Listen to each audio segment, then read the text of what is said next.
Greetings, chess fans. This is 24th July of year 2025, and also this is the final day of the 58th International Biel Chess Festival here in Switzerland, because today concludes the main event of the festival, which is the GMT Masters and Challengers. It really feels special because today the winners will be crowned in both categories, although in the Challengers we already have him. In the Masters section, everything is button clear. Also, in the playing venue, we have these open tournaments like the Masters Open Tournament, Amateurs Open Tournament. Everything concludes today. So tune in for some amazing action and get some popcorn. I'm Gramster Nations, and as usual, coming back for one more final time with Angelika Volkova. And let's get it done.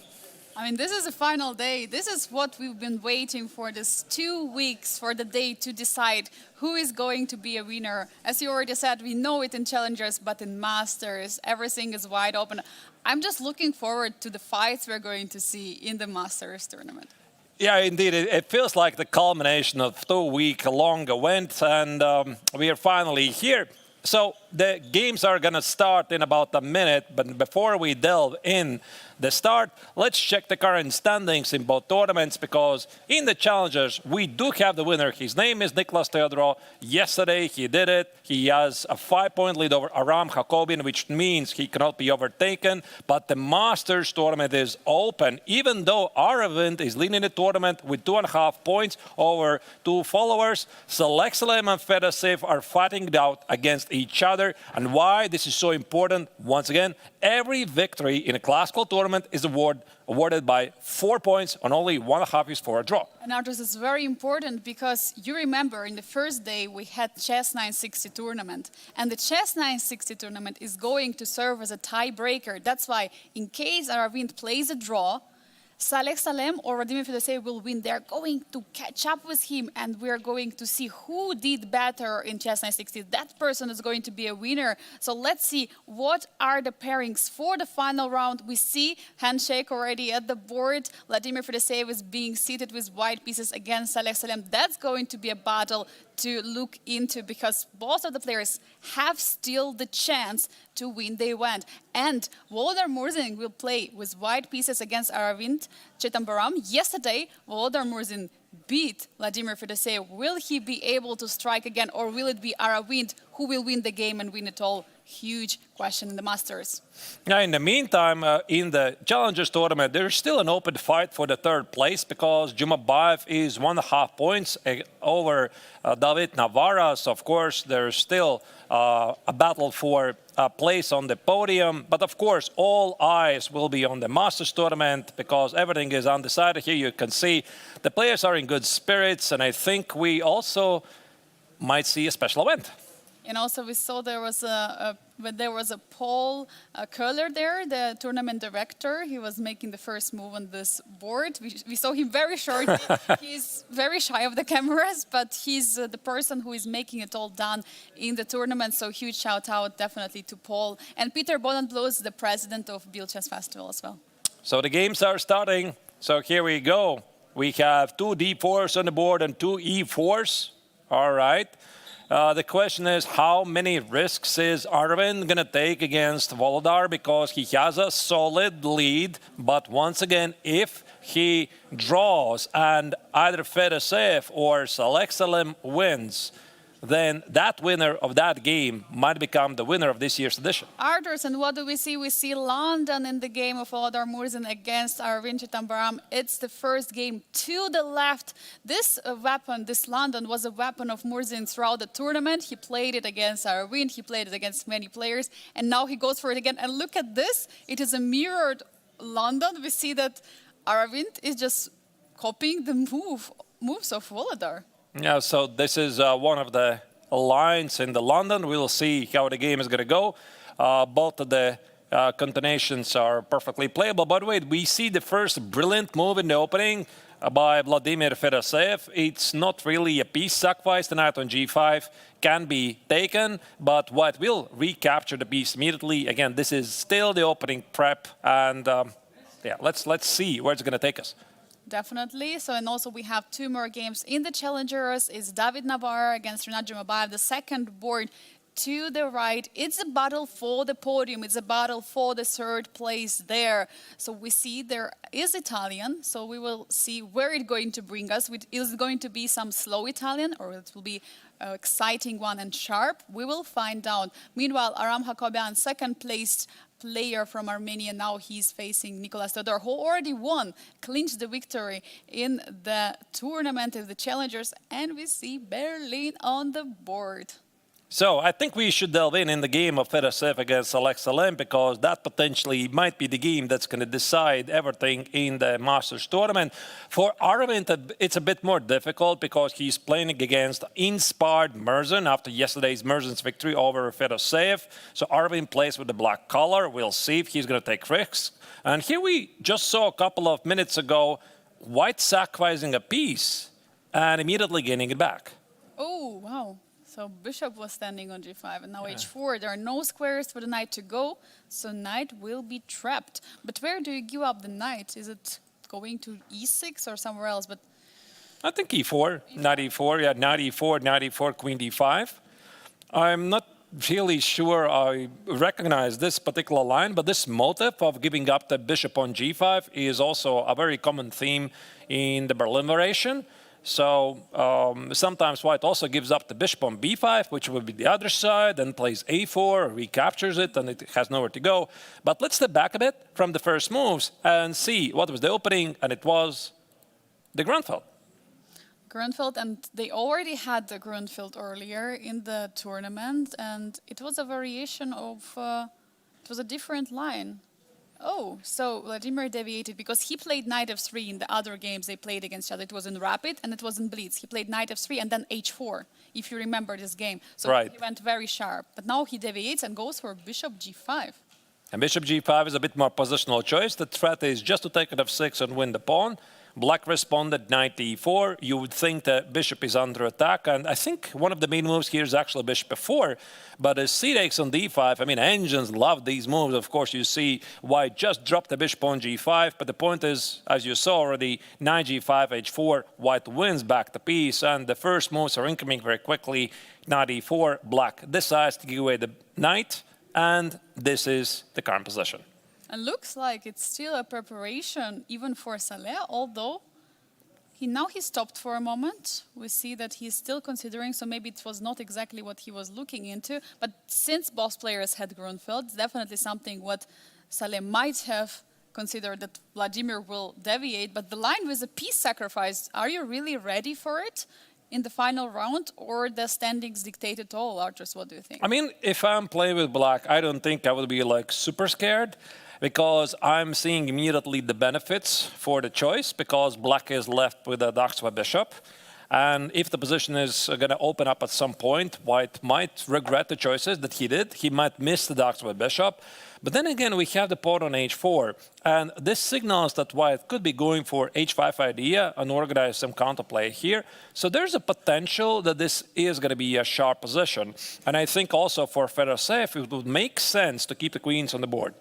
Definitely it does. And now big question for Saleh, where to place the queen? Queen is under attack. Does it retreat back? Does it go to a5, similar to some Scandinavian variations? Yeah, I was hoping you were going to mention it. Yeah. Queen a5, c6 looks like a Scandi to me. Yes, with a g6 included. Right. So yeah, definitely a few moves. Also coming back to d8 makes a lot of sense, because the queen is not being in front of the pieces and being targeted. But also d6 still being active.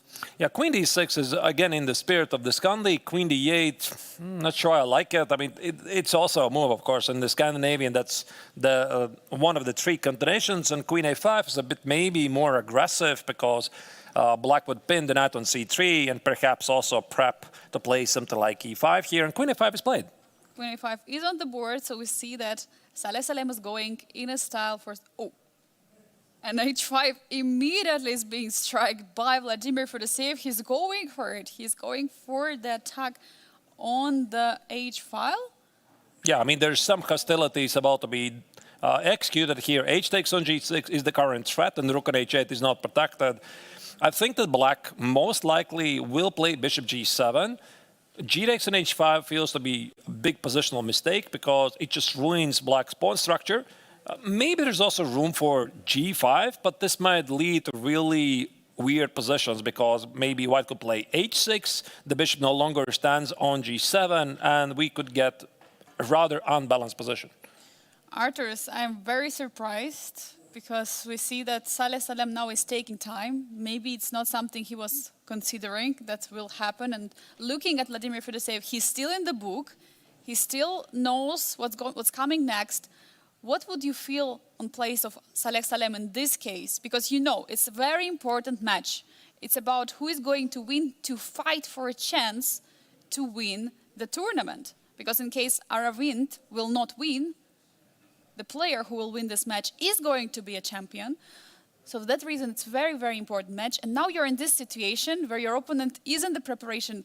What is your thought process? No, I mean, I'm happy. I think there's definitely some ways for black to get dynamics. Like, again, these two bishops that I mentioned, this bishop g7 stuff and c5. So I think there's no need for him to be concerned about position. And also, I think that this position doesn't really feel to me that there's no room for improvisation, right? I mean, like I already said, black would play bishop g7, black would play g5, maybe black would even play e5, maybe black would play c5, perhaps knight c6 is an option, or knight d7 is an option. So I think that there's still a lot of room for flexibility here. And while here Saleh is thinking, we're going to go to the overview and see what else is happening in the other games, because we have 3 games, and of course, a lot of eyes will be on the game of the leader, Aravind, playing with the black color against Volodar. This London position on the board, which is looking pretty simple to me, to be honest. Yeah, looks like there has been a trade already of one pair of bishops, and white is striking the center. And then it looks like there is also 2 other games which are ongoing in the challengers. Yeah, actually, I'm sorry, Angelique, that I interrupt you. I see there might be a very interesting choice in the game of Haram Jacobian against Nicholas Theodorou. Now, this is a very, very famous position from the Berlin variation. There are 2 leaders fighting out against each other. So he might repeat exactly the same pattern that was just played in Fedoseev's game against Salem Select. You can take on e5, knight x on b5. This is where you play a4. Does it feel familiar to you? It's exactly the same. So. Right. Now knight e4 is the move. Knight e4, queen d4, d5, e takes on d6, queen takes on d6. This is a very famous way for both players to get a draw. I'm not saying that this is going to happen, but I've seen this at all levels happening so many times. So that's why here, I think the big question here is what Aram is going to do. Is he going to play for bishop c6 for a more principled fight, or he's going to play d takes on e5 and this famous drawers line? I'm just wondering if the players prepared together, like Aram and Hungarian together with Vladimir Fedoseev. I mean, the same line, and I guess also the players on the stage, they're standing up, they're looking around. I would just love to see the look on the face of Fedoseev or Aram or their opponent, seeing that exactly the same might happen. And Aram is taking time. We see that he's taking time. Meanwhile, Nicholas is full in the prep. He spent just over 1 minute on the clock, so he knows this line exists. So he knows that he's ready to go into it, and probably he's ready for a draw. But I think it's a question to Aram right now. Aram is like, I know I shouldn't, but I want to. Maybe that's the discussion he has inside his head, because once again, these 2 players already have secured their places. Essentially, Aram cannot catch Nicholas Theodorou. It's the matter of pride, extra rating points. You know, maybe play out of principle in the final round, beat the leader, be within 1 point, and just feel better inside. Also, the rating might be important for the future tournaments, but essentially, they have already secured everything they can in this tournament. Absolutely, and for Nicholas, he was already a winner, but definitely it would feel great to finish the tournament also on the light note, not by losing the game, because winning the tournament and then losing last game, it feels a little bit strange, it feels a little bit And we're following d takes on e5, he sacrifices the bishop on b5, and this is leading to a very, very interesting line here. So here, white gives up the bishop pawn b5 here. Now, I think a4 is going to follow. Is here Jacobian going to figure it out? Yes, he does. He plays a4.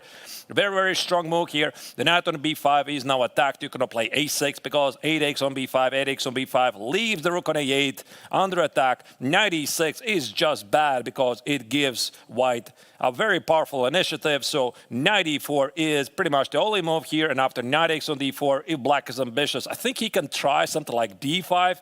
But my gut instinct, Angelique, is that they're heading for exactly that endgame. Arthur, this is absolutely incredible. I'm so happy to be in this moment right now here, and that we first went into the game of Fedoseev. We caught the moment of h4. Now we're in this game. We are catching the moment of the a4. Exactly the same, but on the other side of the board is happening. So we expect knight d4, right? This is the only move. Is knight d6 possible? Unless I'm like completely unaware of some later developments here, I don't think you can play knight d6 here, which just gives white a terrific initiative here. So it's got to be knight e4. Maybe, you know, Nicholas is looking for this continuation that might give him the game, but I think when you play the Berlin, you got to expect the d takes on a5 and a4 could be the move. Sorry for the arrow.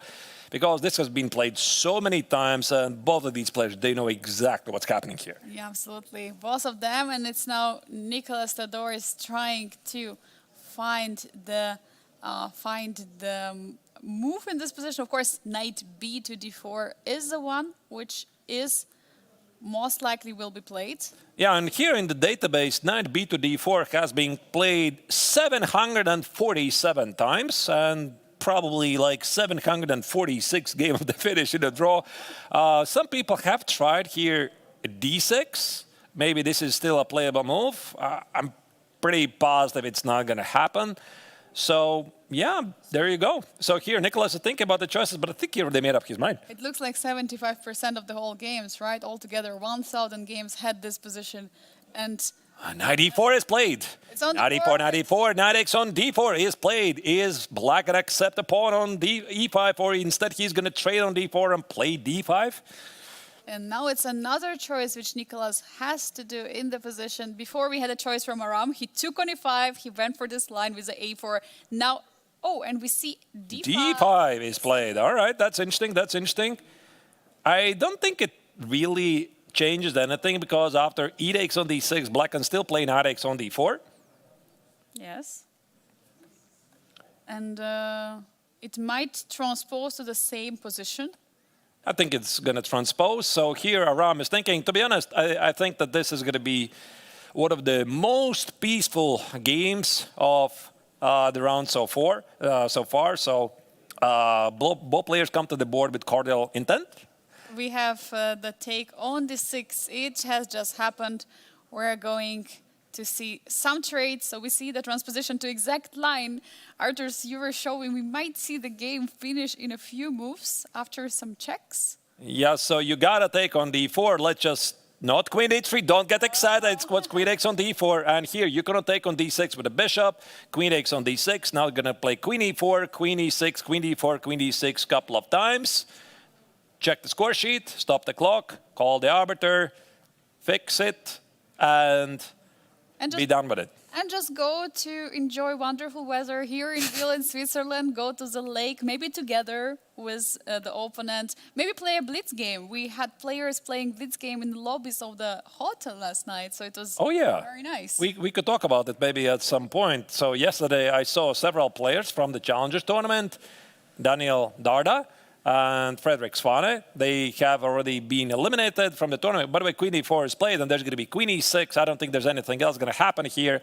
So let's see what happens. But also we were joined by Vladimir Fedoseev yesterday. And it was very, very nice to see him because he had this absolutely terrible loss against Volodar Murzin, and he was all smiles. He even played a couple of blitz games, so it was great to see. And there's a repetition.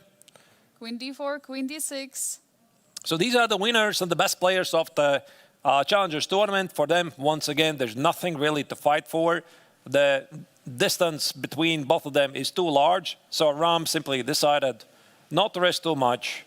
It's been a very long and tough tournament, and I think also Nicholas has been playing wonderful chess after this absolute disaster start in the chess 960. Yeah, absolutely remarkable performance. So the queen d4 is on the board. It's going to be third repetition after queen d6. If Nicholas right now wants to claim a draw, he will play queen d6. He will not play it, he will play. All right. So he gives the opportunity to claim the draw to Aram, because this is already a threefold repetition. This position has repeated 3 times. Now we see that Aram was looking for arbiter. I think he's counting. And I imagine arbiters coming like, what, really? Seriously, guys? I mean, this is move 15, right? And you already found the threefold repetition. Anyway, jokes aside, the game is finished. The first game already quickly wrapped up within the first 17 minutes of the final round. Not really a big surprise once again, but we do have a lot more action going on in the other games, because here you can see it's a fight for the championship title still in the Masters tournament. Definitely, there is a lot of action, which we are looking forward in those 2 games. We have Volodymyr Murzin playing against Aravind in the first board to the left. We see there was some development on the board. We're going to check it out in a moment. But meanwhile, the second board to the left, Vladimir Fedoseev against Salem, the pawn already advanced all the way to the king side. What wow. is going on there? Yeah, I mean, here I think the intentions are pretty clear by both players. They're looking for a bigger fight. This pawn on h6, you would think that White would want to open up the h-file, but Fedoseev decided to put the pawn on h6. And now the question is, does the blocking on g8 feel safe? I'm not really sure, because in the longer run, in the endgame, the king on g8 might be feeling some problems because of back rank issues, and the pawn on h6, especially in an endgame, could be a strength. It could be also a weakness. We'll see. Yeah, it can be easily taken in the endgame, but it also can help in the attack, in the position. But now we see knight f3 is on the board, and I look at the clock situation, and I see that 1.5 minutes was only spent altogether for all the moves by Vladimir Fedoseev. He's still in the preparation. This is what he was preparing to get into the game. And meanwhile, Salem has spent almost 20 minutes altogether. All right, this is pretty wild. And I think we're going to show you those last moves that were played that we did not see. It was right after queen a5. This was the position, h5, bishop g7, and here h6 was played. h6, bishop f6, queen d2, short castle, knight f3. I think these moves perfectly make sense. The valuation bar still is somewhere saying that the position is balanced, but I think this position has a potential to become really wild. It does. Looking also at the white center, there might be opportunities for white to push for e4, but if white goes for it, if white grabs the center with the e4, there might be a weakness on the d4, so you have to be really careful how you're going to proceed. I mean, probably more calmer move would be to play e3 and then to develop the bishop out. But is the calm game is something what Vladimir wants? Yeah, maybe. I'm not sure about the c4. I think e4 is more reserved for the ducks with bishop on e3 or the bishop on f4. But again, these positions are really concrete. So I suppose we're going to see. Rook d8 makes perfect sense. e3 is played. I think there could be c5 and knight c6. And we're going to get our answers pretty soon. And I noticed also one idea. For example, if black does play c5, you need to watch out for knight e4. So I'm attacking the queen. Let's say takes it. I might be threatening to win the bishop on f6 or the pawn on c5. So what do? I mean, you probably take it. I give you a check, takes, and maybe even in these positions, even though black feels pretty safe, the question is, what's going on with the king and the pawn on h6? But here there would be knight c6 targeting the knight, and there might be isolated pawn in this endgame. We might see the positions with the isolated pawn on d4. Sure, yeah, just an idea. I'm also seeing that engine likes it, but I mean this move, knight e4, could be a thing at some point. Try to trade the queens. I don't know, maybe it's not king d2, but knight e2, the knight could control the c5 square. And I think here Salem has to make a pretty big decision. Does he play c5 or make some other preparation move. And again, there's many moves. There could be knight c6, bishop f5, or even other moves. Definitely. I mean, there are many moves in the position, but I think right now for white, the biggest problem would be to try to defend the pawn on d4, and that's why this e3 move was played, just to try to be solid. I'm just wondering if there is a way that black could get the isolated pawn without trading the queens, or is it impossible? Like, I would love at some moment to play c5, but without trade of the queens. I'm not really sure what after c5 white can even do. Or maybe the queen trade would be even working well for black. Yeah, I think he wouldn't mind, as long as he casts some pressure here. Maybe there's a d5 move, but this makes the bishop on f6 quite a bit strong. Maybe this is the idea indeed, and then play e4, e5. It does feel that Fedoseev is still in the prep, because once again, the clock situation suggests that he knows this position.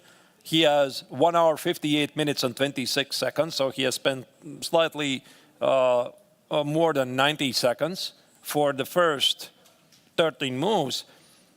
So yeah, I think he knows this. We'll see. And this matchup, one more time, is super important for the overall standings, for the fight for the first place. In case Aravind will not win, so it's going to be either he will lose or it will be a draw. If one of these players is going to win, he will be the winner of the Grandmaster Triathlon Masters 2025. And it's not only the place what players are fighting for, it's also the prize fund in the event. Because as we can see, there is total prize fund of 28,500 of Swiss francs. First place is getting 10,000 Swiss francs.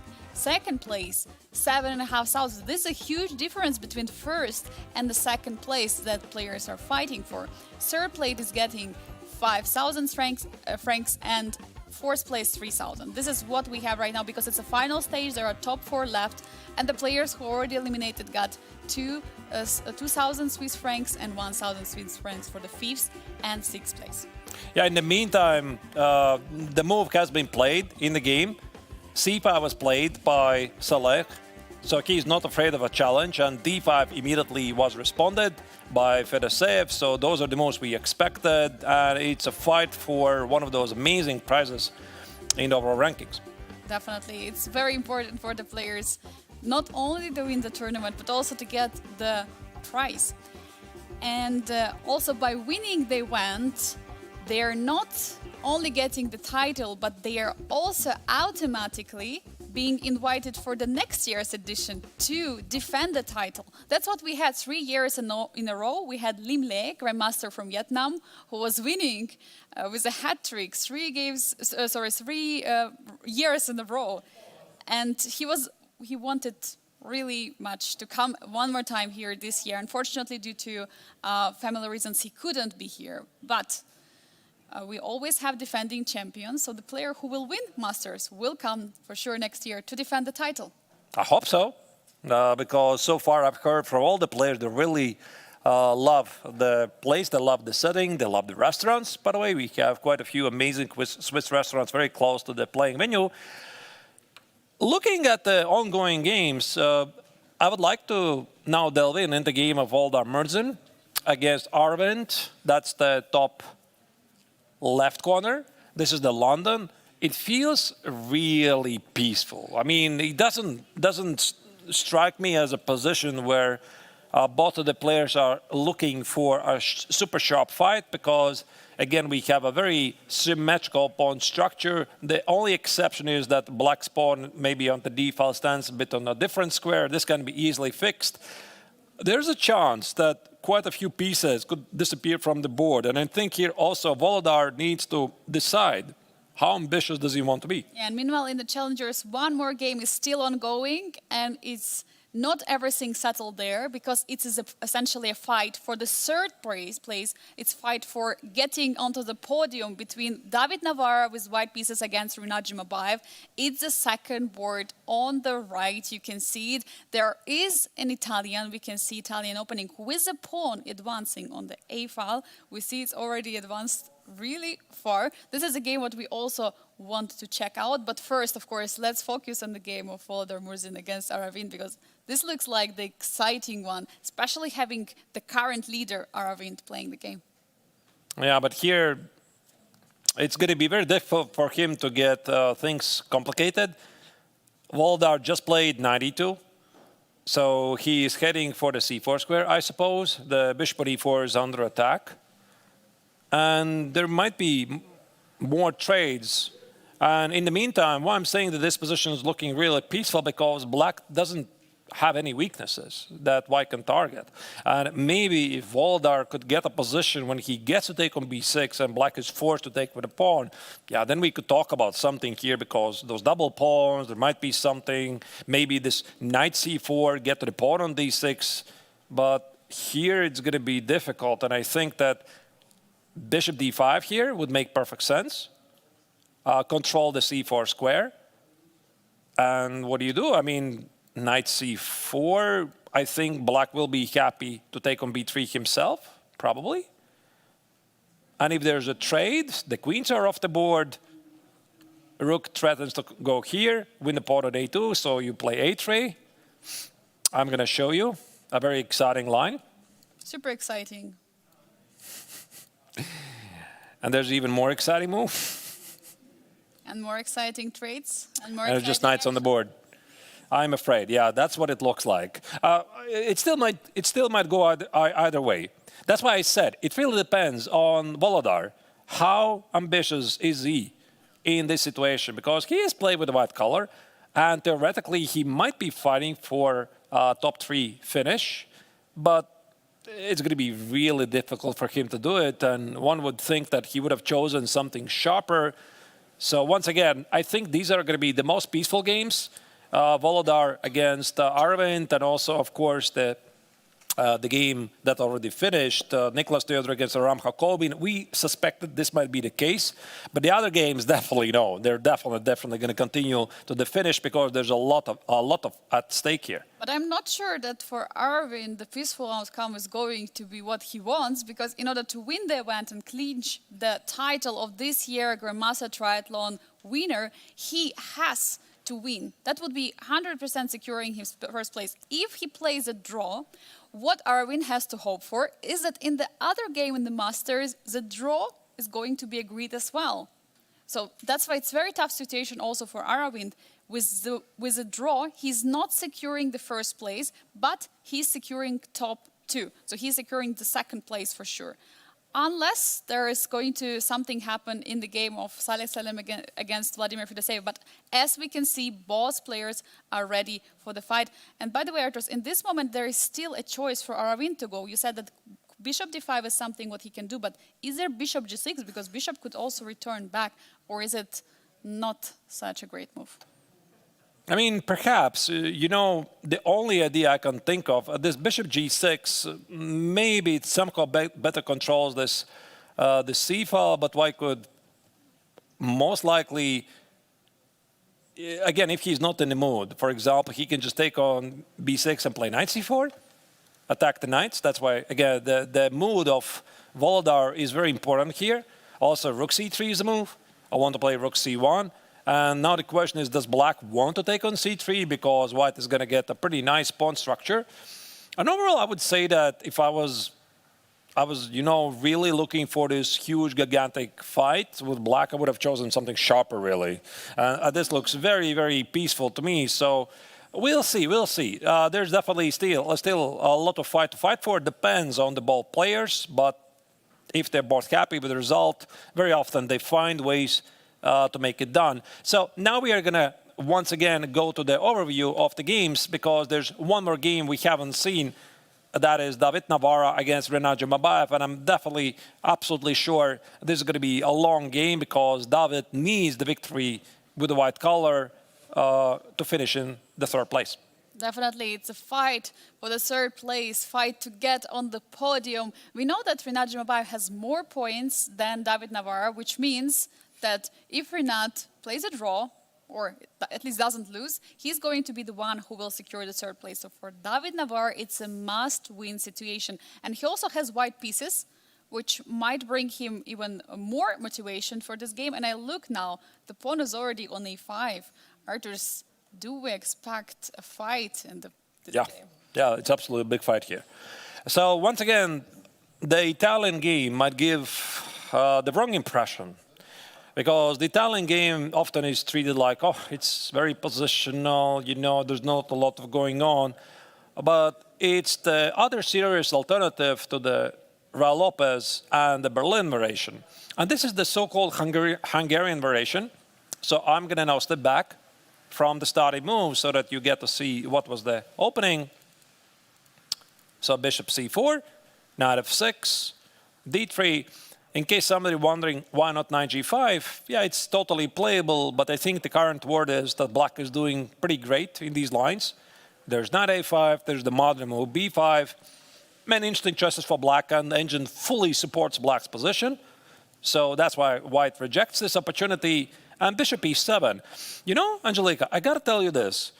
For a longer time, I thought that the Hungarian variation is not great. Like, I thought that compared to the classical Italian with bishop c5, d6, which feels very active with the bishop on c5, giving black a lot of activity, that this bishop e7 is too passive.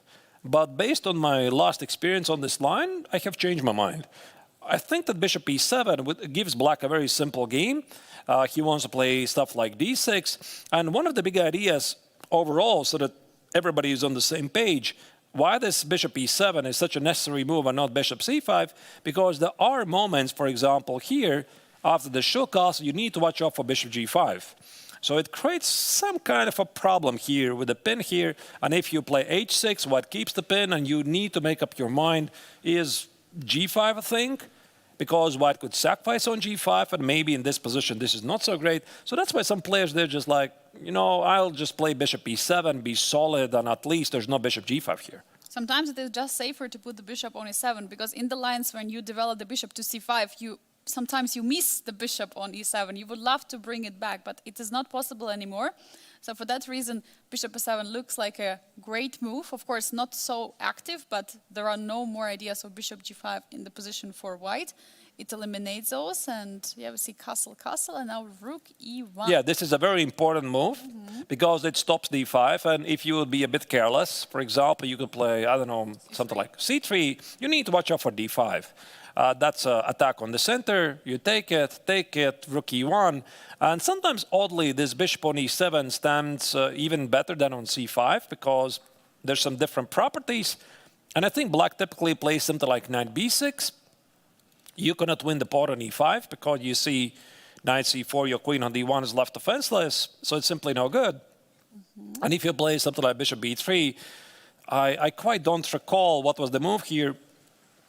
Could be bishop d6 or bishop g4. I think bishop g4 makes quite a bit of sense, pinning the knight, and all of the stuff with h3, g4 does not work. And I think this is also one of those moments when black actually enjoys not having the bishop on c5. Yeah, because there is no tempo, no attack with the bishop on c5. Perform the rook on e5. All right, so a very interesting line. Yeah, so this rook e1 is a necessary move. You stop d5, black plays d6, and now black is threatened to play knight a5 to trap the bishop. I mean, normally everybody who plays the Raul Lopez or the Italian game, they know the rule. Never give up the bishop for the knight unless you get something in return. So this a4, once again, is just a nice move to stop black from playing knight a5, which is still a move. But here black played rook e8, inviting white to repeat the position with knight g5, knight f3. But of course, this is never going to happen because David needs to fight for the victory, and he claims space with a5.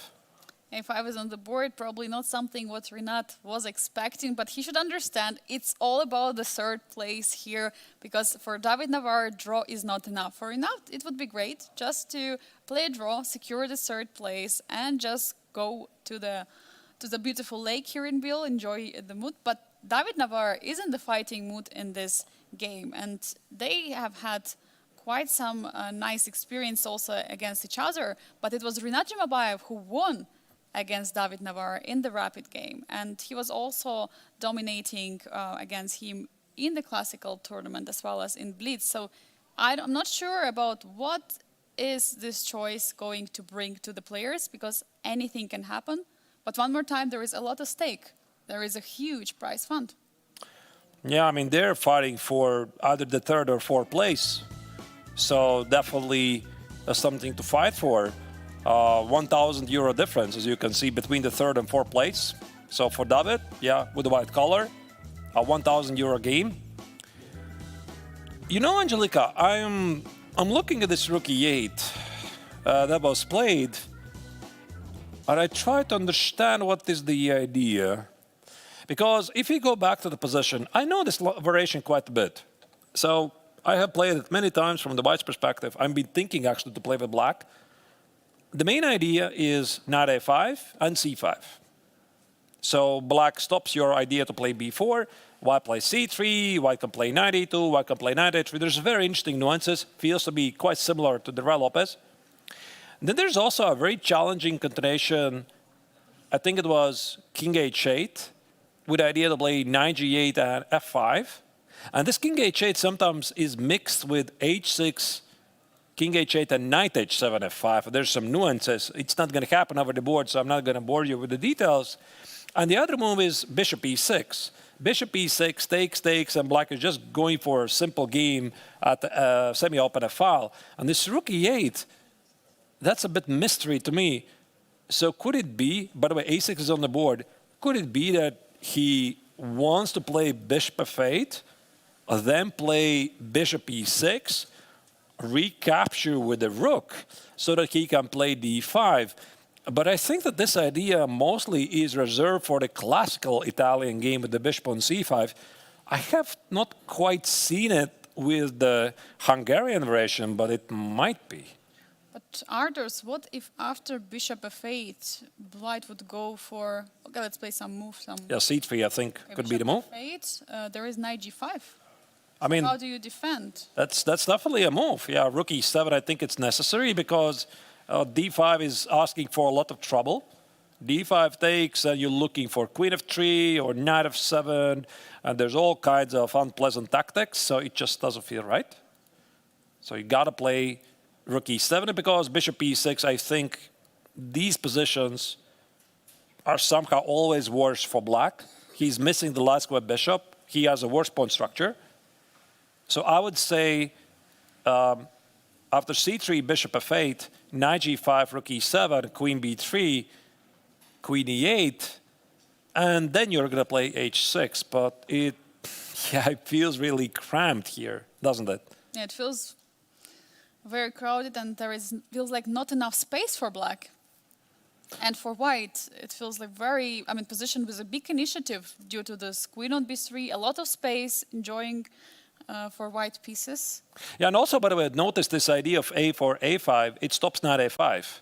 This knight a5 idea is a very common defensive maneuver, so that's why white plays a4, a5 for two reasons. Reason number one, fight for space advantage. Reason number two, suddenly this c3 and queen b3 starts to look a very powerful battery because it applies pressure against the pawn on f7, also attacking the pawn on b7. Probably playable for Renat, but I mean, visually, I'm not a fan. Like, I don't know, maybe it's playable.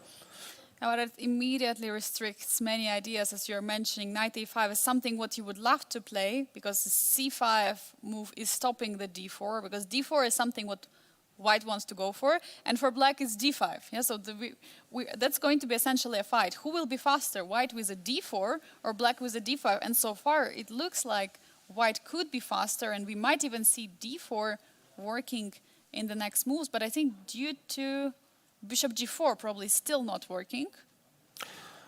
We can try. Yeah, I mean, this c3 idea, that's a very valid point, of course. It's one of the big ideas of the Italian game, when to play d4, and you got to have a very good feeling when this is the right move. You said yourself, Angelika, there might be bishop g4 counterattacking the center, and sometimes black after c3, d4 can just take it and counterattack with d5. So let's just put it this way. So d4 very often is in the air, but not always immediately. And it might be even played, let's say white will play c3, knight e2, knight f1, knight g3, h3, bishop e3, and then finally he plays d4. But here we see knight c3 already has been played by Navarra.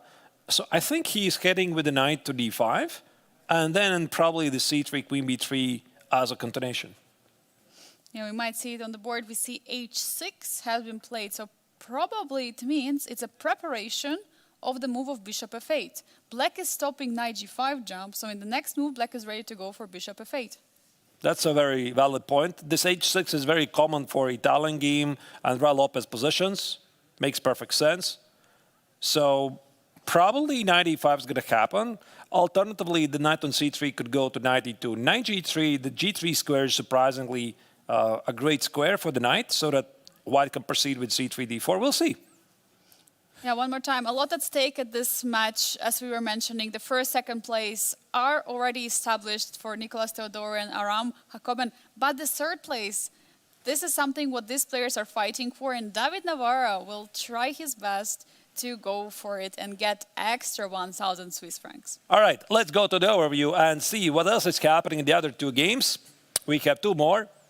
Maybe let's have a quick overview. What's going on in game of Oldar Murzin against Aravind. There's trades incoming. Yeah, the queens will be off the board. I don't think that here the players are going to find a way to keep them. Bishop c6. Wait a second, there might be a repetition. Might be. Queen b3, bishop d5, queen b5, bishop c6. Could be. Queen takes on b6 is also a move. Looks very, very peaceful. Shall we take a look there? Because I think it's a big moment now. If we're going to see a repetition, or we're going to see a trade of the queens.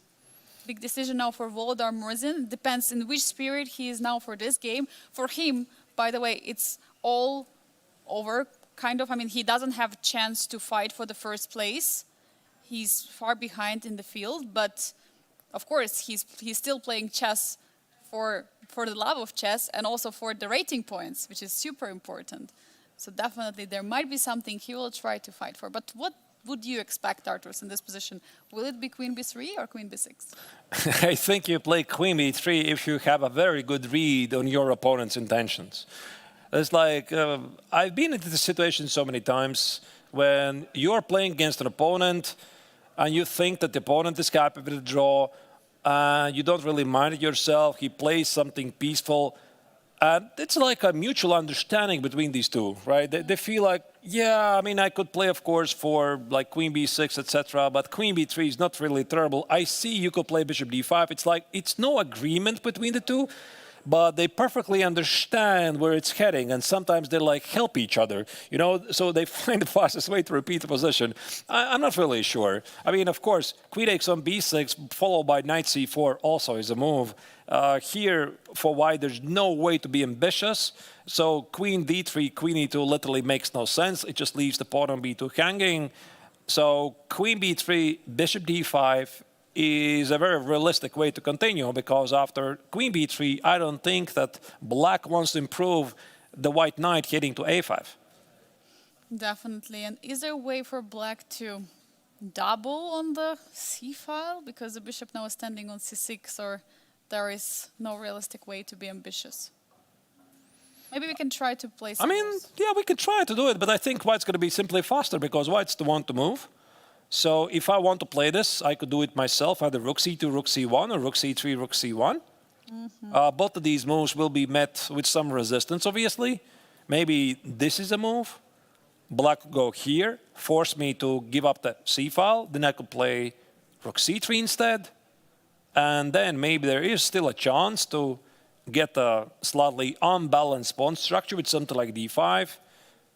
And again, there's so many easy lines to find the equality in these lines. So I highly doubt it that this is going to be a very long game, but we'll see. So in the meantime, I think we are definitely going to come back to the ongoing games here, because here Volodar has to make a pretty big choice. Does he take on b6 immediately, or does he play queen b3? But dear viewers, we're going to make our very first short break for the final day. This is the 58th International Biel Chess Festival, the very, very final day for the broadcast. So stay tuned and come back after a very short break.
We're coming back live with the action from the Biel Congress Center, where the 58th International Biel Chess Festival has reached the final day. The main event of the festival is the GMT Masters and Challengers. This is the final round. One game already has finished in the Challengers tournament, Aram Jacobian against Nicolas Theodorou. Theodorou is the winner, but in the Masters tournament, everything is just unclear. Definitely, we still have 3 potential winners of the Masters Grandmaster Triathlon. It's either the current leader, Aravind, a superstar from India, or it's going to be a winner of the match between Vladimir Fedoseev and Salem in this final round. That's why we have super exciting pairings for today. So there is going to be a huge fight happening. But meanwhile, Arthurs, also in the challengers, there is a fight for the 3rd place. It's a fight for the place on the podium between David Navarra and Rinat Jumabayev. What do we see on the board, Arthurs? Is there any huge update? I mean, we have a sharper game, which is not really surprising because there's so much at stake in the Masters tournament. The game in question is Fedoseev against Salem, this very dynamic ground fall position. But in the game of Voldar Murzin against Aravind, we did not see Bishop d5, the maybe initiation for a trap of repetition. Instead, there's queen takes on b3. But I mean, the position still remains very balanced. So I would expect that still it's a good candidate for a peaceful outcome. We'll see, of course. And then there's the Italian game in the game of David Navarra against Rinat Jumabayev, where there's a fight for the finish in top 3. Definitely, we have a lot of action. Arthur, shall we dive into the game of Vladimir Fedoseev against Salem? I just want to see how it continued, because we had a very interesting opening choice from Vladimir Fedoseev and very big preparation. Looking also at the clock situation, we see it immediately, because Vladimir is the one who spent 12 minutes, and it's Salem who spent over 40 minutes till this moment.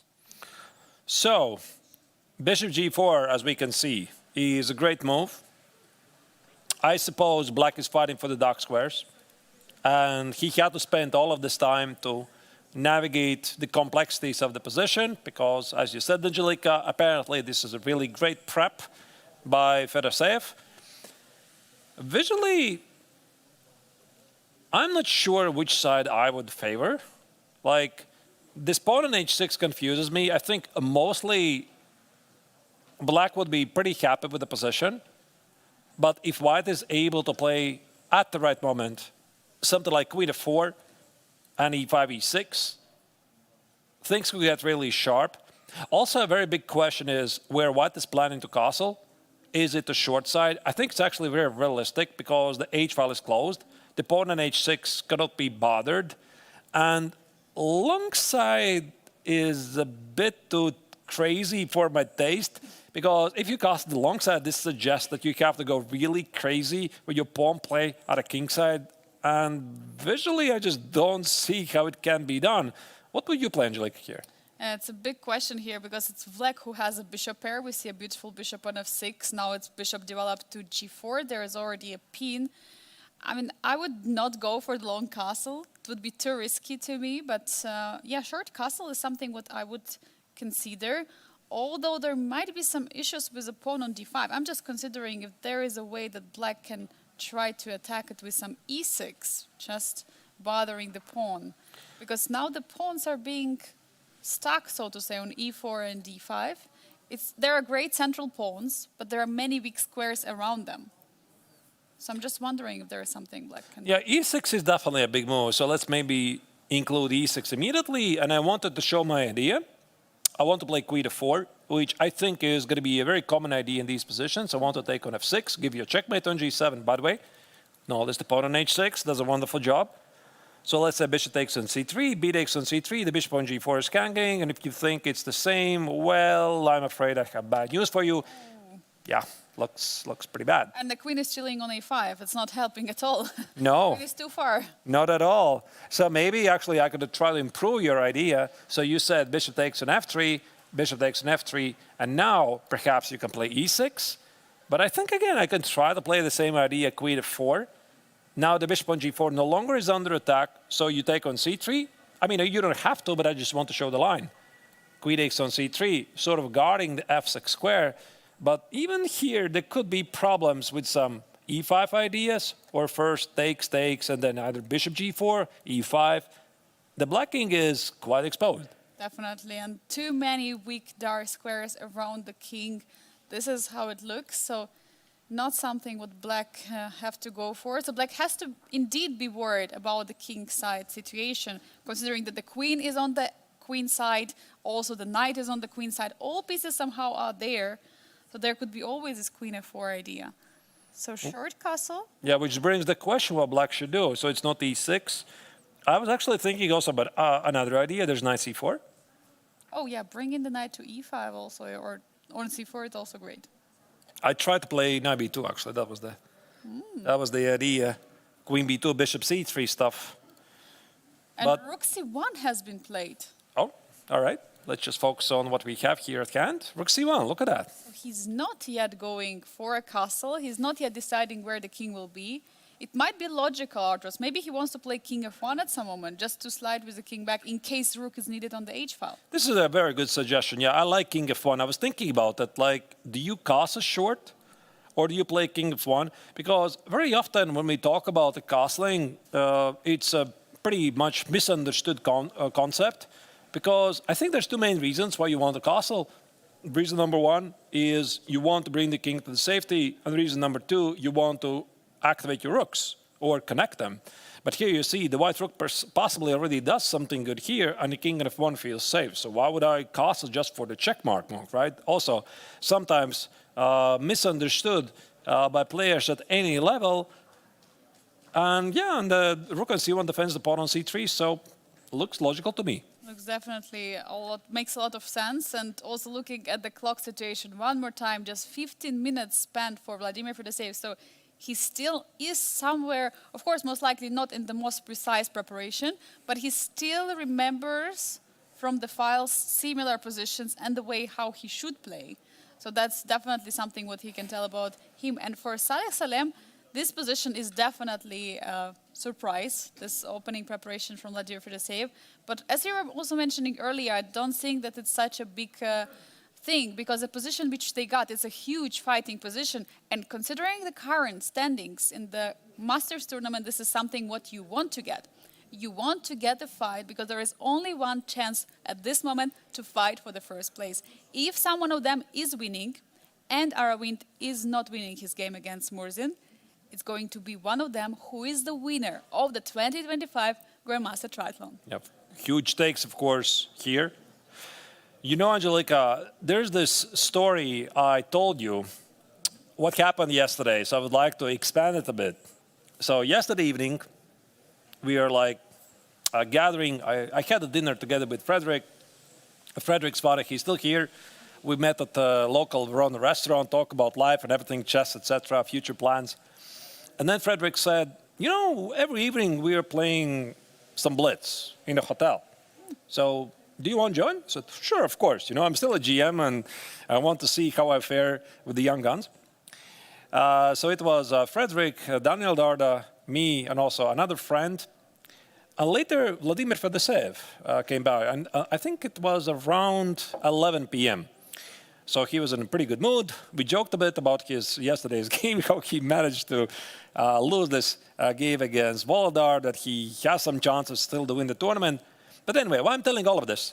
So the players were playing against each other. Fedoseev was taking on Daniel Darda, Frederick Svane, and I could feel the respect for the young players, definitely. Yeah, so they were like all quiet immediately. You know, that's Fedoseev right there, sitting against them, right? And Vladimir will be playing some really good openings. There was this absolutely crazy queen endgame with an extra pawn. I think it lasted like 300 moves.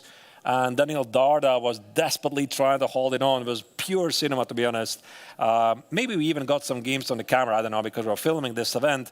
Either way, it was really great to see that Vladimir is in a much better mood after such a painful loss. And yeah, it was fun. I think it's also super important for the players, like generally, like doesn't matter this tournament or any other tournament or World Cup or Grand Swiss or whatever big event is coming up soon, is to still try to get your mood back after the loss. Because if you're going to think a lot about it, you're not going to move forward, you're going to still stay in the past. So you're still going to stay at that moment where you lost the game against Murzin like Fedoseev did. But what we see today is that Fedoseev, already yesterday we saw that immediately after the game Fedoseev was smiling. Then he went to play some blitz games against you, against youngsters from the also from the Challengers tournament who disqualified Daniel Darder and Frederick Svane who was playing in the Masters. And today he comes with a new energy, with a new power and a new opening preparation. How important is this trait of the character to just try to immediately focus on the next game? Very difficult. I think it's got to be some natural gift, like how easy you can forget the painful losses. Because who was it? I think it was Michael Tal who once famously said that every single loss is like a micro death, like especially the painful losses. You just can't forget them easily. But for Vladimir, of course, I mean, he said it was unpleasant, but he's over it. And yeah, I mean, both of the players are incredibly positive throughout the tournament. So it's going to be an exciting fight. And I think also for both of them, more tournaments are ahead. I'm not really sure about Salem, but I think he is also most likely going to play in Grand Swiss and the World Cup. Fedoseev, absolutely. Yeah, these are the big events. And also the Biel Chess Festival for both of them is a very, very important stop to test things, get in shape for the main tournaments, which is part of the qualification path to the FIDE candidates. You know, Arthur's also recalling. I just recalled one of the player who stands out a lot, like in terms of huge comebacks, and also the player who was playing here last year in the Challengers. It was Vachier-Lagrave. She was absolutely amazing in the candidates last year. She started with the losses and then she finished with the 5 victories in a row, finishing like from the bottom, coming up to the almost very first place. She almost won it all. I mean, absolutely incredible. And then she came to Biel last year. And I remember. Do you remember what happened? I remember, yeah. She was starting with a victory against Donchenko. Then she won against, I think it was from Ukraine, Igor Samunenkov. Then it was another victory. There's at least 3 victories in a row, so it was a very, very impressive streak. And she was the least, so she had the least rating. She was the last ranked player, and she even qualified for the finals for the top 3 and got 3rd place. It was absolutely a remarkable performance. So, and of course, she was here last year with her brother. They were participating both in the Biel Chess Festival. He was playing, of course, in the Masters. She was playing in the Challengers. But it's nice to see them here, the only Grandmaster duo. As I understand, the brother also plays chess, yes? Yeah. Yes. He's pretty good at it. His name is Pragananda. All right, this game is definitely, we are going to keep our close eyes on, but we have more games to check. Just to give you updates, what else is going on in the remaining 2 games. Voldar Murzin against Aravind. There's no repetition just yet, and A5 on the board. Okay, this is interesting. Is this an ambitious move? Or it's like a preparation move to go for the trades at the queen side? It looks pretty aggressive to me, but still might go either way, of course. Yeah, big questions how it's going to continue. Yeah, we still have 2 games of the Masters and 1 of the Challengers on the board. We see that Rinat Jumabayev is offering some trades. Where shall we dive in, Artur? Shall we go to the David Navarra against Rinat Jumabayev? Yeah, let's do that. There's a bit more action. There's queens on the board. Only 1 minor piece has been traded. Now we just saw Jumabayev played knight e7. He's trying to smoke out the knight from d5. Once again, Jumabayev's situation is pretty crystal clear. He needs to be solid, needs to get the draw. I mean, if he can win, great, of course. But draw him secures the 3rd place for Navarra. On the opposite, he needs to win. It's a fight for extra 1,000 Swiss francs in the prize money. But this rook on e6, it does feel a bit odd, doesn't it? Yeah, it looks very strange. Yeah, rook is being surrounded by all the pieces, the knights, the pawns. And usually rook loves the open files and also ranks. But for now, rook has not even 1 square. in So the position. the rook has no moves. Very often we can't say that in the middle game.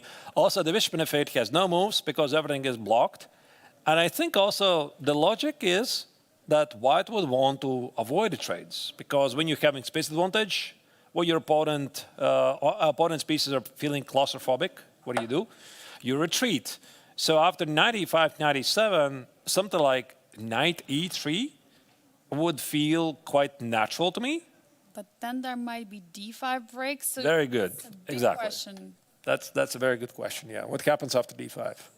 Because it feels like on one hand you're not trading the pieces, you're not getting your opponent try to breathe more air, get fresh air, but on the other hand with d5 you're opening up a position and it's black who has, by the way, the advantage of the space in the center with the e-pawn. Wow, and e4.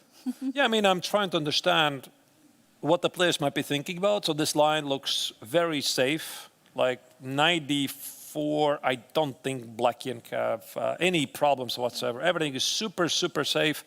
So for Navarra, knight retreat is probably not an option. And the other real alternative is to play either c4 or take on f6 and make the rook at f6 feel weird. I think both of them look reasonable to me. For example, c4. If black takes on d5. Actually, a good question with which pawn. Both of them look pretty good, but let's say c takes on d5, rook e8, and somehow try to press these pawns, or even maybe play d4 at the right moment and then have a pawn majority at a king side. I think we just got to move. And we see that knight f6 has been played. Yeah, that's the second idea I wanted to mention. Yeah, this is looks very similar. And here to play c4, is it? And now c4? Or not at all? Or d4? Or even d4. Yeah, now this position looks a bit different. Now it's a different story. Well, but here has some pressure. I don't think that black has equalized. This bishop at f8 is silly. So the rook at f6 stands unpleasant.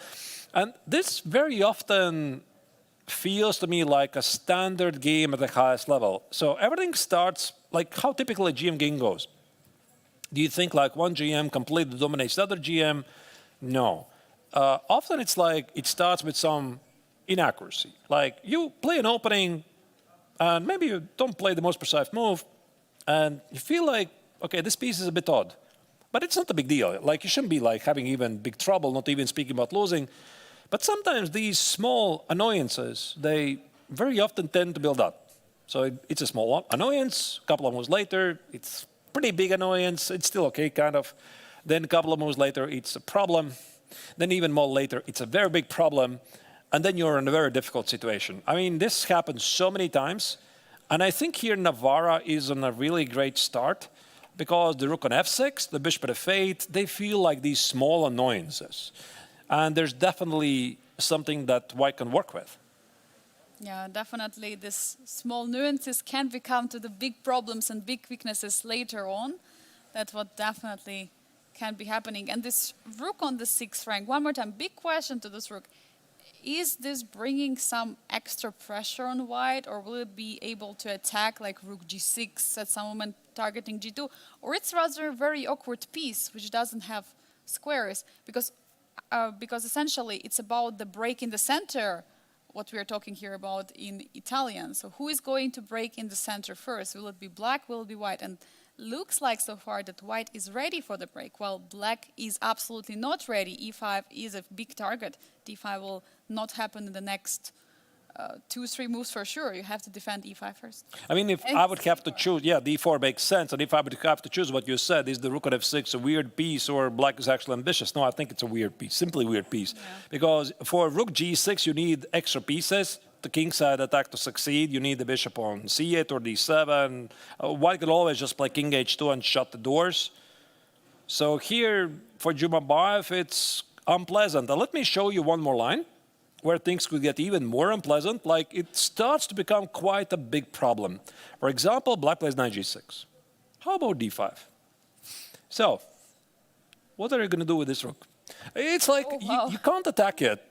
But then you start to look at it, oh, wait, it's a problem, right? It's an actual problem. So it started with this inaccuracy, maybe. And I think this inaccuracy goes already to rook e8. That's why I said I'm not a fan of the line, because it doesn't feel like this is the best setup you can play in the Hungarian. He went to this on purpose. He played bishop e6 because he wants to take with rook and play d5, followed by bishop takes, rook takes. He wants to play d5, exactly. Knight e5. Now the rook on e6 feels weird. It feels weird. And after d4, it can feel even worse. And also, e takes on d4, knight takes on d4. I don't think that this rook on f6 stands again great. It cannot go back. And rook g6 just feels like it's some sort of activity, but is it activity? Because it's going to jump under a 4 or 5. Probably something what black has to consider is to push d5 themselves, so just to go forward with d5 at some moment. But then e5 is a big question, and now there are no moves for the rook. You need to be very careful here. I mean, g4, f5, you might just lose the rook. Wow. And White has a very, very nice pressure here. So far, Navarro is playing wonderful chess, exploiting all the inaccuracies by Jumabayev, and Jumabayev here should be very, very careful. I don't like his position. And one more time, this is very important matchup for the player who wants to get to the podium. Of course, Rinat Jumabayev, for him, draw is enough. He would be in front with the points and he would get third place. But for David Navarro, this is the only chance to get to the third place. It's a must-win scenario. If he wins this game, he will be the third and he will secure a prize 1,000 euro higher than the fourth place. This is a huge fight. Yeah, big fight for extra prize money. Well, yeah, I think here Jumabayev is suffering. Let me see if we have any updates in the other games. So let's have a quick look. Look at this pawn structure on the second board to the left, Vladimir Fedoseev against Salem. There has been trade happened and surprising take with a pawn to build up a very nice pawn structure. And this is essentially a fight between two players who might be the winners of the Grandmaster Triathlon Masters. It's a great move. I love this move. And I think we're going to go full screen so that we can explain why did Fedoseev take with a pawn and not with the bishop. Because first impression when you're seeing this is why? I mean, why are you doubling the pawns? Why are you weakening the king side? You can't castle the short side, etc. But I think this g takes on f3 is the start of a very nice idea to play f4 and play e5. Because if we roll back a move here, you see, why could not easily play e5? So for him to prepare f4, e5, he needs to remove the knight. Where exactly? It's not clear. Then play f4, then play e5. So it takes forever. And this bishop takes on f3. Actually, I have a question. How forced was this for black? Oh, we were discussing this bishop takes on f3, including the idea of e6, but we were also discussing that it's not really working. But we looked at this position with inclusion of castle. That's what I remember, because we looked at the short castle, then bishop takes f3. But this is a different story. Rook c1 was played, no short castle. Right. King is not on g1. I see the engine says it's balanced somehow, but I can see both players a lot to fight for. For white, maybe it's a bit easier, like f4, e5, a super easy plan. Perhaps put the bishop on f3, the king goes on g2. So it's very easy to imagine 4 next moves for Fedoseev. At the same time, also for Saleh, he sees what white wants.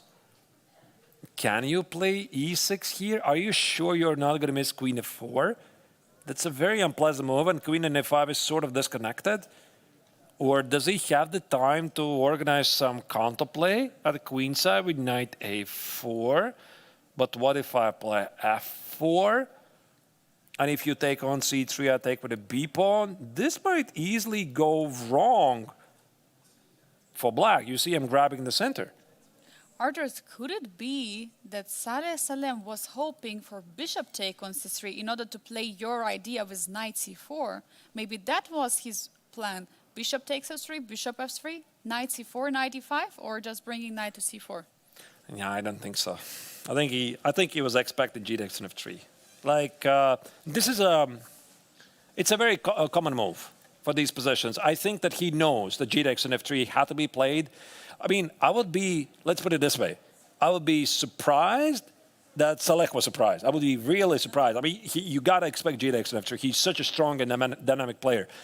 But this knight A4 does not work. And also, you know what would worry me? The queen and F5 is still disconnected from the game.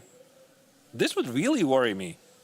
Maybe I can bring it in the game with queen B4, queen D4, because very often when you don't know what to do, what do? You formulate things that need to be done. Like the queen and A5 is out of the game. How do I bring it in the game? What about queen B4? Can I do that? And F4? Wait, look at that. F4, this is not working because I have queen takes on C3. You cannot take the pawn because of the checkmate. So I like Fedoseev's position here. You have to trade queens, and then it's just very big suffering for black to play this endgame with these beautiful pawns in the center. No, this is something you don't want to get with black. Absolutely not. A huge moment here, I would say, for Saleh, because is he aware of the evaluation bar? Of course not. He's not aware. But if he took on F3, this means he has decided something. So that's why I'm a bit surprised that there was no next move. In this position, when you take on F3, I think at this level you expect that probably G takes on F3 is going to happen. That's the most dynamic choice. And you want to play the next move, and yet he's hesitating.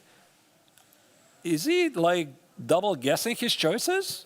Or he's not sure? Because you can't now go back. Because if you take on F3, you have to make the next move. Otherwise, never take on F3. You could do something else. Yeah, here you could. Maybe you could have started with queen before, although Or maybe the same idea, knight A4. Yeah, knight A4. Just, stop it. You say the engine doesn't like, but I was thinking that even this looks pretty reasonable. The pawn on E4 is under attack. Yeah, definitely. And yeah. Big question, the position. I mean, we were discussing already the take on F3 with the idea of E6 earlier, but E5, isn't it essentially? I mean, E5, there's also this idea. Oh, and there is the main point of it, there is no queen F4. There is no queen coming to F4, and you have only one move to take. Like he played. He played E5. Oh, he played E6. He played E6? Wait, but E6, there is queen F4. Yes. This is different. This is very different. So E6 was played, and we just thought that, what about E5? We're going to go back to the E6. What about our E5? You can play knight C8, knight E6, establish a nice blockade. But I think that he was a bit afraid about a queen being shut off. And it also doesn't really rule out F4. I could still play F4, F5, and these obstacle bishops, I'm afraid it's not a draw, because when you have a direct attack, it feels like an extra piece. But this F4 square, I mean, it's super important in the position, because whenever you move the E pawn, either it is E6 or E5, you have to watch out for queen F4. And if you play E5, then you're taking care of the space. There is, by the way, en passant, possibility for white, but of course white would never want to take on E6 because there would be a problem. Queen is hanging on D2, so you cannot take en passant. And it means that after that, the pawn is established on E5. But probably also what Saleh didn't like here is that you look at this pawn on D5, it's a protected passer. Potentially for an endgame, it would be a huge resource for white. Maybe that's something we can. Yeah, I can completely understand him. I'm not sure I think he saw E5. Absolutely, he saw E5. He saw knight C8, knight E6. But the question is, you also remove any tension from the center. And maybe white could just play this position positionally. But again, I mean, it was not played. We're going to focus on what's the current position, because this is the position on the board. And answering your question, Angelika, can white play queen F4? Probably. It makes most sense, because now after queen F4, white might be also thinking about d takes on E6 because the queen no longer is pinned. For example, knight D7. Watch out for this idea. Bishop C4. Might be some complications here. Yeah, and then suddenly there are so many weaknesses on the king side. And the queen, one more time, I want to highlight queen on A5, not in the game. This is a big difference between the E6 and E5 move. And I'm wondering if Vladimir has already understood which plan he should follow and if he should go for the queen on F4. Artus, you see this position, you're playing it with white. Do you see queen F4 in how many seconds? I think he already saw it like half an hour ago, to be honest. Like he's just double checking all of these lines. And when we realistically look at the position, I mean, what else do you have? Because, I mean, black is going to just take on d5 and ruin your pawn structure completely. So, yeah, it's going to be queen f4. Unless there's no knight move, no bishop move that makes sense. King f1 is way too slow. So he is already somewhere deep inside. He's somewhere here. Let's say queen f4. You got to protect the bishop. Knight e7. I think it's going to be knight e7. There is also bishop c3 you have to calculate. Probably just Yeah, I mean, capture. we showed this line in some other lines. Yes. Queen f6, queen g7 is very big threat. So I don't think the black can do that. So he could take on c3 to win the pawn on d5, but he's not winning the pawn on d5. Why do you take on c3? Yeah, that's the logic. So yeah, I think it's going to be queen f4, knight e7. The question is now what? Now what? What's the move? So I saw Engine didn't like this move, d takes on e6. I saw that. But maybe I can just improve the tension with bishop c4. Yeah? Oh, no. Apparently not. What about king f1? My idea is after take on d5, I would take with a knight. Yeah, it's a move. Computer also. No, it's a move. It's a normal move. I like it. King f1, king g2. Also, oh, sorry, I'm going too far. Also here, black has a very nice control to dark squares. So you definitely can understand why I selected this. I was hoping there might be bishop b5 to hit the knight on d7, but I think I'm going to drop something on b5. So I cannot do that. So what else is there, actually? I mean, d6 would be very wrong. You don't want to separate your pawns so much. You would like to take on e6. I mean, we can't completely rule it out because it might disconnect the black queen. Actually, this is a bit puzzle to me. Like, I think king f1 makes sense. I was briefly looking at some crazy lines like e5, but yeah, I just don't see why would I do that. I try to free the e4 square for the knight, but I mean, the knight is pinned anyway, so not e5.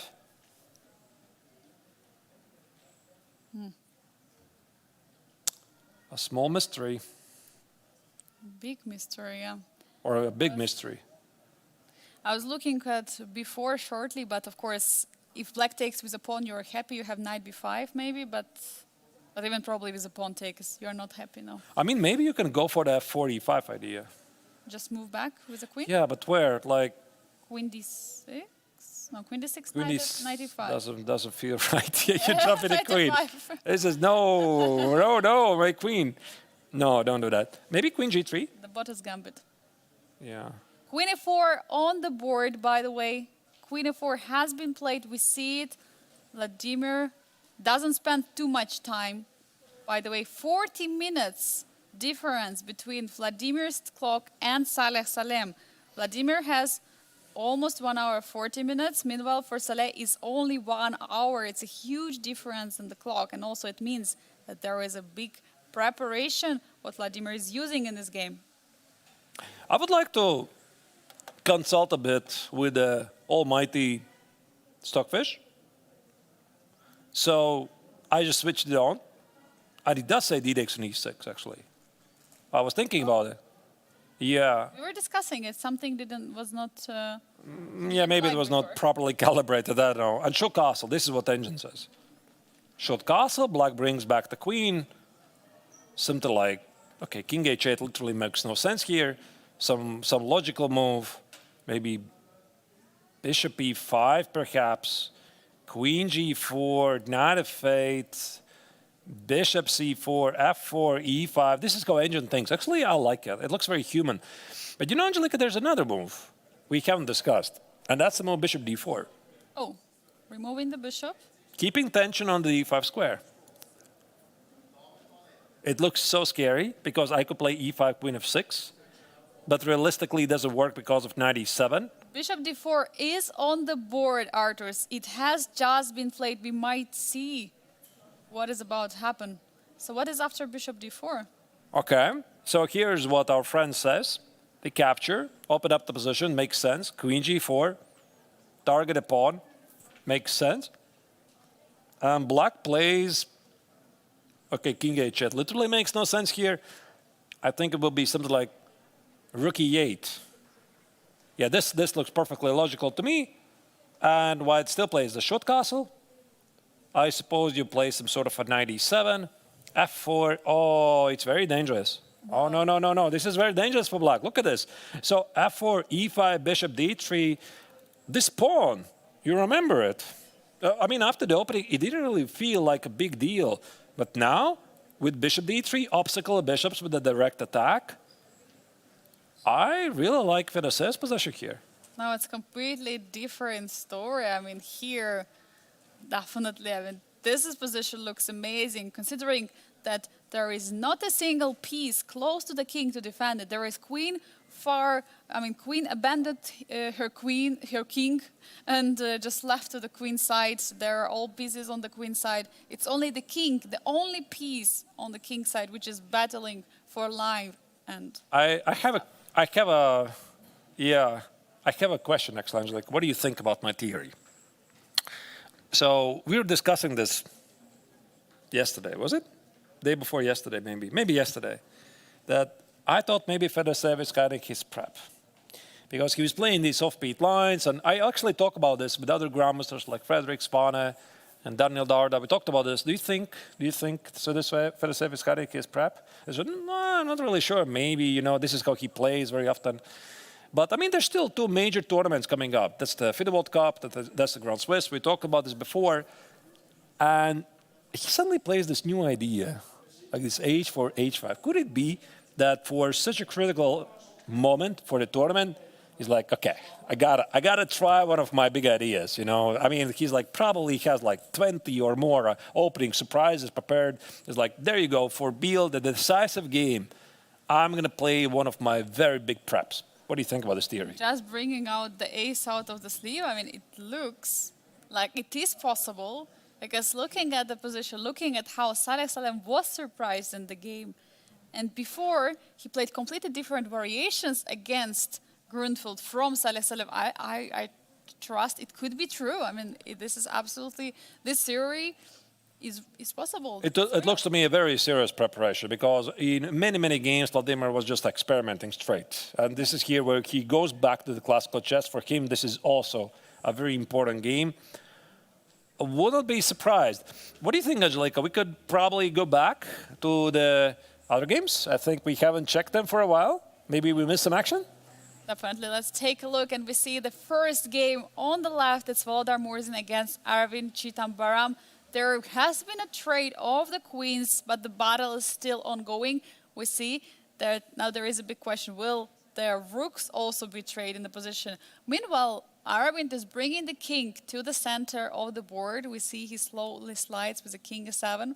And now he just offered the rook trade on c8. Question, is it going to be accepted? But also, super important match in the challengers. David Navarro against Rinat Jumabayev, and it's David Navarro who is pushing. He has just broken the center with d4. It's the second game to the right. And we see he has a very active knight on d4, also more space advantage in the center with a pawn e4, while black has this awkward rook on f6. But Arturs, it's your choice. Where should we head out next? Yeah, I mean, we could go to see full screen Volodar Murzin against Aravind, because Aravind is the leader of the Masters tournament. But this game, unless we're going to see a repeat of the famous game Robert James Fischer, Boris Spassky, when Spassky famously played bishop takes at h2 in a similar position. That's the only drama I can think of. Maybe white just takes the pawn on h7 and allows g6 to be played. Apart from that, no. I think this position is as equalish and as drawish as it gets. So I think we can stay here for a while, because I think it's going to wrap up very soon. Yeah, and it's a pity to see that Aravind is allowing all those rook trades heading out for some peaceful outcome. We see a rook trade on the board now, the bishop. Which move count is it right now? I think it moved 25, isn't it? No. Yeah, this is mode 25, and the players cannot agree to the draw before move 40, and usually there comes this mutual understanding, right? So one player repeats the move, the other repeats, etc., because there's no need to do that. But here, I mean, there's a complete symmetricality on the board. White can play a3, b6, I don't know, h4, h6. So bishop takes on h7 here. This is the very, very famous game, idea at least, from the World Championship match back in 1972 when the American chess legend Bobby Fischer famously took the pawn on h2. Do you remember what was the reason, what he saw there? I think he miscalculated something. Yeah, he said that there was like this h5, h4, like that it was still possible to get the bishop out. I mean, we could have shown this here, that how the bishop is trapped on h7. Yeah, so maybe before this last move, yeah, you're saying takes, g6, h4. And king is in time. King f8, h5, king g7, takes. Something like this was played in the game of Fischer against Spassky. Definitely surprised Spassky. He's probably very happy about it. But Aravind said no, take on h7 will not allowed. We see prophylactical moves being played for the overall standings. This is a very crucial result. I mean, if the players will have a draw, but one more time, they cannot agree on a draw. There is a Sophia rule here in Biel. Only from the move 40 the players can agree on a draw. Till move 40, there can be a draw only by threefold repetition. So if their players will find a way to repeat the position 3 times, there is going to be a draw if someone will claim it. And then it means that both of the players getting 1.5 points. Yeah, one more time, there is a very interesting format here in Biel. 4 points for the victory, 1.5 for a draw. So Aravind would get 1.5 points, which means he would be ahead of the whole field. But it would allow Salem or Vladimir Fedoseev, when they would get 4 points, catch up with Aravind. They would have the same amount of points. And here we go backwards to the first day of the festival where they played chess 960. And at chess 960, Aravind had the last place. He has the worst tie break. So it doesn't matter who he faces, he fails.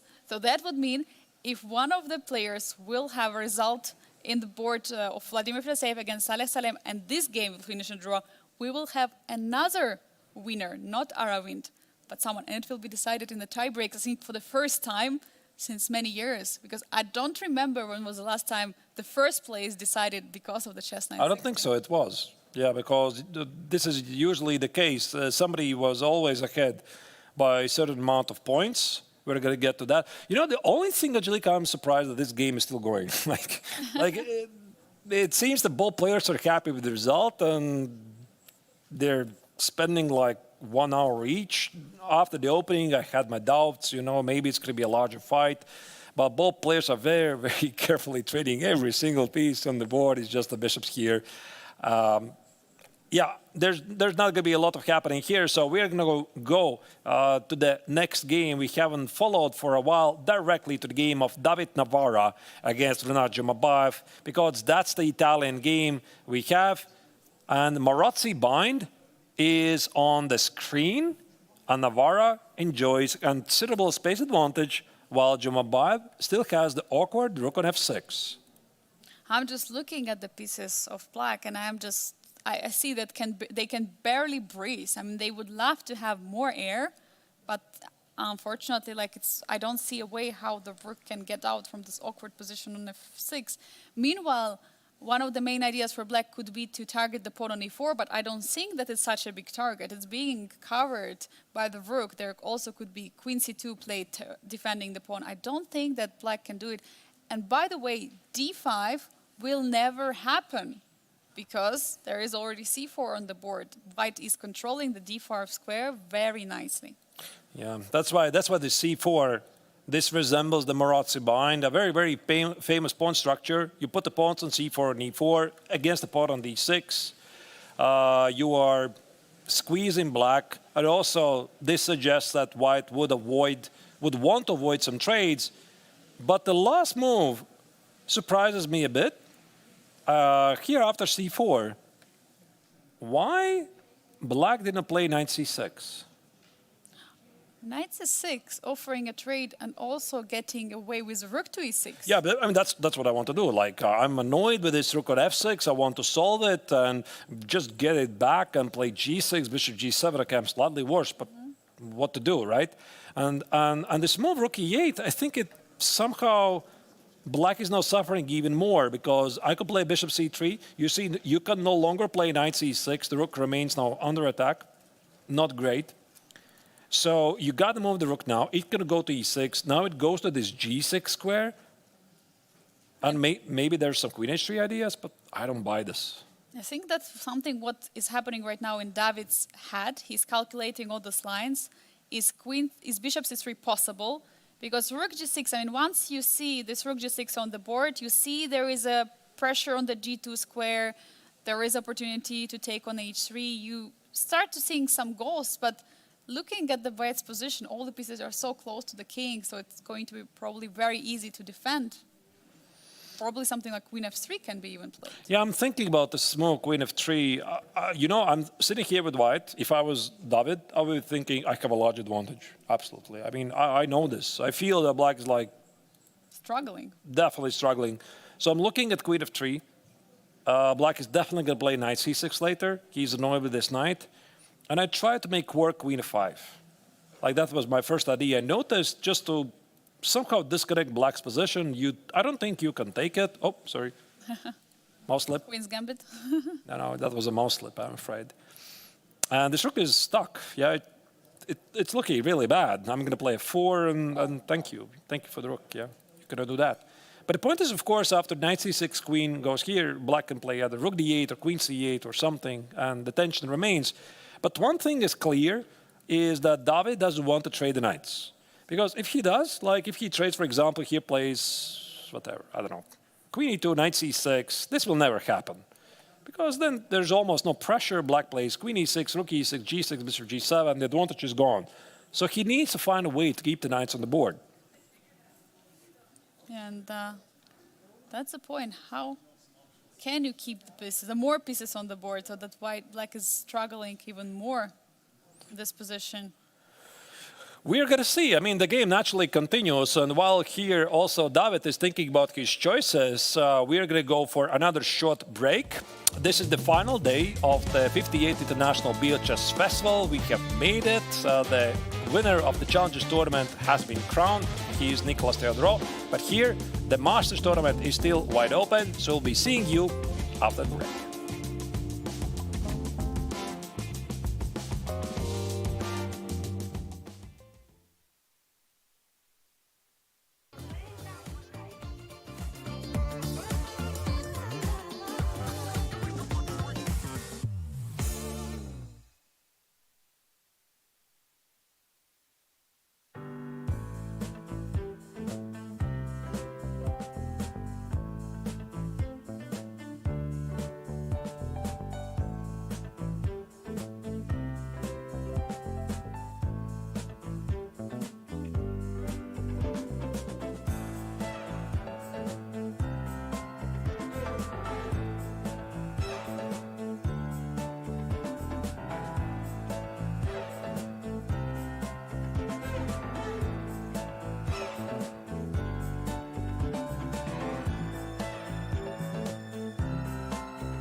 We're back live with the coverage from the 58th International Biel Chess Festival. This is the final day of the main event, GMT Masters and Challengers, that is being played in the heart of the Bienne bilingual city, the Biel Congress Center. Here we see the players from the Masters tournament. The tournament leader, Aravind, with a black color, playing against Volodar Murzin, the reigning World Rapid champion.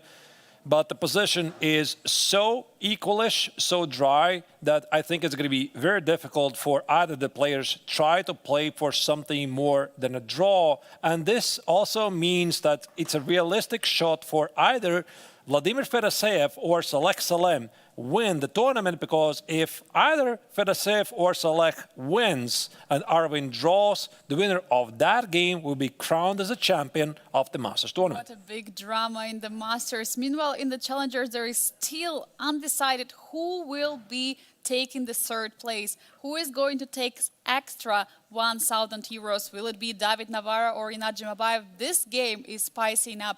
And this was a game we checked just before the break. It's the second game to the right. And by the way, David played a move we have not expected. It's a rook lift. Very interesting rook lift. Rook a3 was just played on the board. And we're definitely going to look more into detail into those ideas. But shall we go to David or Arturs? Do you think we should go to the Masters? Yeah, we are going to start with this game. And the move Rook a3, this was played just as we went to the break, and the engine marks this as a mistake. And I think I understand why. So David's idea is to play Rook g3, which makes sense, right? He has the knight on d4, the bishop on d2, looking for a kingston attack, and maybe he expects the black to play knight c6, and he has probably prepared knight f5, followed by Rook g3. But do you notice something? The bishop on f8 is looking at the rook on a3. Could this be something that Navarro simply forgot? Because now black has a very surprising resource, d5. Wow, what a break in the center, in the most protected place. Literally targeted by two pawns, pawn on e4 and pawn on c4, but you don't care about it, because after take on d5, there's going to be take. And it's the bishop which is opened up, targeting the rook on a3. Brilliant resource. Wow. Yeah, the question is how to evaluate this position now. I think probably black is going to take on e1, either bishop e1 or rook e1. I can't really tell. Bishop takes on a3. B takes on h3, queen takes on d5. You would think that, oh, white has two minor pieces for the rook, it's really great. But actually, this position is not so clear after all, because black is also pretty active here. The rook is controlling many nice squares. No longer it's feeling so awkward on f6. It could be still a 3-result game. But you know the thing is, Angelika, this rook a3 move, it, for some reason, resembles me the game of Magnus Carlsen against Vachier-Lagrave from the World Championship match, either the first or the second match, Game 6, where Carlsen famously blundered a combination that Vichy did not notice. Why I'm saying this, d5 was not in black's radar at all. After rook a3, d5 slowly is a move. The question is, do you see it or you don't? So it's very easy to see. When we have the relation bar, it immediately suggests us, oh, there's got to be something concrete. And then, oh, of course, it's d5, right? But you play with black, you're so fixated in your idea, you want to play knight c6, you want to fix the placement of the rook on f6. So the question is how easy it is to pick up d5, attack the most offended square, as you said, and also evaluate this position properly. Whenever you have such position at the board, whenever I have it, what I try to see after each move, how position changes, and that might help you with finding these hidden moves. But you're right, Arturs. I mean, it's extremely difficult. Like whenever you didn't have this d5, you didn't plan it, but the last move of the opponent, it always changes something. The position change. It includes some ideas. It includes some opportunities for both the opponent and yourself. And right now we see bishop on f8 is hiding behind the knight and the pawn. So it's also not so easy to see that it might target the rook, but if Rinat is going to just with probably with 1 second look at the bishop and the rook, he might find it. He's got to find it. You know why? Why? Because after knight c6, this is definitely his move he's thinking about right now. And after knight f5, he's got to see d5 right now. So he should see here, after knight f6, knight c6, knight f5, I might have d5. Now, this is a completely different position. Here, it does not work, because after c takes on d5, bishop takes on a3, there's going to be intermezzo move, d takes on c6, queen takes on c6. I mean, actually, the line still continues. B takes on e3, and for some reason, you could take on e4, and I already found the reason. It's knight e7 check. Oh. Yeah, it's a very nice check. Rook e7, rook e7. White wins just a piece and wins the game. But you see the line, knight c6, knight f5, and an experienced grandmaster is asking myself, okay, I have this d5 idea. Can I improve it? And once you have that thought, immediately you see d5. So it would be quite surprising for me to see that Renat would not see d5 because he's very sharp. He sees these things very quickly. The question is, how do you evaluate a position? And I also suspect that Renat convinces himself, did White did this on purpose? Did White play rook a3 to promote with d5? No. Why? Because he already had this great position with a very nice space advantage. So he convinces himself that most likely Navarra missed. And that's why I think that d5 is a very, very realistic move for Jumabayev to find. Arthurs, and also looking backwards a bit to the games which Renat played on the board. Meanwhile, we have a result. It's Voldar Murzin and Aravind who had a 3-fold repetition, and the game finished in a draw. We already don't see, by the way, this is probably Aravind is walking away. So the players agreed to draw. Second result in the round. Not to say that it was a surprise after the opening and the trade of the pieces that we've seen, but definitely it's a huge change for the overall rankings, Arthurs. Now it's all about the last game remaining in the Masters. If someone is going to win it, that person is going to be a winner of this year's Grandmaster Triathlon. Yeah, I think also Aravind, of course, is going to want to keep a close eye on the ongoing game. The game Fedoseev against Salem, which is we are going to turn to in a moment, is very, very sharp. So Aravind has secured at least second place, and if it's a draw, it's a first place. So yeah, 2 more games ongoing. 2 more games ongoing here in Biel. And what I wanted to tell about Renat, I mean, you said correctly, he's such a sharp player. Recently, he played against Aram Jacoben, found this very nice and sharp ideas. Also, the game, remember this thriller game against Daniel Darda, where Daniel was winning, and then he found the moment, he was striking back under seconds. I mean, he was having seconds on the clock in that tough endgame and end up turning around and winning the game. So Renat is a super strong player. He's capable of finding many strong moves. And now, this moment, we see him taking time now over 14 minutes right now. He has thought for 14 minutes and 19 seconds in this position. I think he sees d5. He's calculating on the life, and we are going to see it. I mean, it's very great resource that he has. Do you think David sees the move d5? I mean, he's not even at the board now. That's that's a very interesting moment here because I think he sees. Because this is how a chess player's mind works. You calculate a really hard position, you play a move, you immediately see everything. Like, that's pure magic. And I can tell you a small story from my own experience. So I was playing this open tournament, doesn't really matter which one, it was a classical game. Playing against a talented youngster, and I sacrifice a piece. I'm thinking, oh, it's a really beautiful piece, etc. But I'm thinking like good 20 minutes. And I'm checking every single line, like I'm totally sure it's working. As soon as I make the move, I see it's wrong. Oh my Immediately I make the move, it's wrong, it's not working. It's like my eyes are open, immediately everything is very clear. So what I do, I'm sitting at the board for like a couple of minutes. I'm like counting literally seconds. I'm convincing myself I cannot get up because my opponent is going to have some read on my body language. I got to remain calm for 3 minutes. So I'm sitting there for 3 minutes. I'm burning deep inside. I'm even taking a cup of tea or coffee or something. I'm trying to look really calm. I want to run away. Then I get up. I slowly walk away. I'm saying to myself, do not look back. Do not look back. I leave the hall and I just run away, basically, to the restroom. And we don't see David on the board at all. This is a very difficult moment for you to come back. It also might signal that he suspects. He suspects that d5 is on the board. You just don't want to be present on the board so that you don't give away with your emotions.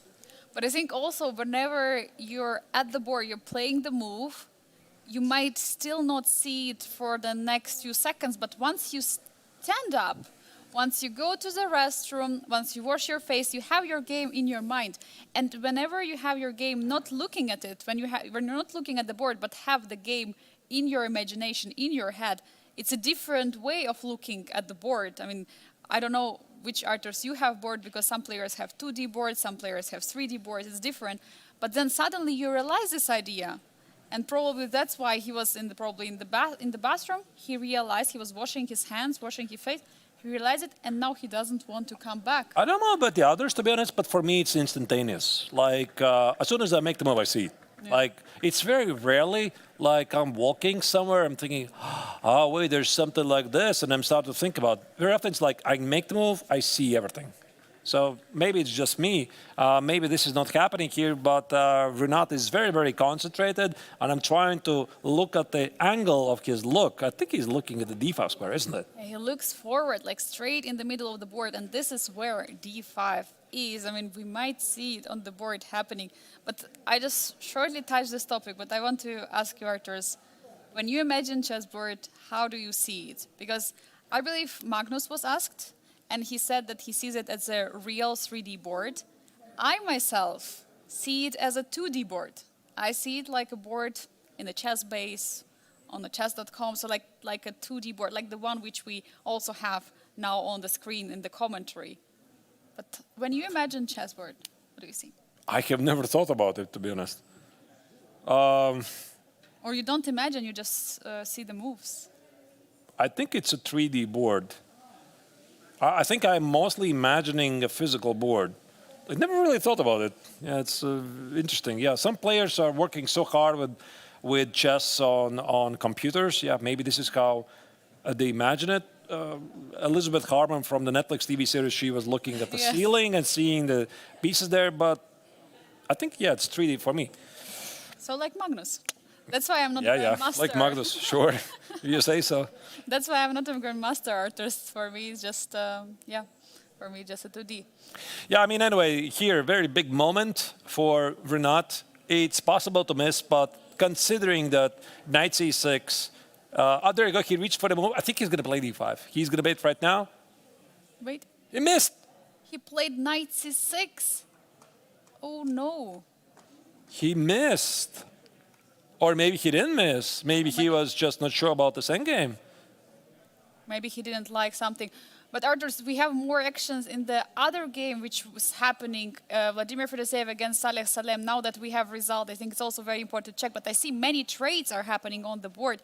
And apparently there was not the best choice played by Fedoseev. Let's go straight to it. That's a very, very important game for us to follow. So we're going to the game of Fedoseev against Salem Select. That's the Masters tournament. Here, this is the fight for the win in the tournament.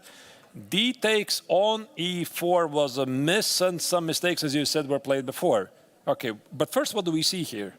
Yeah, we see that there are many captures. I mean, I see that there is, first of all, the pawn can be captured on E4. And the question is, how do you capture it? Then we also see this awkward queen from black on the queen side. It's not working at all. An opportunity of the knight jump to c7, knight can jump to d6. I mean, there are many moves for white. Wait. What about knight e4, queen f6 here? Oh, wow. What about this move? How do you stop? I mean, if I would just put it on the board, how is this even equal? Maybe you cannot take, what? King f8? I mean, king f8 is the only move. Wait, is black escaping this? How is this not a checkmate? Knight e7? Knight d7, sorry? Queen h8 or something else? Bishop c4. There is bishop c4. I mean, you're continuing attacking. I mean, the queen is a bit under attack, but you could give a check and then play bishop c4, but watch out for the queen g5. Let's just put it on the board. Queen g7 check. king e7, bishop c4 would be a very nice continuation, but there's going to be some queen g5 checks here, and black at least has a draw. Engine says actually black is winning. Is this intended? Or this is a miss? Like, I would have thought you need to keep the bishop alive to stop any queen of 6 ideas. We got to go back a bit. We have to understand what's going on here. What is going on, Archers? I'm shocked. So we left it queen f4, bishop d4, should castle. We were here before. Engine does like should castle. Engine says first include the trade. Not super clear, to be honest. I'm not sure like if it's that an obvious idea. So black decided to take e takes on d5. Knight b5 is a mistake by white. And instead of knight b5, white was supposed to play rook d1 with the idea to sacrifice the exchange, I suppose. Let's say if I take it on e4, rook d4, same idea. Queen f6, king of 8, knight e4. Oh, it looks so scary. And yet the engine says it's somehow balanced. This is a completely shocking. I mean, you're playing black this position. You're having black. You have 42 minutes on the clock. Your opponent played out the preparation. And according to an engine here, bishop b2 is the best move. So you keep the bishop alive. Rook takes on c5. And now take on... Actually, yeah, why not this? Because at least you keep the control of this square, of these squares, dark squares. The bishop is alive. It's not really about the pawn on b2. I mean, this pawn on b2 doesn't really matter. All I'm trying is to keep the bishop alive. But he must have not liked something here. Maybe he saw something like... But maybe e5? No, e5 doesn't work. Bishop c1, bishop h6. I think it's like a general feeling. You look at this position, the queen is still out of the game, the king is getting exposed, but I still find it quite difficult to explain why would he go for this.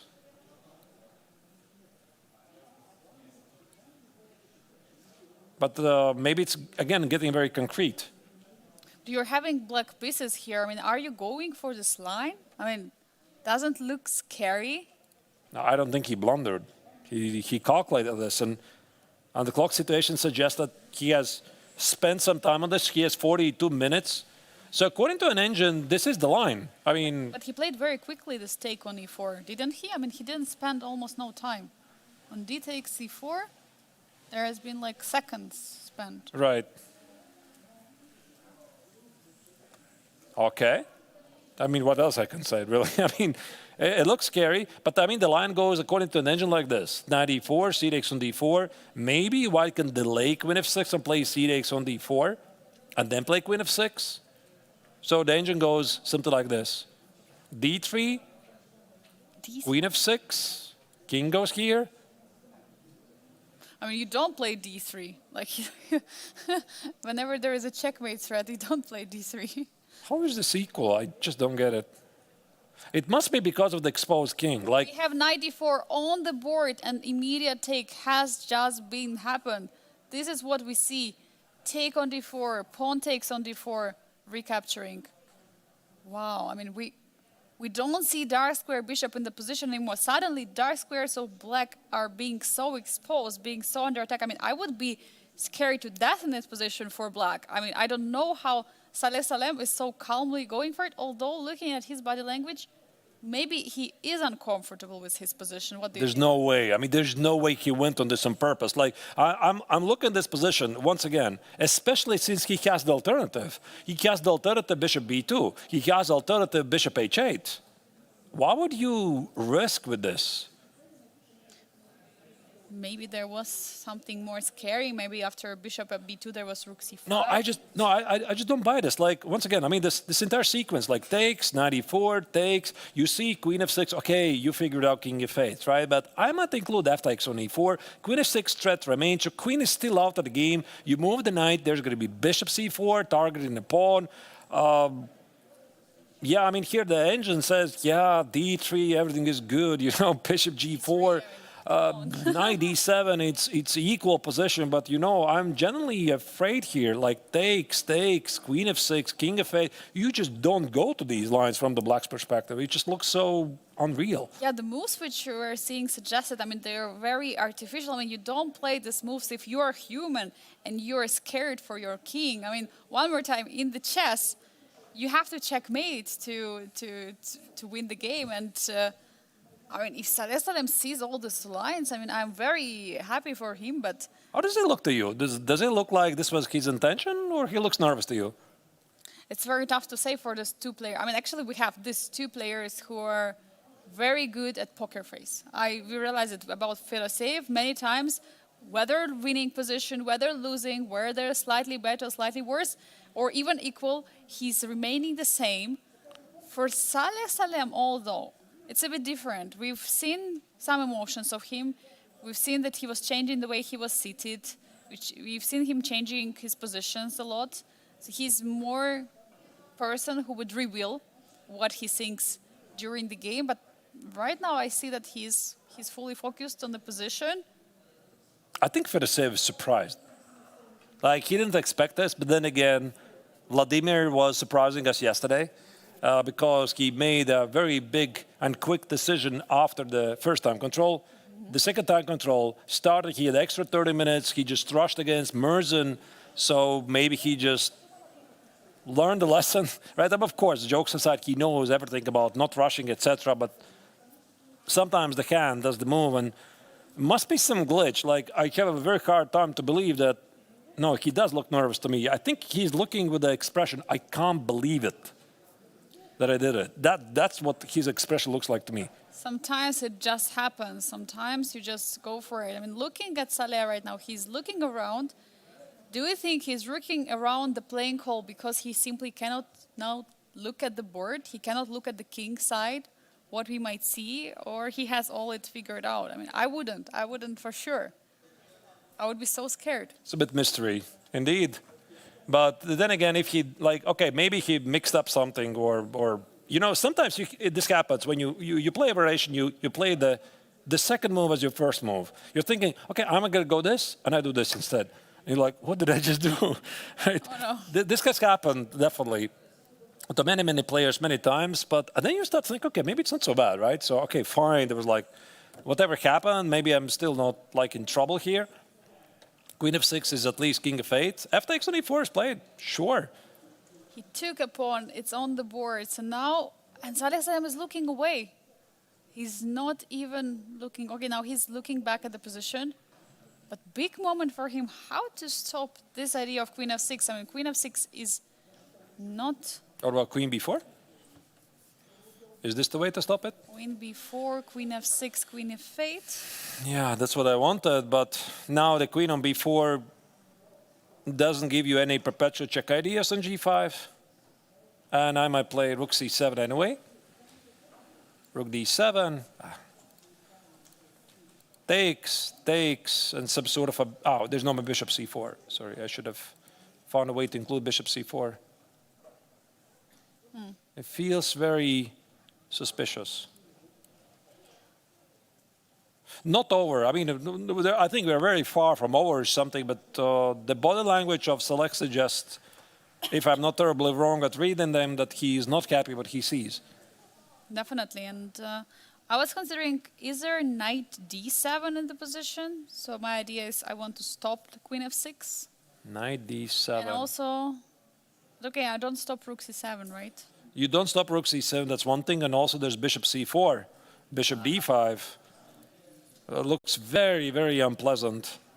Like maybe rook c7 is stronger, I'm not sure. But I like this bishop c4. Knight e7 is a very human move because you also want to get queen e5 to the defense. Yeah, I think it makes sense, but as you can see, the engine doesn't like it. It's like, I'm just wondering if there is the only way to go. I mean, we were discussing this variation with this engine line with a d3, but I mean, how can you Oh, d3 is just not real. Like, as a human, how can you pick it up? no, you don't. I think you don't play like that. I mean, this d pawn is even going nowhere, and d3 you just improve White's bishop on g4. That's the engine saying us this. Yeah, you just play d3 and there's nothing. But we humans, we tend to disagree. And for Salem, it's a very tough situation right now. 40 minutes on the clock against 1 hour and 9 minutes for Vladimir Fedoseev. Huge battle right now here. Both players know Aravind just finished in a draw. And the winner of this match is going to be this year, 2025, Biel Chess Festival Grandmaster Triathlon Champion. So this is what players are fighting for the first place. And the difference between first and second place is in 2,500 of Swiss francs, which around equals the same as in euros. So it's definitely a lot to fight for. And knowing that result of Aravind already happened, they can have big ambitions, both of these players. For Aravind, he already settled. It will be either second place or the first, depending on the opening, depending on the game of Vladimir Fedoseev against Salem. But draw is not enough. So we're going to see the two-result game for sure. I mean, both players will try to risk an attack. I think the next move is critical. And Select knows this. He knows that he possibly messed it up. Whatever was the reason of e takes and d4, it's gone. You got to accept what you have here. So the first thing what you need to do is overcome, if this indeed was the case, overcome the initial shock. Okay, I'm still alive, everything is good. And then make sure you're not committing to a second mistake, because the two mistakes in a row is a very, very famous rule in chess. Most often the first mistake you make, it's like making your position worse, but it's not a losing position.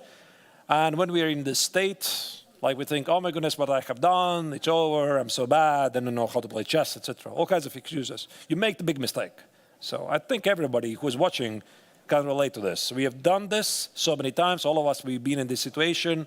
So it really takes all of your resolve to get over it. Yesterday, Fedoseev didn't manage to do it himself. And it's move 23, Artus. It's move 23, 37 minutes for 17 moves. It might feel like a lot, but once you realize that there is no time increment, there is no increment per each move, there is no 30 seconds. So this time is then becoming a little bit more limited. So it means 2 minutes, if my calculations are not wrong, 2 minutes per each move is what Salem has now to reach move 40. And he's already spending almost 5 minutes on this move. And I just realized there's also bishop d1, bishop b3. Oh.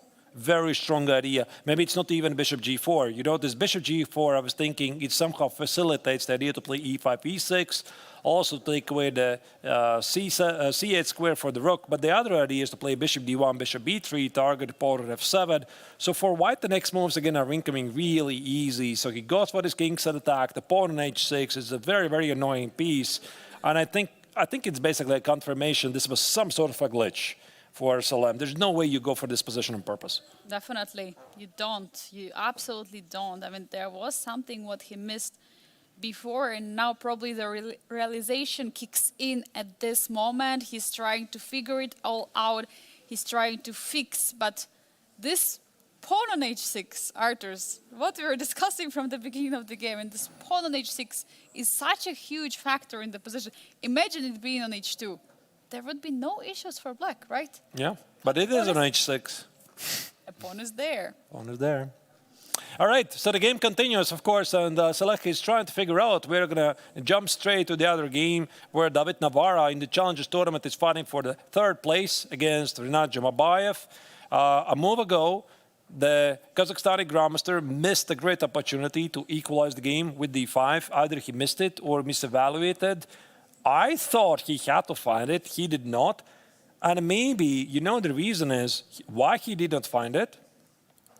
Because he was fixated on the idea to solve the problem of the rook. Because this rook was bothering him on f6 for a longer time.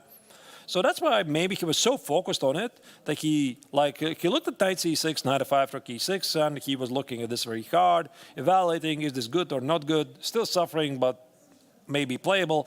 And very often, I find myself also in this state when there's a distraction, like you're looking for something, very often you don't see what's happening in the background. So this d5 push, I'm going to roll back again in case you missed it. There was a move d5 after Navarro's mistake d5. It was never there before. It was only here.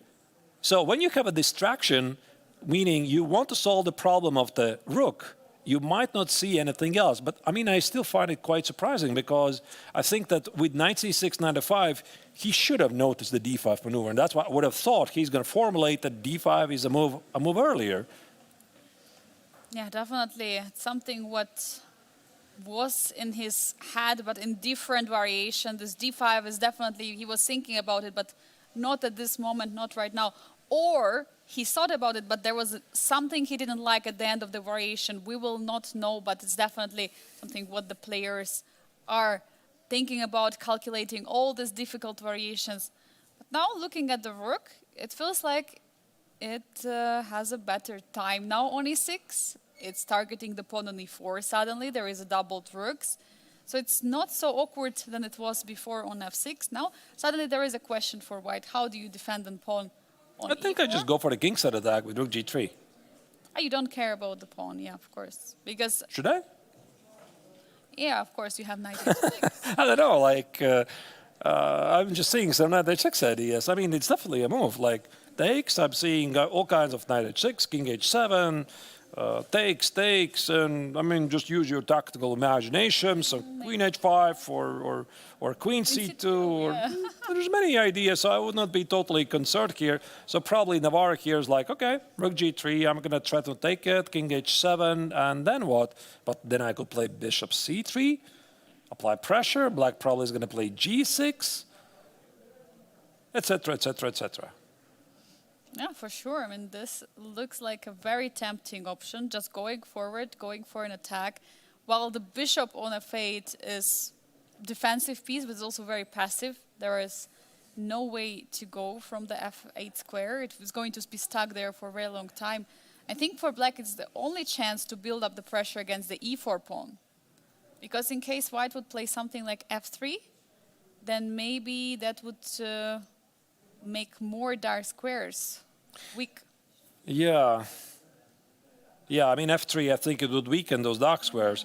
But you know, Angelica, I'm thinking there is a probability, not very high, that Renat saw d5.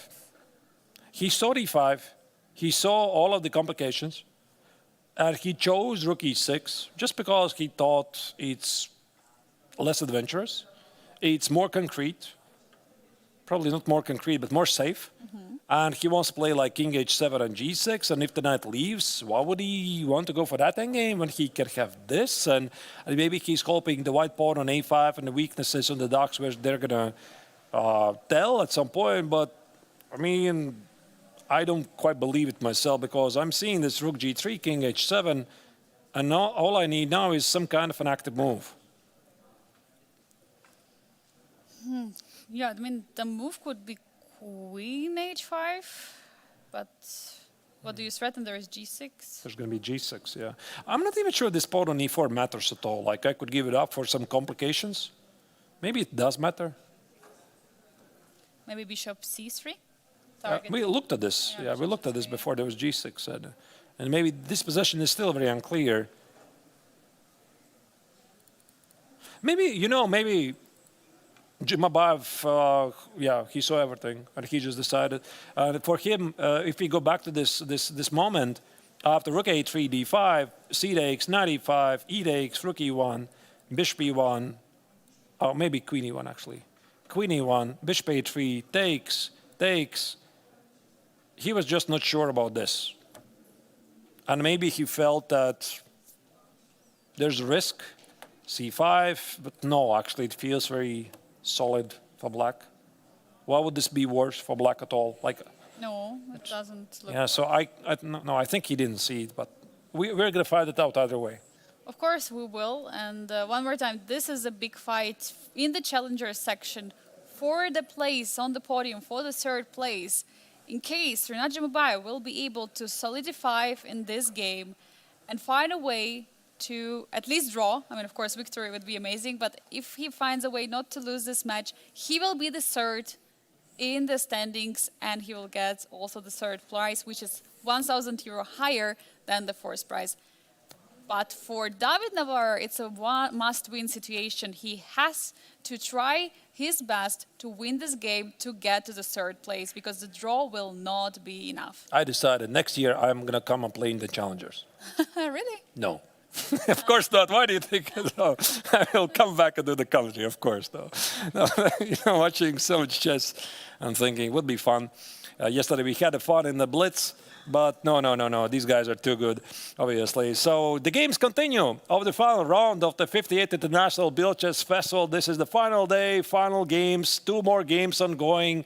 1 game in the Masters, 1 game in the Challengers. There's a lot of at stake here. The title of the Masters, Triathlon, or the third place finishers in the Challengers. The viewers don't go anywhere. We are going to see you very shortly after the break.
Ladies and gentlemen, we're continuing the coverage from Biel, Bienne, the bilingual city here in Switzerland, where the 58th International Biel Chess Festival is taking place. There is a major development in the game of Vladimir Fedoseev versus Salem because this is the game for the championship. If either of the players is going to win the game, he is going to become the winner of the triathlon. And just a move ago, the Emirati Grandmaster Salem Saleh made a pretty serious mistake, queen b4, allowing white to play rook c7, rook d7, and here white has a very serious attacking idea. Arthurs, I see a huge alarm right now for the top Emirati Grandmaster. Just unbelievable how he managed to go for it. Queen b4, and he didn't see the d3 option, which of course was a computer move. I mean, this was a tough move to see for a human, especially when there is a big checkmating attack ongoing. But we see already rook is on c7. I mean, rook is on the 7th rank. You just feel that your pieces are joining the attack very easily. Queen f6, potentially bishop g4 or bishop c4, something what we can see. What about queen e5? What about queen f6? These are also moves. So here, according to the engine says rook fc1 is the move, and I think it does make sense because you want to keep more pieces in the attack. But if I'm Fedoseev, I'm also thinking about ways to immediately deliver the mate. And I think I saw Angelika Kim reaching for the rook on f1 to reinforce the rook on c7. Will we see the rook supporting the other one? And he is going for it. Rook f to c1 has just been played. He's supporting the rook. He's inviting queen coming to f6 or e5 in the next move. I mean, this is exciting turnaround what we see right now here. I mean, amazing game from both players, super sharp, incredible preparation from Vladimir Fedoseev. And also a pretty strange mistake by Saleh to give up the dark square bishop, which would control these dark squares, because that's what we saw. And I think it was some kind of a glitch or tiredness or whatever is the reason, but the move is done. And here after rook fc1, if you could roll back a bit, this was the position here where Salem made the move queen b4. It just looks very natural because black wants to bring the queen either to d6 or f8, most likely the d6 square to control the f6 square. But according to an engine here, engine would say you gotta play d3, and I think it's very easy to discard because you see bishop d1 as the move or bishop g4, and neither of these moves, they improve white's position, so it's just almost impossible to do it. And yet here, queen b4 was the accurate move. Well, let me try to figure out why. So if I play now, rook c7, rook d... that's why. There is no opportunity for white to include rook f to c1. Okay, then we should look at the variation where after d3, bishop goes to g4. Not bishop d1, but bishop g4. Yeah, I'm definitely going to check it, I promise. I also wanted very quickly to have a look at bishop b3, because that was like my big idea. I don't want to just give up on the line. But now there's queen e7. So you protect these squares, and rook c7 is going to be rook d7. Yeah, so you're kind of safe. I could understand that. And after d3, bishop d1, what was the move again? Queen b4. If I play queen f6 here, now there's queen f8. So it's very concrete. And you said bishop g4, right? Is also the second move? So that would include ideas of rook c7, rook f to c1 to be still in the picture. So if now queen b4 is played, rook c7 is the move. Right. So what should black do now? The engine says 97. Oh, but it's not easy. No. How would you establish that 97 suddenly in this position is better than queen b4? I know. You calculate, I suppose. So takes, queen f6, king f8. And one more time this position. One more time this march with the king. Yeah, you win the rook, but there's a perpetual check. There's a check, and a check, and it's a draw. Wow, yeah, this was a very difficult maneuver to find, to understand that d3 was important to identify the placement of the bishop, but when you generally look at the move, all you're seeing is that you're actually helping white. And especially right after you have committed a mistake, in this situation, to make such a move, it's dare I say, close to impossible, very difficult. And here the point is, rook fc1, what keeps the attacking ideas? d3 is going to be simply bishop takes on d3. The pawn on f7 remains under attack. And according to an engine here, engine says black has nothing better than to play queen d6, allow the queen trade, and give it the pawn on b7, entering a long suffering. And look at this. Salem has 22 minutes on the clock for the remaining 15 moves that he has to play. It's a move number 25 right now, and it means he still has actually even 16 moves he has to make, because now it's a move 25 for white only. So a lot of moves have to be made. He was reaching out for a piece shortly, but he's unsure what to do. I think he realizes in how much of a trouble he is. Meanwhile, Vladimir Fedoseev is enjoying his huge time advantage, 45 minutes around, because now he has 1 hour, 4 minutes on the clock. What a comfortable position to be in right now. You have attack, you have time advantage, you had a very nice opening prep, and we see d3 is on the board, so he finds d3. Bishop d3. It's just bishop d3. What I'm missing here, you just take it. You take on d3. I mean, this is not happening on the board yet, but the bishop takes on d3. You got to take on d3. There's going to be queen f7. And with the speed it was done, did he just miss it? Like, you just take it. And now I'm not really sure what's the idea here. Why would you include this? Again, there's no trade on d3. Is this some 95? You definitely have some background issues or queen e5 ideas here. Maybe queen d4 is the idea of black? So give up a pawn to queen d4? I see. Queen d4. But one more time, it's so tough. No, it's just over. It's just over here. So you're hitting the rook on d7. Maybe it's some miscalculation again, like takes and captures and maybe no, but you can't play 95. Rook f8, the Rook only move. f8. You cannot stop it.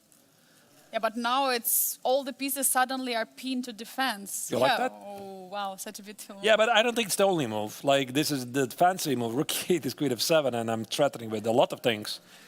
But the queen and the rook are basically pinned to the defense of the king, and with the only one knight to jump, I mean, not much you can do here as black. I mean, what a tough situation to be right now for Salem. He goes for d3, he finds this move, but it is one move too late, or even two moves too late. He should have found this move earlier. He should have played this d3 2 moves ago. Then there was a chance for him to save this game, but now it's getting very critical. Speaking about the thing you mentioned, Angelika, that Fedoseev enjoys a large time advantage. When was this? This was a couple of days ago. I was watching some interviews, and I think it was Bienne, who one of the world's best players. And was it the question by the journalist or however he brought up this thing is, why does Nepomniachtchi play so quickly? Do you know actually the answer? No, I don't know the answer. Well, apparently his coach, either the first coach or the current coach, I don't know which one, told him that you have to play with like a feeling that you have 1 hour less on the clock. So you have 2 hours on the clock, but you're playing like you have 1 hour on the clock. So, and somehow this allowed him to change the mindset to play faster chess. Like, I don't think that's the case for Vladimir, but yeah, I mean, we are seeing a generation of younger players who are indeed starting to play really fast, not spending time. Could be that thinking is overrated. I think it definitely, I mean, thinking is, I don't think it's overrated, but definitely it's there. It makes a lot of sense. Because what I think the main problem is of spending time is that players are afraid to make decisions. So there are like 2 decisions or 3 decisions in the position you have to go for, and you already know which decisions you want to go, but you still don't want to make a decision. But unfortunately, not making a decision is still a decision, because if you're prolonging this decision making, you get less and less time on the clock, which in critical position is going to backfire. And that's why thinking that you have 1 hour less time on the clock than you actually have, it might help you psychologically to try to decide on the moves faster. Because for me, for example, I can totally relate to it. I might know what I want to play next, but somehow I feel like, oh, if I go for the straight, I will get more equalish position, I will get more trades. Yeah, bishop d3. I'm sorry to interrupt, Angelica. Yeah, bishop takes on d3 is on the board. Yeah, it did happen. But yeah, I mean, what you said, it definitely makes sense. Yeah, so, you know, we had this discussion yesterday also with fellow grandmasters, with Frederick Svare and Daniel Darda. They're playing the blitz. So we played with the time control 1 minute plus 1 second in a hotel lobby. And I was always ahead on the time. Like, I played the openings very quickly. I had like 1 minute on the clock, and they had like 30 seconds. And I told to them, like, what's going on? You're the young guns. You should be playing much faster. I'm the old guy here. And then I was making the mistakes at the very end. And I said I should be, you know, maybe spending a bit more time. And they said, no, stick to what you're doing. Because, yeah, when you start to think, apparently you start to make mistakes. Yeah, so. If it works out, it works out. So. Right. And we see queen b2 has just been played. So this was the idea, but one more time, I mean, there is no material advantage now for white, but there is a huge pressure, and you might consider already ideas of taking on d7 and bringing another rook to c7. I think I understand it, actually. I think now I understand he missed one move in this position. Maybe Salem felt his position is safe, Angelica. e5?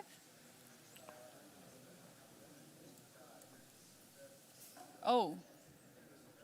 Now what?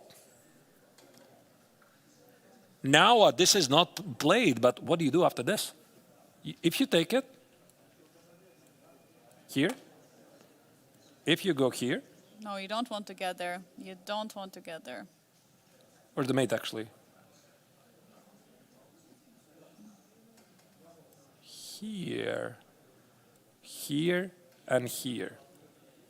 I think he missed it.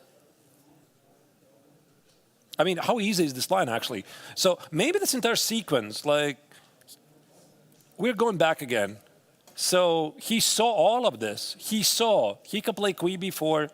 He saw, oh, I could play rook c7. He's going to give up the pawn after d3 to connect the queen, to control this long diagonal. He saw that, oh, I can play bishop d3. Again, you could have played rook d3 because of queen f7. And maybe he just thought this position is okay. And here comes, oops. If you take it, you have massive problems. If you take it, there's this move. That's a checkmate. You cannot put the queen on this diagonal. You play king of 8. And now this move could be something that he simply missed from afar. But even getting this position with a king on f8, I mean, this is already scary to get this position with black pieces. I mean, you see all kinds of checkmates. You see all kinds of ideas. I mean, you don't really want it. You don't really want to allow queen on f6, but probably there is not going to be a choice. Yeah, there's also the idea to play e5, but now it doesn't work. There's queen d4, queen g4, and I suppose you cannot play here, queen h5, queen h6, and black is okay. So h6 can become a weakness. It can. All right. You know, I had a discussion with Daniel Darda. Was it yesterday, day before yesterday? I think it was day before yesterday. Oh, yesterday. Yesterday? Yes. The day before yesterday. Was Radek here. Okay, fine. Like, okay, time flies very quickly. And I asked him, what's your, preparation? On what are you mostly working for? So the young grandmaster from Belgium, he said, I'm mostly working on tactics, pattern recognition. So stuff like this, like bishop b5, queen f6, rook c5, is what a very strong grandmaster, I think you should find it. And here you can see also the pose of Fedoseev. He's like completely locked in. There's no guarantee he's going to find it because there might be distractions. Like it's a pretty difficult move to find, like because your brain might just disconnect it from the candidate moves. But as long as you formulate, I need to push away the queen from b2 so that I enable control to f6 square, you can find it. But it's very challenging. Either you see it or you don't. Like he's reaching for the move. An e5 looks very natural move, but it doesn't really work out. He's reaching. Look at the facial expression Bishop of was reaching- Salem. He was reaching for the bishop, or was it? I think he's going to find it. I think he sees it. No, he plays a4. No. a4 is on the board. And that's also a great move, by the way. Wow. Oh, wow. Look at that. Brilliant move, apparently.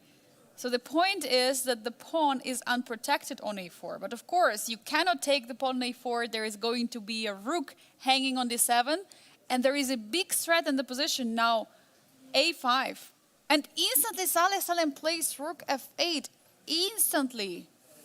Not even thinking for 10 seconds. He's playing the move right away. Why is he rushing so much? I mean, he doesn't really have a lot of time, I suppose. Move 27. But still has 20 minutes on the clock. Very critical position. Every decision matters.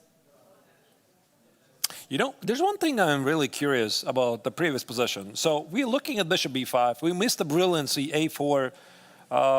Yeah, Engine likes these lines because, yeah, there's a whole bishop under attack, but of course you cannot do that. There's going to be a checkmate. But the point is, I'm wondering why Fedoseev did not try to play rook c3 here. There's also this move. Disconnect the queen. That's what I talk about. Try to disconnect the queen. Because black can play queen b4. And the point is after queen f6, there's queen f8. So the pawn is hit. So you play a4. You're trying to play a5, disconnect the rook on d7. Black plays rook f8. And how about now we go back to the same idea. Disconnect the queen. The threat is to checkmate. And unfortunately, the rook on f8 stands really badly. There's no king f8 and there's no queen b4, queen f8. Major difference. Now queen f6 is a huge threat. You cannot remove your queen on b2. How do you stop a checkmate? You have to remove the rook back. Will we see it on the board? We see that Vladimir Fedoseev is taking time here. He's not rushing. He has 54 minutes on the clock against 20 minutes from Salem. He knows this game is the most important game in this tournament. This is not only that because it's a final round, but because Aravind played a draw, who was leading the tournament before this round. Now, in case Fedoseev manages to win in this game, he will be the 2025 Biel Chess Festival Grandmaster Triathlon winner of the Master section. And this is definitely what he wants to get, and he doesn't want to get any hiccups on the way, because yesterday, Arturs, he already got winning position against Murzin. He was winning, I mean, he was almost trapping the queen, and then he just made one inaccuracy, one mistake, and then suddenly he appeared in the completely lost position and lost endgame, and this was completely shocking to follow. But here he must find a way to solidify and get the victory. Yeah, but what's going on with Salem? Like the last two games, he had this absolutely great start. I mean, when we roll back the picture, at some point in the Masters tournament, he was in the last place. Then he won 3 games in a row. Like, okay, he had some luck, for example, against Aravind, but it felt like he's in a really good role and doing really great. And yesterday, there's just complete collapse against Aravind.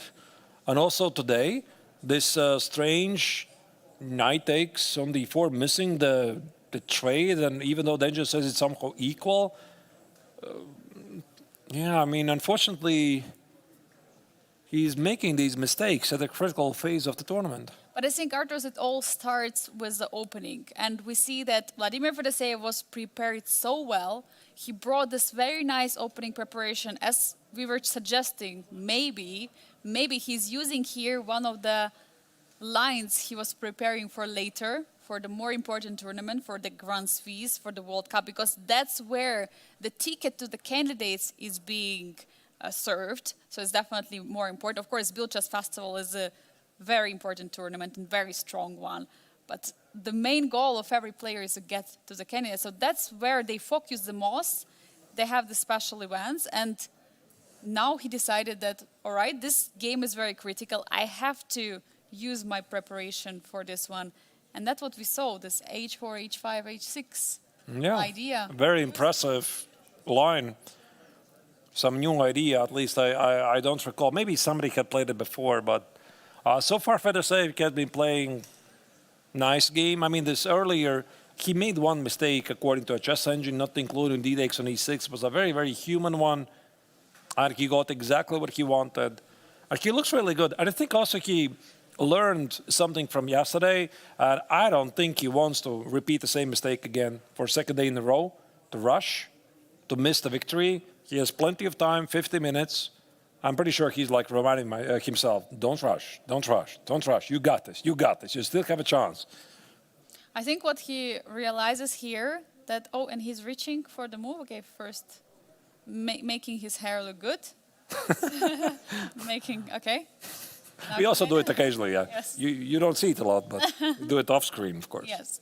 But in this position, what he sees, I think, I'm trying to pick up his thought process. There is e5 move, which he would love to play, because after e5, there is queen f6. And that's why the move, Arturs, which you suggested, this rook 7 to c3 is an advanced version of this move, because it's blocking the queen, but it's not allowing queen d4. Because one more time, we already looked at this line one move before, but one more time maybe we can show why this e5 move, which is a very natural one, doesn't work. Yeah, let's pull up the analysis board. So once again, e5 is something you want to do, but wait, what did I just do? Oh, wait, the bishop is hanging now on d3. Is it? Is it hanging? Oh, no, it's not hanging. You're missing the... No, we're blending a fork. Yeah, let's not do that. Oh, okay, this is pretty basic, but there was a similar idea earlier before a4. I think it's here. Yeah, you wanted to show this line. e5, there was queen d4, queen f6. This was quite not working because of queen g4. The king has nowhere to go. If you go here, there's queen h3, king e1. What is the line here? Yeah, I just take the pawn on h6. The attack fails. So anyway, I mean, it's not going to happen. There was no knight d5 because rook was on a8. Maybe just shortly, one more time, because knight d5 was not working here because rook c8 and it's a checkmate. Well, not yet. Not yet a checkmate. Wait. Yeah, it's a different line. Okay, it already is gone. It's gone. It's gone. Yeah, so, but this e5, I think Fedoseev had looked at it. It just jumps under either knight e5 or queen d4, depending on the occasion. So he's looking for something else. And there we go. Rook c3 is on the board. Yeah, he's figured it out. Rook c3 has just been played. I mean, what a move, stopping, blocking this queen from b2. Queen f6 or queen e5, most likely queen f6, is a big threat with a g7 checkmate. How are you going to stop it? That's a very good question. Yeah. That's a very good question. So queen f6, f5? Yeah, but that's really bad news. That's really bad news. If we go back to the previous position, I mean, here Fedoseev had some other choices. Yeah, so he could have played the same idea, bishop b5. But now I'm not sure But we had similar position. We had similar position. Yeah, I mean, the idea is to play bishop e8 and get to the pawn on f7, but I think I visually would like to just to reject the line because the threat is incoming only with the next move. Yeah, that's why I think that Fedoseev's move is much cleaner. Queen f6, queen g7, and maybe f6. Maybe there's still f6 here? There is... Wait. There's going to be a5. Oh, no, it looks pretty bad. Bishop c4. There's going to be bishop c4, and this is where you tune in your tactical vision, some sort of a bishop e6, rook e7, and then look if everybody's watching at you, and then you play queen f6 and wait for the applause. Sorry, I rushed into saying it. Yeah, I was building up the hype, Angelika, here, yeah, so, yeah. Could end up with a checkmate here. Yeah, definitely. All right. There's a lot of very cool lines for Fedoseev, and the extra pawn the black has.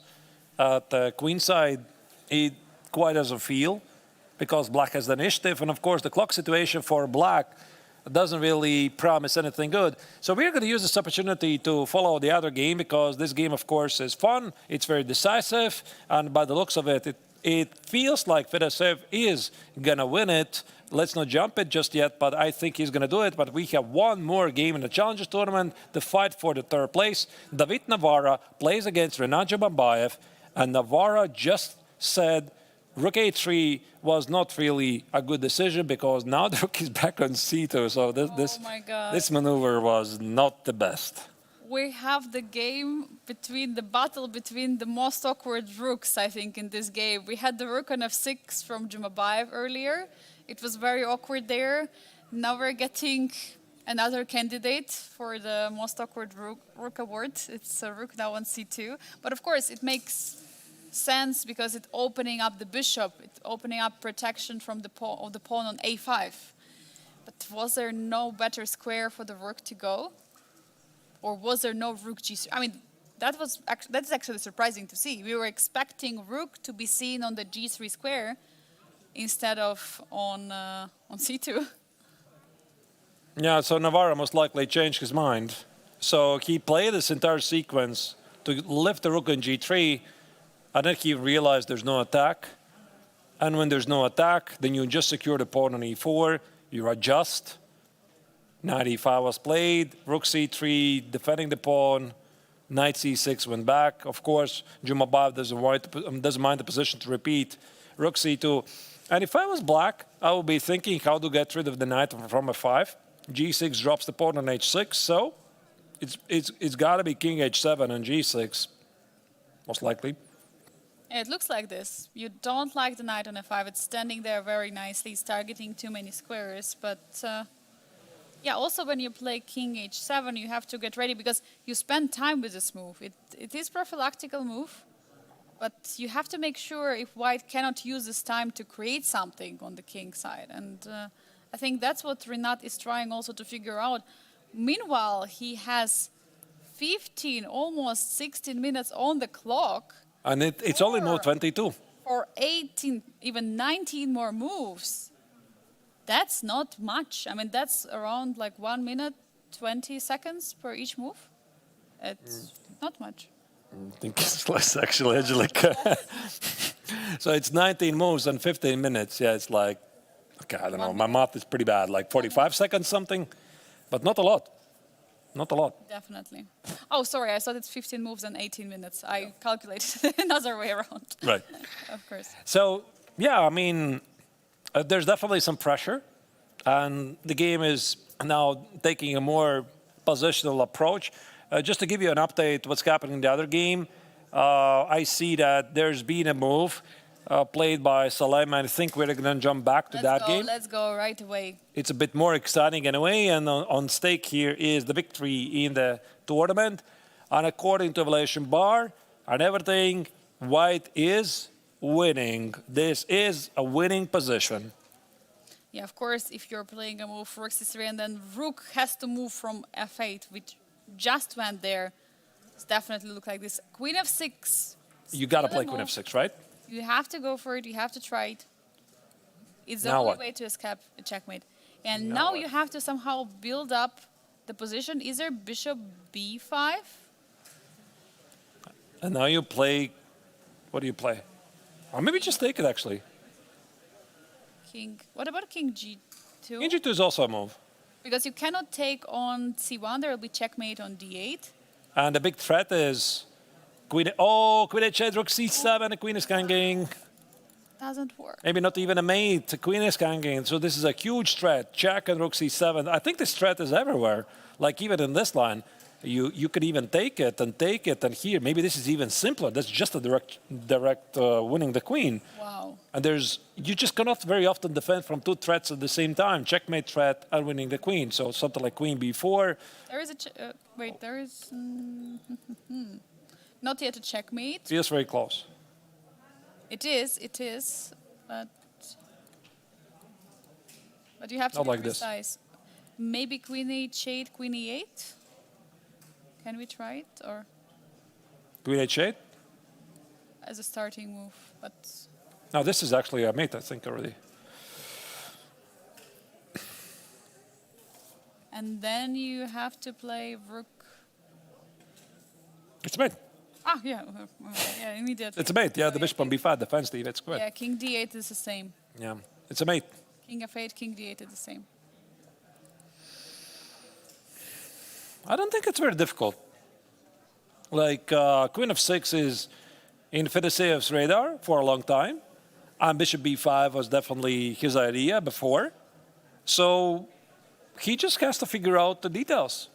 Especially considering that there is the only move after queen f6. Queen f6, there is no more way to stop a checkmate by king f8.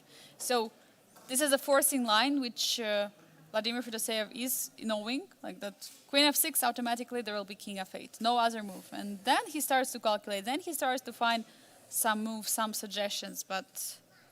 I think Salem sees this. Yeah, it's 15 minutes for Salem in this position. Yeah, the body language, I think it says it all. He's like, oh no, another terrible game. Like yesterday, he had a terrible game, and it's just not how you want to finish the tournament. Such a fantastic player, being a regular guest at Biel Chess Festival. Last year, he won the Challengers tournament. He was leading the Masters tournament, and then this absolute disaster in the final 2 rounds. And just recall this in the classical portion, before the Blitz, he won 3 rounds in a row. He won against Fedoseev, he won against Aravind, and who was the third one he won against? Was it Frederick? I don't remember, to be honest. But maybe let's go full screen now, because it seems that Fedoseev is about to reach for the next move. This could be the critical phase of the game. And I have a feeling it will be decided very soon, because how many other opportunities here for Fedoseev are? I mean, there's also the move a5. And the only thing that can save Salem is that perhaps Fedoseev has an alternative move, which maybe is not working. But now that I'm looking at this, wait, a5, I do not need to forget that the bishop of d3 is under attack. Queen f6 is played. Is on the board. King f8 has been played instantly. Of course, the only move to stop the checkmate, because there was checkmate in one thread. Saleh is trying to play moves quickly, but the position is not getting easier at all. He's getting ready for the next move. Definitely he expected the only move from black. He does play bishop b5 here, and I think also Saleh did expect this. This is the strongest move, and now black's position is just collapsing like a house of cards, because you could have played rook e7, it's going to be just a checkmate in one. You make any other random move, white just collects the rook on d7, the killing attack continues. By the way, notice also bishop takes to d7, the rook on d8 remains under attack. There's just no moves. And there will be a checkmate on c8 with the rooks, because you have 2 rooks doubled on the c file. So, yeah, definitely. I mean, somehow everything is working for white. Somehow all moves are working, and there is no good way for black to go. I mean, how do you try? I mean, is rook d1 his only try? I don't see any ideas. Like, we looked at rook d1. After rook d1, after rook d1 check, there's even the simplest one is just take it. Yeah, you take it, king g2, you have million threats. You have the threat of winning the queen. You have the threat of queen g7, rook c7. So realistically, I think for black, try to do something is to go for the perpetual. But for the perpetual, you'll need a queen on g4. You simply cannot get the queen there. Like, I don't know, queen d2 something? Queen d2, queen h6? But this doesn't really spell me a lot of optimism. Maybe this line. Just take queen on d8, rook on d8 is hanging, rook cannot take because there will be rook c8 checkmate, so... Yeah, not checkmate, not yet checkmate, but... No, it's a checkmate, you're right. Checkmate, but a bit later, a bit longer checkmate. And maybe after bishop d7, queen takes on d7, there's definitely going to be a way, like, there might be still some hope. But yeah, the bar says, unfortunately, I mean, even here, white could just play some quiet move, like, I don't know, f3, king f1, or calculate rook c7 if this works. No, this game should be over. And what we see also at the screen of the camera, Fedoseev keeps on walking left and right. What I recall from yesterday, if you remember, when Murzin was walking, He was walking to one side, to another. It was like a shark walk, and that's what we see now again. It's a winner's walk. Fedoseev knows the game is over. Look, by the way, he's again walking. He's walking around the opponent. He gives this time to Saleh to sit at the board by himself, realize it's lost. And then at some moment he will come to the board and he will most likely wait for the resignation. Is it something what Grandmaster usually do? We see now Fedoseev on the Yeah, it's like the being respectful to your opponent. You often stand up, you leave the opponent thinking you don't want to disturb him. So when you like feel the body language that he's like started to look left and right, like he already is not there, you come back, and very often this is where the resignation follows. I mean, chess is obviously a gentleman's game, so you respect your opponent. You respect everybody. So that's usually like a unwritten rule. Definitely it is, and for Saleh it's a very tough time now to decide if there is anything else which can still prolong his position. But I think prolonging it will just prolong the suffering for him. Look at Vladimir Fedoseev, look at his walk here. Very powerful game, and I'm happy for him, right? Yesterday he did play this powerful game, and he had ups and downs in the triathlon, so he always kept fighting, even though like at times he was struggling, but he fought until the very end. And he is rewarded. And this is also why it's so important, maybe a great lesson also for the young players, is that even if the tournament not always is going your way, you just had this tragic loss the previous day, it's so important that you keep yourself composed, that you keep yourself positive emotions, because maybe this loss was necessary to come back stronger the next day. You never know. Arturs, is this the walk of the 2024 Grandmaster Triathlon champion? No, it's the walk of the 2025 champion. Oh, what did I say? Yeah, I think you said 24. Oh, really? Sorry. Anyway, no, it's the walk of the champion. You're right. Exactly. You're right. And we see the move has been played. Rook d1 is on the board. We have just witnessed also how Salem was looking down. He understood this is over. The game is going to finish, but he's still using his last moments to try. Will we see king g2? Will be No, he's just going to take. He's just going to. That's the easiest. For a king. Yeah. No, really? That would be a bit surprising. I think rook takes in d1 is the cleanest to me. King No? g2 is on the board. In g2, okay. But still, many threats are in the position. One of them is rook d1, so... All right. I mean, doesn't really change a lot because... Because rook d1 is one more threat. Because rook cannot take on d1. Yeah, we could argue about it. Both of the moves are perfectly playable.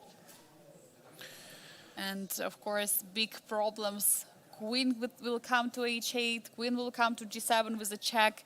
There will be rook c7. I mean, too many threats to hide from. 10 minutes for Salem to try to figure out what he's going to go for. But the previous body language of the top Emirati Grandmaster is saying it all. It's saying that, yeah, he was completely devastated. He couldn't believe it's going on. But as you were mentioning earlier, Arturs, Saleh is not recognizable in this game. No, unfortunately, yeah, the last two games is just slightly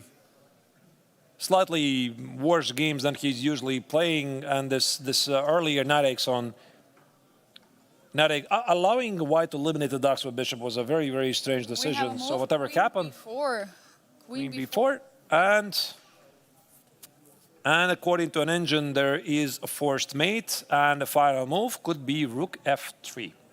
Rook f3 should seal the deal, because black cannot defend against checkmate on f7. I mean, of course, there's many moves here. Is rook d1 a move? Because rook d1, rook d1. Sure, there's some checks, unnecessary checks. Yeah, like rook f3, you cover from the check. You try to win a mate. Queen h8, king e7, rook c7. Also feels good.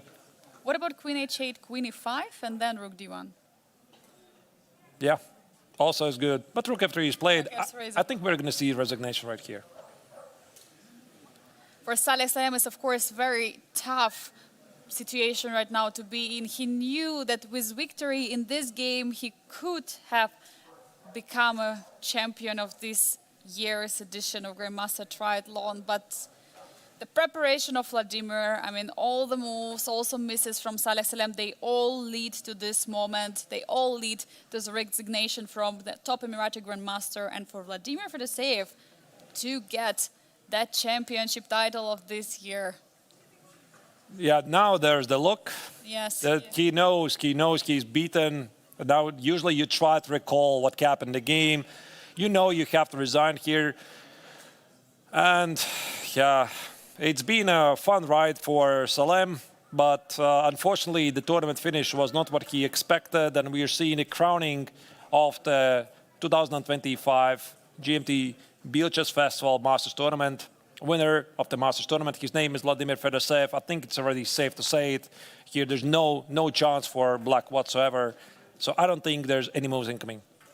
It doesn't feel like there is a way to save the game. And Queen e7, there will be Queen h8 checkmate. I mean, you cannot stop the checkmate. And yeah, now I think before resigning, Salem is still going to spend some time, and looks like Vladimir Fedoseev is still sitting on the board. He's not standing up for his sharp. He knows there's going to be resignation right here, and that's why it's also a nice gentleman's approach. It's just you sit there, you know there's going to be the end of the game. You expect it any second. So that's why you can see Vladimir is waiting for the game to finish. Usually he would walk, and very often you also get the subtle signals from the opponent's body language when the opponent is thinking, when he's not thinking. You also think, what would I play if I was my opponent? You expect the final tricks here, but there's no more final tricks. And speaking about the position, for example, the engine says the best move is Queen B3, just hang the queen. So if this is your best move, according to an engine, you know you're done. Absolutely. I mean, he cannot wait to stop the clock. And here we have Vladimir Fedoseev, the 2025 Grandmaster Triathlon Master Section champion. What a ride he had here in Biel. Absolutely unbelievable. Incredible result for the Vladimir. And of course, you can see Saleh is very disappointed, not really in a great mood, so you can perfectly understand him, but he will absolutely recover from this and take something away from this important lesson. There's I think I saw the first smile. They're laughing a bit. Okay, look at that. We had this crazy game. But what's done is done, and I think it's also great sportsmanship from both players. Keep it positive spirits, and I would love to see them back, both of them, next year. Absolutely. I mean, it has been amazing chess they were producing during these 2 weeks. Both of them, and we see also David Navarre is there watching them analyze. He's one of the first people who were there to witness this result, also the arbiters as well. But yeah, what the run was for Salem. Arbiters, remember when he started, I mean, with such a great result, with so many wins in the classical, he was leading the event. I mean, he was trying his best, and he was tying for the first, still hoping to get there. But it was Vladimir Fedoseev who made it at the very end. And this is the only remaining game left for our coverage, because that's the game of Rinat Mabayev against David Navarre. We earlier saw that David approached both players, congratulated also Vladimir Fedoseev. So this game still continues. I would love actually to get Vladimir here for the interview. Not really sure if that's going to happen. We're going to let you know. Would be very interesting to hear not only about what was happening in this game, but like what was his mindset to recover from yesterday. Is there some tips he can do for the viewers, for the young players, from one of the world's best players? Absolutely. I mean, we would love to hear his thoughts, and also maybe he could share with us some details about his today's preparation. How was it for him? And yeah, we see that one more game, the final game of the final round here in Biel is still ongoing. Essentially, it's a fight for the third place. It's a fight for the podium in the challengers. So we already had earlier Nicolas Theodorou clinching the victory, already 1 round to spare. Aram Hakobian didn't really have much chances to get higher and didn't have chance also to get lower, so he's on the second place. But at the third place, what is right now at stake? For Rinat Jimabayev, draw would be enough, so he just doesn't have to lose this game. Then he's getting the third place. For David Navarra, he is in must-win situation. He has to win this game in order to get to the third place. And looking at his opening and looking at his intention and his position, I feel like he's trying, he's pushing, and he wants to get the victory, to get the third place, which means also extra prize money. Indeed, yeah, so no choice for David. Now he and Rinat, they're the only ones left there. I mean, I think actually Fedoseev and Salem, they're going to stay there for a while, analyze the game, because there's nowhere to run. The tournament is officially over for both of them. The question is, how do you make some progress here if you are playing with white? I think the knight is getting to the d5 square. The bishop is going to c3. But you need to keep a close eye on black's counterplay with some f5. So let me just put on the board what might be happening. Let's say if I play bishop c3, and black probably is going to try to trade this terrible bishop, like on a fate it wasn't doing anything anyway. So maybe bishop f6. And if you trade the bishops, the pawn on a5 becomes pretty weak. So I think that David doesn't want to trade the bishops. So maybe knight e5. But what about bishop g5? So he could be somewhere here. I could reject it. And what about f5? Counterplay. Because when you're sitting here, you're not only thinking about your choices, you're trying to estimate what I would do if I was playing with black. And black definitely wants a counterplay. So what is this position? It's a big question here. Like, finally, black managed to create some attack. I mean, found the target on the e4. This you have to calculate here, because the e4, I mean, if you take, of course. No, you would want to check that. Yeah. Oh, no queen f5? Apparently not. No, I mean, this still looks pretty normal to me. Like, rook e2. There's some pressure. The pawn on c7 is weak. Doesn't seem a lot. Yeah, there's a move. Yeah, bishop c3. That looks very logical, of course. So he doesn't mind the bishop trade. So I think he wanted to avoid the bishop trade. Normally here, if he would go back, he wanted to play knight e5, bishop c3. But because of bishop g5 and f5, he cannot do that. So he has decided, made up the mind to allow the trade. But it doesn't seem a lot, to be honest, because there's not much to fight for. I mean, white has some pressure. For example, if he takes and plays knight e5 and plays, by the way, watch out for f5. Now f5 is ready to go. Maybe not knight e5, but then what? I mean, the pawn on a5 is the target. Maybe you have to play queen d2, passive move, but you defend the pawn, and then you prepare maybe b4. That's a good call. And also knight on e3 stops f5. Yeah, this does make sense. I mean, white does have some minor pressure, but it's not a lot. I mean, with the bishops gone, b4. And yeah, the big question is, how does black build up the setup? Maybe some f5 again. And I think the clock situation is going to play a role, because as you can see in this position, Jimabayev is down in 10 minutes, move 24. The position is like not really that complex, but still not a very easy position where you play by hand. Of course, and for white it's much easier to play. You have this very nice space advantage. You have this pawn on e4, which is being controlled, fully in control. There is a knight on e3, which supports all the squares. There are no f5 push, there is no d5 break. It's not happening. And for black, the pieces are a bit clumsy because they're standing a bit awkward around each other. But does it force then black to go for this bishop trade, or does black want to keep that bishop? Because you might say that with every trade, the position of black is getting easier. Like, he definitely wants to trade, like, this bishop is really bad. So you have to do it. You have to do it. Like, I don't think he wants to put the bishop on d8 and be stubborn. Just say, no, I don't want to trade. This bishop on c3 is very strong. But then what is he waiting for? Because it looks like such an easy move to play. I mean, what is he? Maybe bishop g5 is the alternative. That's what I'm thinking about. Yeah, like maybe I could trade, maybe I could kill the knight. And then play a 5. And then play a 5, yeah. He has an alternative, so he's choosing between the two. But I don't think he can sit there for too long, because you don't want to find yourself on increment. And we already were witnessing this several times during this year's festival. For example, the most famous example we have is Fredrik Svane playing against Aravind, where Fredrik essentially had to pre-move the last move to reach the next time control, having only 2 seconds on the clock. Bishop f6, by the way, is played.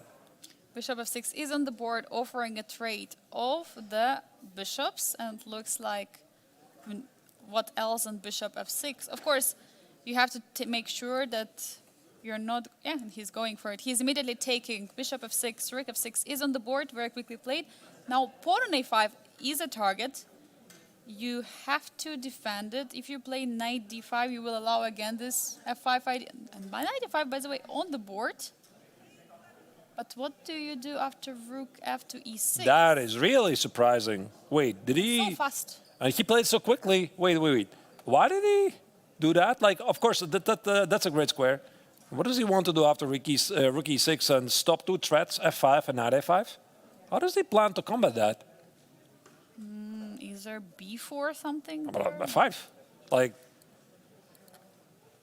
black should be very happy about this. He has counterplay against the pawn on e4. You can't take it. Rook on e1 is ganking. This is just not great. Like, isolate the pawn, knight on e5, c6, or maybe trade a couple of rooks first. There's no way that here black is in any trouble. So he must have prepared something. But what is it? So we see the move. 6 is on the board. Of course. I think he just rushed. Should have kept no, now he... e4 is on the board. All right, so there's something happening here with b4. Very, very surprising. But dear viewers, we are going to make a very short break and be back in a couple of minutes with a small surprise to you. But I hope that you're enjoying the coverage so far. We'll be back in a very, very short break. Stay tuned.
dear chess fans. We are here at the Biel Chess Festival, and I have a super special guest with me. It's Grandmaster Vladimir Fedoseev, who is also the winner of this year's edition Grandmaster Triathlon. Vladimir, huge congratulations. Thank you, Angelica. And I'm actually impressed that despite my poor result in a classical portion, poor in terms of position I had, I think I should have easily gotten 1 or 1.5 points more in this tournament. But how it went to win the tournament, it's huge in my opinion. It was truly remarkable, also considering all other pairings, because it was not only on you. Of course, all you had to do is to win the game and hope for the draw happening. But how did you feel when there was already a result in the round, Volodar Murzin drawing against Aravind? Okay, before this day I was pretty sure that in case I will succeed in this game against Salem, then I probably would win the tournament. Because I believe everybody already had enough chess here, and and Volodar Murzin is actually super solid.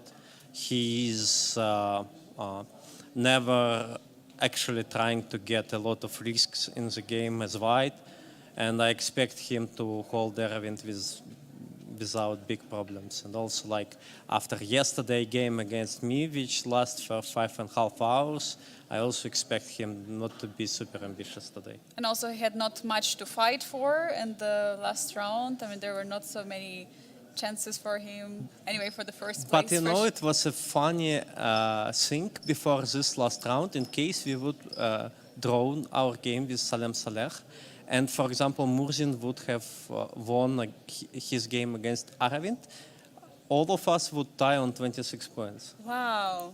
So it was possible. Yeah. so I believe he should have tried for such opportunity somehow, but it turns out that he was probably idealist in variation Aravind played today. Mm-hmm. But also I think that Murzin saw how your game went, and we all saw, and we were on the edge of our seats because it was clear both of you went for a fight, because for you and for Saleh it was clear the game must not finish in a draw. You have both of you to try. Yeah, but he simply played his opening, and I had some good preparation for today. This idea was built by Rutik Makarian, who is now just generating lots of idea in all openings. And it all happened till my move 15, I believe, till move c5, d5. Let's dive into the game. Yes. Yeah, definitely. So this was all preparation. So obviously it was all preparation, yeah. Because we've seen that you played earlier. We played this h4 idea, but including knight f3. f3, bishop g7, h4. I played twice against him in lower time controls, but this was I a crucial decided game. that this time it will end in a draw for sure. He will repeat his lines, and there is nothing to do, so I prepared this line, and I was actually impressed at first. It looks like after this queen a5 and bishop gets to f6, like it's nothing super promising for white, but the more I look in the depth of this line, the more I realized it's actually a good try for white. Yeah, so I'm kind of proud with my opening preparation. And it's also very poisonous, because at the first glance it looks like, okay, h6, there is no real attack ongoing, but in the future it can be dangerous. Yeah, always in future. In many games it's still pawn to deal with, and it's actually super principal and tricky position. So tell us till which moment was it? Yeah, so probably I believe even move 17, like rook c1, bishop f3, g takes f3, I still knew. Knight d7 is not the best reaction, but decent one. Here is many options for black, but we will not dive deep into it. Okay, knight b6. Yeah, how it went in the game. e4, bishop g4, rook c1, and bishop f3, gf. I think all was my knowledge. So basically till this moment? Till this moment I knew everything, and then we started to play, and I still knew ideas, and I still knew how to play in this position. And And you had 40 more I minutes. believe I had a massive advantage by this point, practically speaking. And soon it increases. Like I believe e6, queen f4, bishop d4. I was proud with my move short castle. Have you considered here for him e5 move? Yeah, I Apparently- knew e5 actually, because e5 is the best move according to engine. All other moves are not equalizing. e5 somehow equalizes, but still okay. It would be a game, and I still knew it's like some o10, and I can try, but it's not much. Yeah. So, Yeah, but he went for e6, and here It looks probably natural. I have something. After bishop d4, I would like to know if my move castle is correct. Maybe not. No, it's a but it's actually the same, yeah. So it's saying probably he takes play on e6. take on e6. I didn't like because f6, and then he plays c4. His queen is getting to the Queen game. g4? Yeah, I saw it, and here he actually was planning c4, queen e6, king h8. He told me, yeah, and he is getting very active very fast. So maybe castle is a better practical try. Practically speaking, Yeah. of course. Because And you're still actually- putting the pressure. Actually, engine is going up, so Yeah. probably it's just a Glitch, really yeah. good move. Yeah, yeah. And then it's like ed5, knight b5. I believe d takes c4 is almost decisive mistake. So apparently that was not the best move. Knight According b5, But what I had bishop like- b2. Could you hold? Instead of Instead of knight b5, no, I believe I need to rook go d- knight b5. rook fd1. Rook f d1 maybe, yeah, but it's very hard concept Of for course. human. Yeah. But also for him it would be very hard to play Yeah, bishop b2 we calculated actually. Rook c5 and d takes e4, rook c7, and it's still kind of scary for black. many ideas. I mean, if you allow a queen to f6, Yeah, rook it's some- on c7, yeah, but yeah, somehow black are surviving. rook f8, rook Rook d7. d7, rook d1, and we was not sure how wow. good it's for black. I'm actually don't trust this weak engine here. It might be just completely wrong. So in this position, yeah, Yeah. I trusted my feelings more. So knight b5 is Yeah, it still makes a lot of sense. practically Of course. speaking very good. And d takes c4. Yeah, it feels after the game like a decisive mistake, but probably he could have continued somehow. But But yeah, he yeah. allowed you to take on d4. yeah, I took and play fe, and here it's already very, very pleasant and without any risk for white, and I was hoping to achieve. And more. here take. So now you threaten with queen f6. I mean, Yeah, and potentials rook queen c7 f5, and many ideas here. So he need to. So here apparently there was the only move for black, Yeah. which was d3.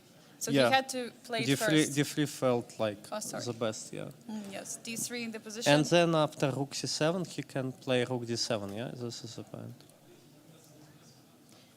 And now, Yeah. the bishop is problem now. Yeah, here, like queen f6, you need to see king f8, and yeah, it's not much to do for white here. So on rook g7, I'm actually, yeah, bishop d3 I can't go. Yeah, I think I need to go for this queen f6, king f8.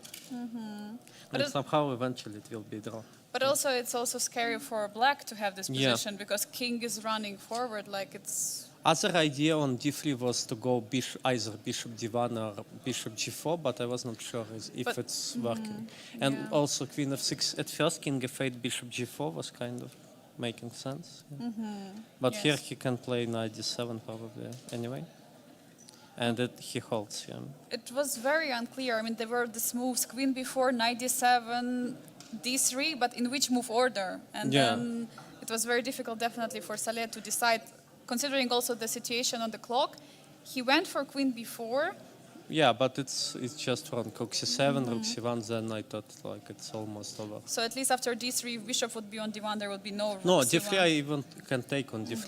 That's what happened in the game. d3, Yeah. bishop d3, and so on. Yeah. Yes, I meant in this position. So if d3 is played, then if bishop d1, for example, there is no rook c1 in similar lines. Yeah, so to but say. also very important, black can sometimes play d2 and then Divan Yes. will be idea. So yeah, So- it's interesting that Black And still had some good resources there.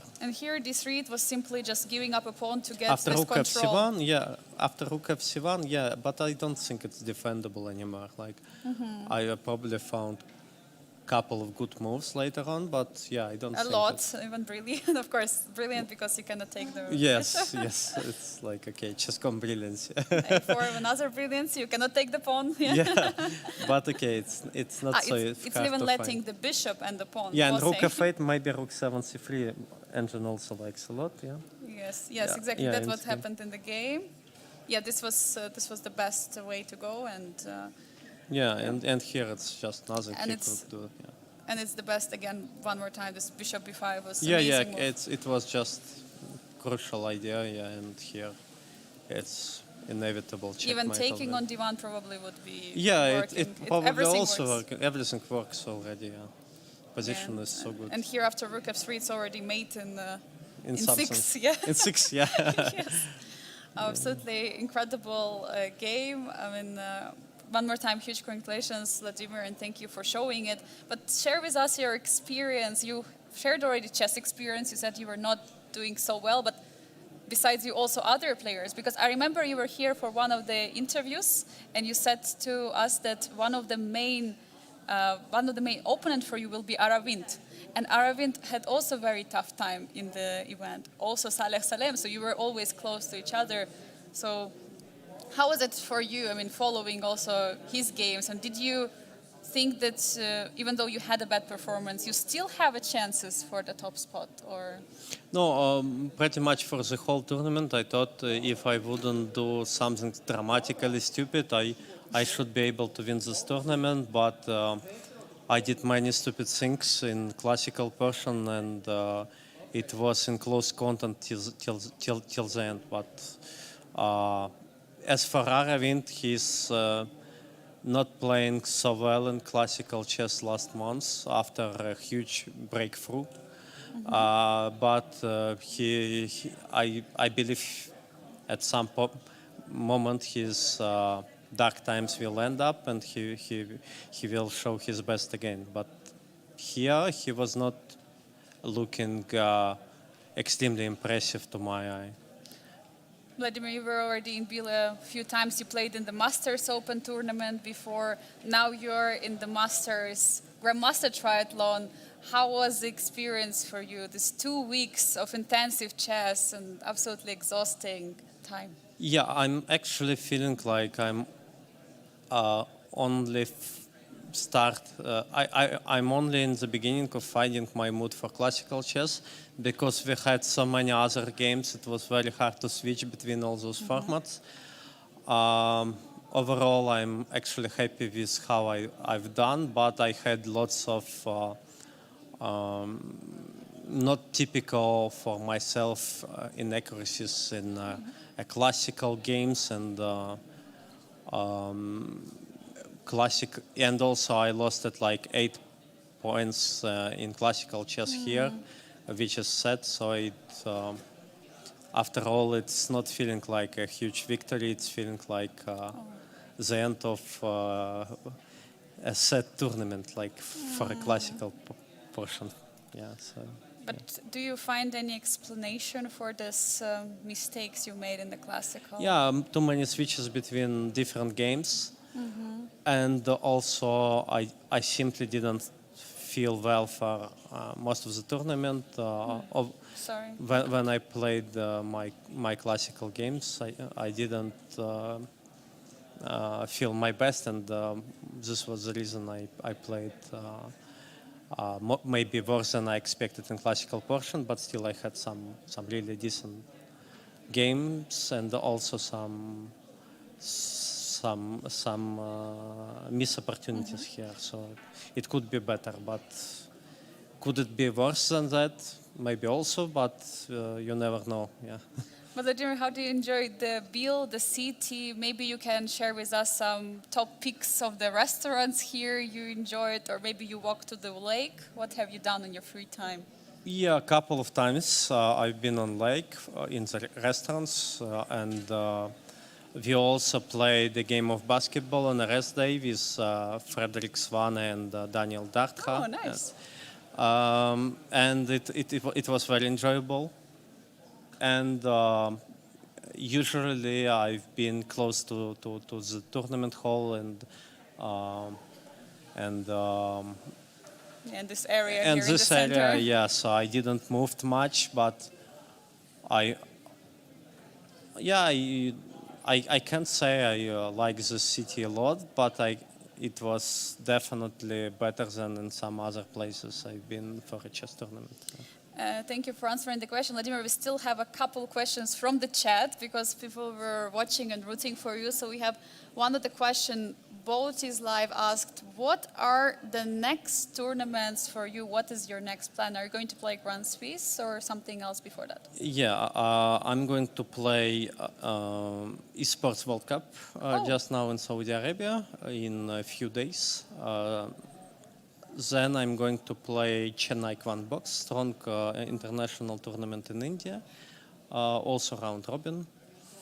And only then it comes to point I will play probably in Grand Swiss and World Cup this year. And the rest I'm pretty much undecided at this moment. Yeah. But pretty heavy schedule after a tough event. Yeah, but I didn't play in classical chess for many months because with my rating now with 2740, it's not to make a choice where to play and put invitation to such tournament like, for example, like Biel and Chennai.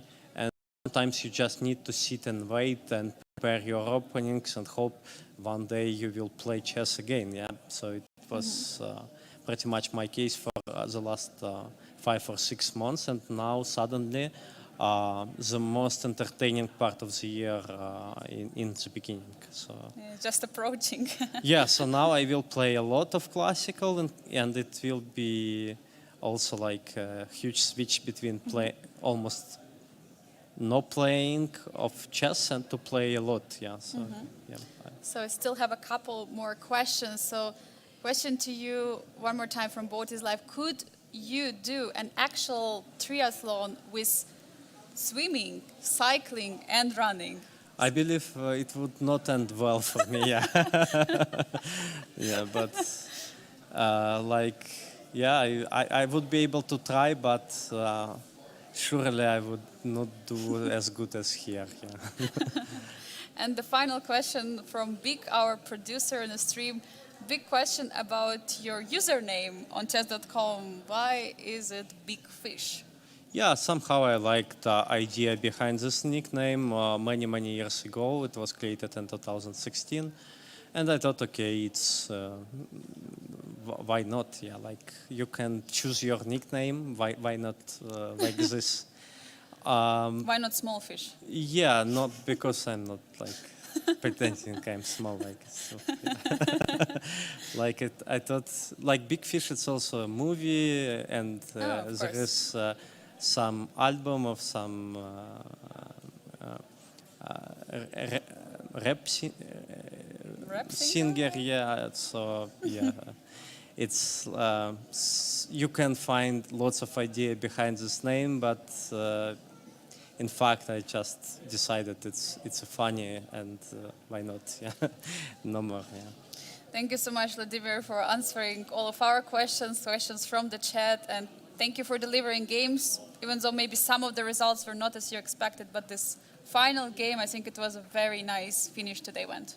Yeah, and also extremely important for myself as a chess player that now my confidence that I can play this decisive games will grow. It's very important to win such game, and I also proud of how I actually handle it this time. So yeah, there was some moment which was shameful for me here, and some moments I can really enjoy. Yeah, but it's our game in chess. It's always different, and you never having two similar games. It's always different. Yeah. And even similar situation is not really often you can get. And one final question, Vladimir. Will we see you next year here in Biel defending your title? Yeah, for sure we will negotiate, and I hope to be back next year for this tournament. But I will definitely take it far more serious than I did this time. Yeah, I actually really impressed that I was able to win despite I did so many bad things here. But yeah, next year we will negotiate, and I hope to be back in Biel. And we hope to see you next year. Thank you so much, Vladimir. Dear viewers, this was the winner of the Grandmaster Triathlon Masters of 2025, 58th International Biel Chess Festival. What an exciting ride was it for Vladimir. But we still have one more game ongoing in the final round of today. It is David Navarra against Rinat Jimabayev. We see the moves are incoming very quickly. There is a trade of the rooks right now on the board happening. We see the queen's endgame, which is already on the board. By the way, queen is on e4, and then we might see another queen trade. And there is a 3 pawns against 2 on the king side, while there are 4 pawns against 3 for black on the queen side. The matters are getting pretty much leading to the peaceful outcome, and I have finally Arturs here with me after such a nice interview with Vladimir. Yeah, that was really wonderful to listen to the winner. I'm back. Enjoyed a bit my free time there. And the final game of our broadcast looks peaceful. Yeah, it does. It does look peaceful, something what we were expecting also earlier. So it was a perfect time that we had also Vladimir here talking about experience. He was saying that he lost some rating points. He was not so satisfied with how he played. But yeah, you know, still, like he's still a winner, because it was somehow that everyone in the tournament couldn't find the rhythm. Although it was Salem who scored 3 victories in a row in the classical, but then he just was losing one after another. So definitely a great ride. Yeah, absolutely. So I'm also joining the congratulations of everybody of Vladimir. I'm hoping that he's going to come back next year. But what do we see from this position? So how realistic is it for David try to score the victory? There is something, though, I noticed, Angelica. That's the clock situation. Because Black has only 28 seconds for 2 moves to make. Yeah, there are still 2 moves that has to be made in the position. But now it's David's turn, so he has more than 10 minutes on the clock. He's still going to probably try to find the best way. But is there any realistic way? Of course, there is a big space advantage on the queen side. There are the 3 against 2 on the king side. Mm-hmm. But is there? And he's going g4. He's getting even more space on the board. Rinat Jimabayev, 20 seconds on the clock, 2 more moves. He goes d5. D5 immediately responded. Queen d4. David attempts to fight on the clock. 15 seconds for Rinat. He has to make the final move. Queen e6, I 10 suppose. seconds. Yeah. Yeah. Queen e6 is played. And both players are safely reaching the second time control now with the 40th move. All right. Now I think it's also a perfect moment for both players to take a small breather, because they're going to get extra 30 minutes on the clock.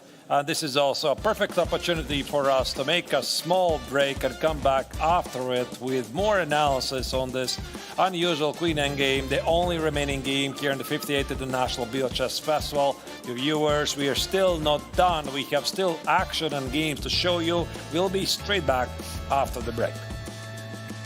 Greetings, chess fans. We are the official commentators of Biel Chess Festival. My name is Artur Nations. I'm a chess grandmaster. This is Angelika Volkova, my co-host already for 4 years of the festival, and we have for you a very important message. Yeah, we're here in Biel, but the question is, if we're going to come next year, and it could depend on you, dear viewers. The goal is to achieve €10,000 donation from our Tippy campaign. You probably have seen, what is this Tippy button right there on the streams? This is our donation campaign. So if you are enjoying our coverage, if you like us as your hosts, and most importantly, you would like to see us coming back next year, we would really appreciate that you would donate something for the campaign. And we're going to reach the goal. You will have this opportunity of having free entrance to all the tournaments at the Biel Chess Festival and also hotel accommodation. Artists, I hope we're going to get some donation because I'm really looking forward for the next edition, and I would like to be here commentating with you. So do I. Being here for 4 years in a row, we make a really great team, so please make it happen.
We're back live from the Biel Congress Center where the 58th International Biel Chess Festival is about to be concluded. Today is the final day of the main event, the GMT Masters and Challengers. We just saw an interview with the winner of the Masters tournament, Vladimir Fedoseev, who managed to score a clutch win in the final round against Salem. Angelika, you had the honors to do the interview with the winner. What was it like? It was absolutely amazing. Of course, seeing him playing here, he was mentioning that his performance in this tournament was not the best. He lost some elo points, but of course, he's truly happy to win the event after end, which was very surprising to him considering how he played previous rounds. And we remember also his mistake from yesterday, absolutely incredible losing the game of the yesterday, how he did against Murzin, but still, he's definitely happy. And also when I asked him if he's going to come back next year to defend the title, he said, I'm looking forward to it. But what he said, what struck the most, that he said, I'm going to definitely try play better chess because this was not the best form I wanted to show at the event. Did he credit some anonymous blitz games he played the previous evening? No? No. Okay, I think they were important for the mindset. Definitely. I mean, he said what he was doing at the free time. He said that they played a basketball game together with Daniel Darder and also a couple of other players. So that was on the second rest day. Of course, on the first rest day, we all know what he did. He was part of the escape room Harry Potter, which was together with Arne, with Frederick Swane, and the chief arbiter Laurent Freud. So it was their team. So that's what happened on the first rest day. But what Vladimir said during the interview is that it was a very intense event because so many different tournaments taking place. So first you come with chess 960s, then the next day it's rapid, then there is a rest day, finally classical.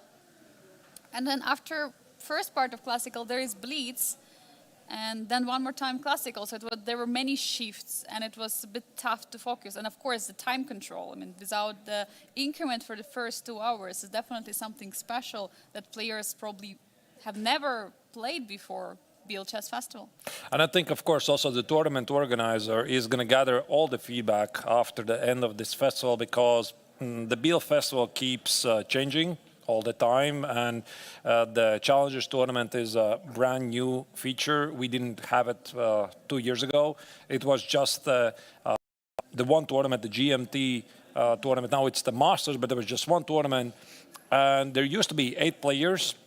With still the same chess 960, the final 4 stages are new things. So again, I think that after this year's edition and the feedback, the organizers are going to try to reevaluate, come back next year, possibly with slightly tweaked format so that it's tailored for the players and the viewers. Yeah, for sure. I mean, of course, the Biel Chess Festival keeps on changing and improving so that it's better for players, and you're mentioning as to the people who are watching to make it a brilliant show. I mean, what we can say, it was a great show. Of course, we still have one more game going, which it's going to say who is going to be the third person in the podium in the challengers. Will it be David Navarra or will it be Rinat Jumabayev? Yeah, let's go. One more game for us to check, and it's essentially a potential masterclass, as you could see. When we went to the break, that's the position we are getting here. And I'm seeing that the evaluation bar says that it's equal.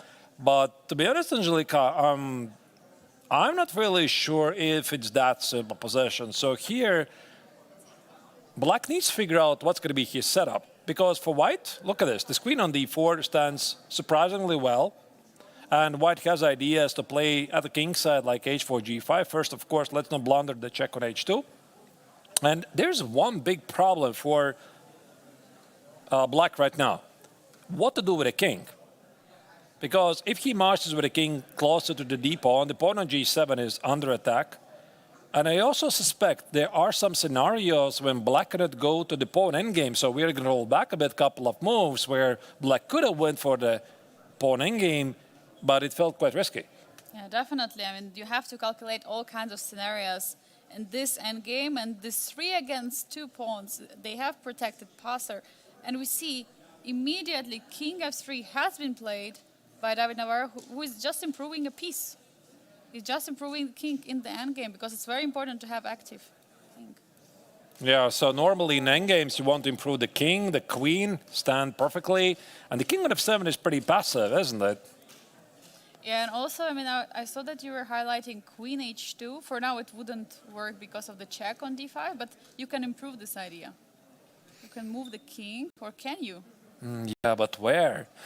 That's what I'm saying. I mean, this position is not so simple because normally when you have an endgame, you want to bring the closer to the center of the board because king feels like an extra piece. But now, if you're going to walk away like king g8, king h7, are you not giving yourself a position where you're playing without the king? And this queen h2 maneuver, maybe not always, is going to be there to save you. Also, white could use the king to march forward. So I don't think it's so simple here. So now we're going to go back a couple of moves to the critical moment, and this happened in the time scramble for black before the finish of the first time control. So I think it was around here. And even though this feels like pretty innocent endgame, this was a very smart choice by David. Forced black to play d5 because black was in a time scramble. He wants to clarify things. And also, this is also one of the moments when black could have played queen e6, but it's such a risky choice. So let me just show you a couple of moves on the board. For example, takes. Here, what do you do? What do you do? Because I want to play f5, h4, g5, create an outside pass pawn, distract the king, and then try to get to these pawns on the queen side. So the ancient says it's a draw, but I would say from afar it looks a bit scary. It's not easy at all. I mean, you have to calculate all these lines with the pawns advancing on the king side. I mean, I would be not sure about this. Yeah, and the same also happened here. After queen d4, here queen d4, queen e6, c takes on d5. Queen takes on d5 again is a very scary move. Look at this, it's actually loses because you can take it. You're in time. Yeah, Before. here. And then you can come for march forward with the pawns.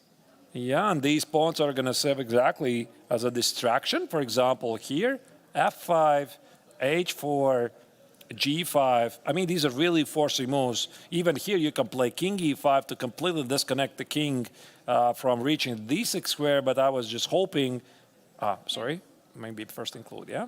Takes. Just to showcase this idea. g6, okay.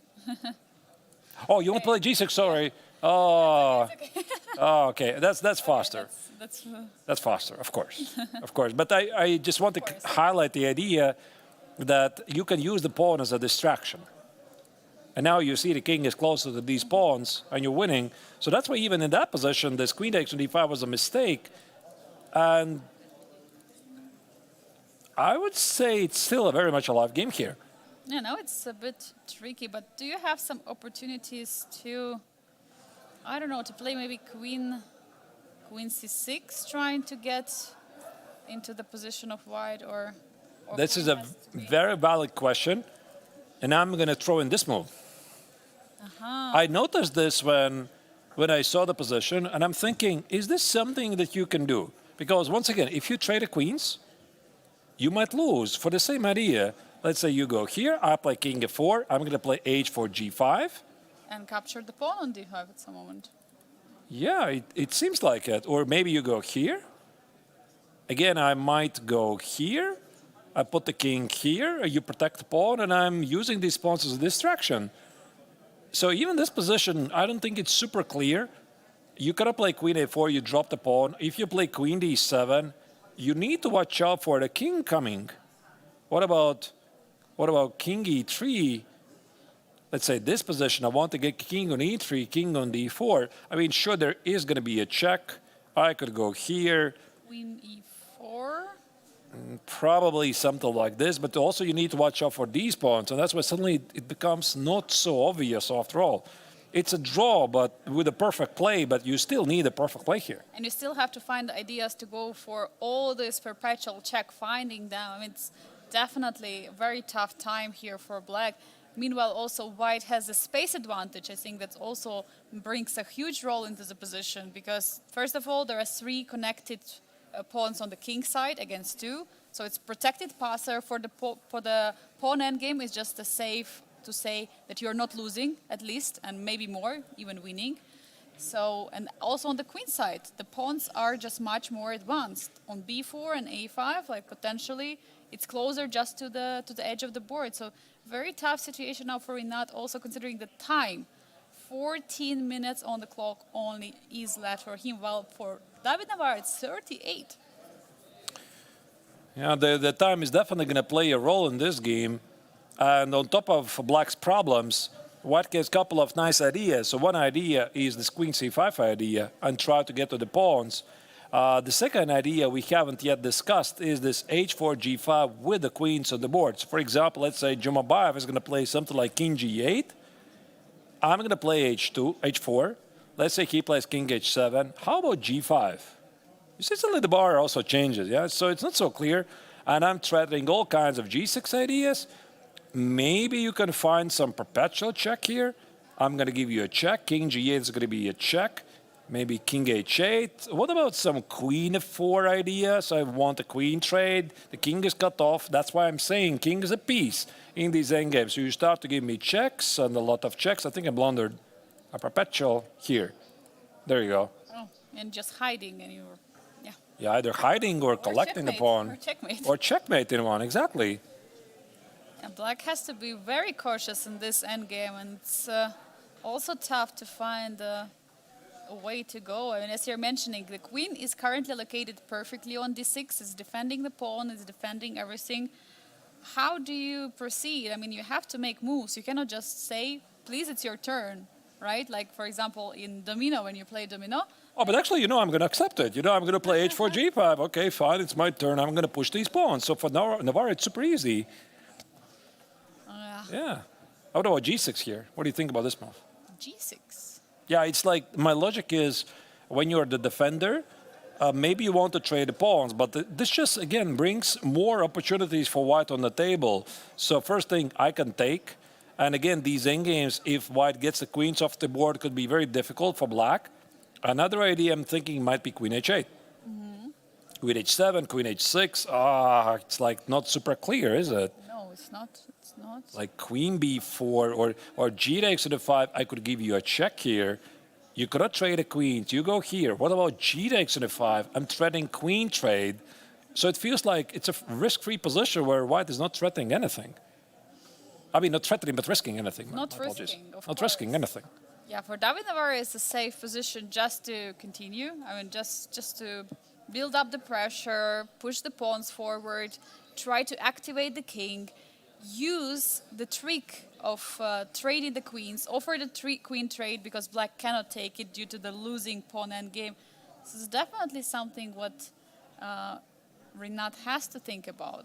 So, Angelika, the other day, we're discussing about, like, we're trying to evaluate skills up to 10 points. Yes. And we talked about you.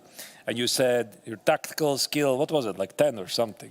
9. Aggressive. Or I gave you a 10. I don't remember. What is the queen endgames? Queen endgames?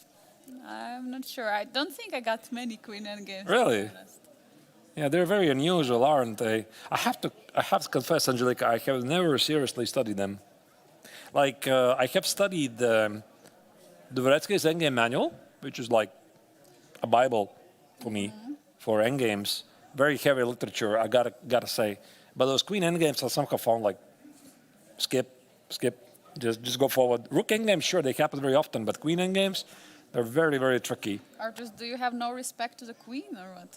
No, I have the respect for the queens. Just I don't study these endgames. But here at least, I think I see some ideas for White. Queen d7, by the way, is played.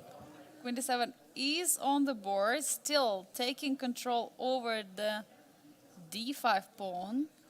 Also introducing ideas of king e8, maybe moving the king somewhere to the queen side, because queen is defending the pawn on g7. But what's the idea? What's the plan? Maybe he just stops h4 so that he can meet h4 with h5. I think this is the idea. Very nice. Yeah, it's like a very cautious move, but look at the time. How much time it took him to find this move. It was like 20 moves, essentially. absolutely. And now he has only 10.5 minutes on the clock. For David Navarre, it's 37 minutes here. One more time, it's a fight for the third place. It's a fight for the podium in this game. If David Navarre managed to score a victory, he will be on the third place in the challengers right after Nicolas Theodorou and Aram Hakobian. But for Inagi Mabayev, he has to at least hold on to a draw. He must not lose this endgame. You know, Angelica, I have an idea what we could do. So this game is proceeding pretty slowly. You know, we have one game. We have, for David, 37 minutes, and then for Renat. And it's a very interesting game, but at the moment, I think here the pace is going to be slower. So we could make an offer for the viewers. Which? For the next TP support for the Biel Chess Festival, we're going to do analysis of our producer's game. Wow. So I'm talking about Bick, who goes by Bigfoot in the chat. He's our dearest producer. He's an amazing producer. You can't see me here, but he's always with us. And he's our boss, and he's working very hard on the left. I'm pretty sure he would shout something if he would say, Bick? Yep, he's there. You heard him. He's here. So if you want to see him, his game in action, you know what to do. Find a TP page and send something, and then we're going to check his game. In the meantime, we're going to stick to this game and try to understand what's going on. Of course, what an offer. So, dear viewers, consider... One-time offer. Yeah, One-time offer. Never again. Just here and now. No more. No more. But yeah, we still have this one more game, final round of the Grandmaster Triathlon ongoing. And now that we have it, I also kind of getting all these, memories from the last 2 weeks and how exciting it was, how exciting it all started. Arturs, what was the highlight for you from the whole event? Was it really the food or was it something else? Yeah, I don't know. I have to think of the correct answer. What's the highlight of this year's event? Yeah. For you personally? For me personally, probably one of the commentaries. I think so. And I'm thinking the Blitz. Somehow, yeah, I think it was the Blitz event. It felt really nice. I think we got it really nice. We had some, by the way, we had some difficulties in the beginning. We sorted them out. And everything went great after that. It was a very fast-paced action, etc. It's like action, blitz, time scramble, etc. For the commentators, for producers, it's usually very tough. So the toughest tournaments are the blitz usually and the rapid. Just 960, of course, definitely. Yes. And also for the players, it's very difficult. So I would say, yeah, motion-wise, it was the blitz and the food. Yeah, the food. Definitely the food. Because the blitz was only one time and the food was every day. It was every day morning. What about you? Well, for me, definitely commentating alongside you. I mean, every day? Maybe some days better than others, depending on the games. Because I think it contributes a lot, because you have this material which you can commentate on. For example, also today's game of Vladimir Fedoseev against Salem. It was exciting to commentate. And yeah, I can agree with you. The Blitz felt somehow, it went very quickly. We were doing commentary only for 3 hours, but it was much more challenging than doing the classical round, because there we can chill, we can talk right now. We have a lot of time because players are taking time. But yeah, I agree with you somehow. In terms of commentating, probably Blitz was a highlight, because there we had these nice games all the time ongoing, and we had some great results, tactics, and it was a good pace. I think that's what we managed to have with you and with Big on the broadcast. Yeah, I think we really had a great pace. And I think it also depends on the choice of the players. If you get the right players who are big fighters, you definitely get a lot of action. And I think we have everything perfect here. So established or the veterans, so to speak, with the youngest, brightest talents. So it's a very nice mix, usually, with an exciting format.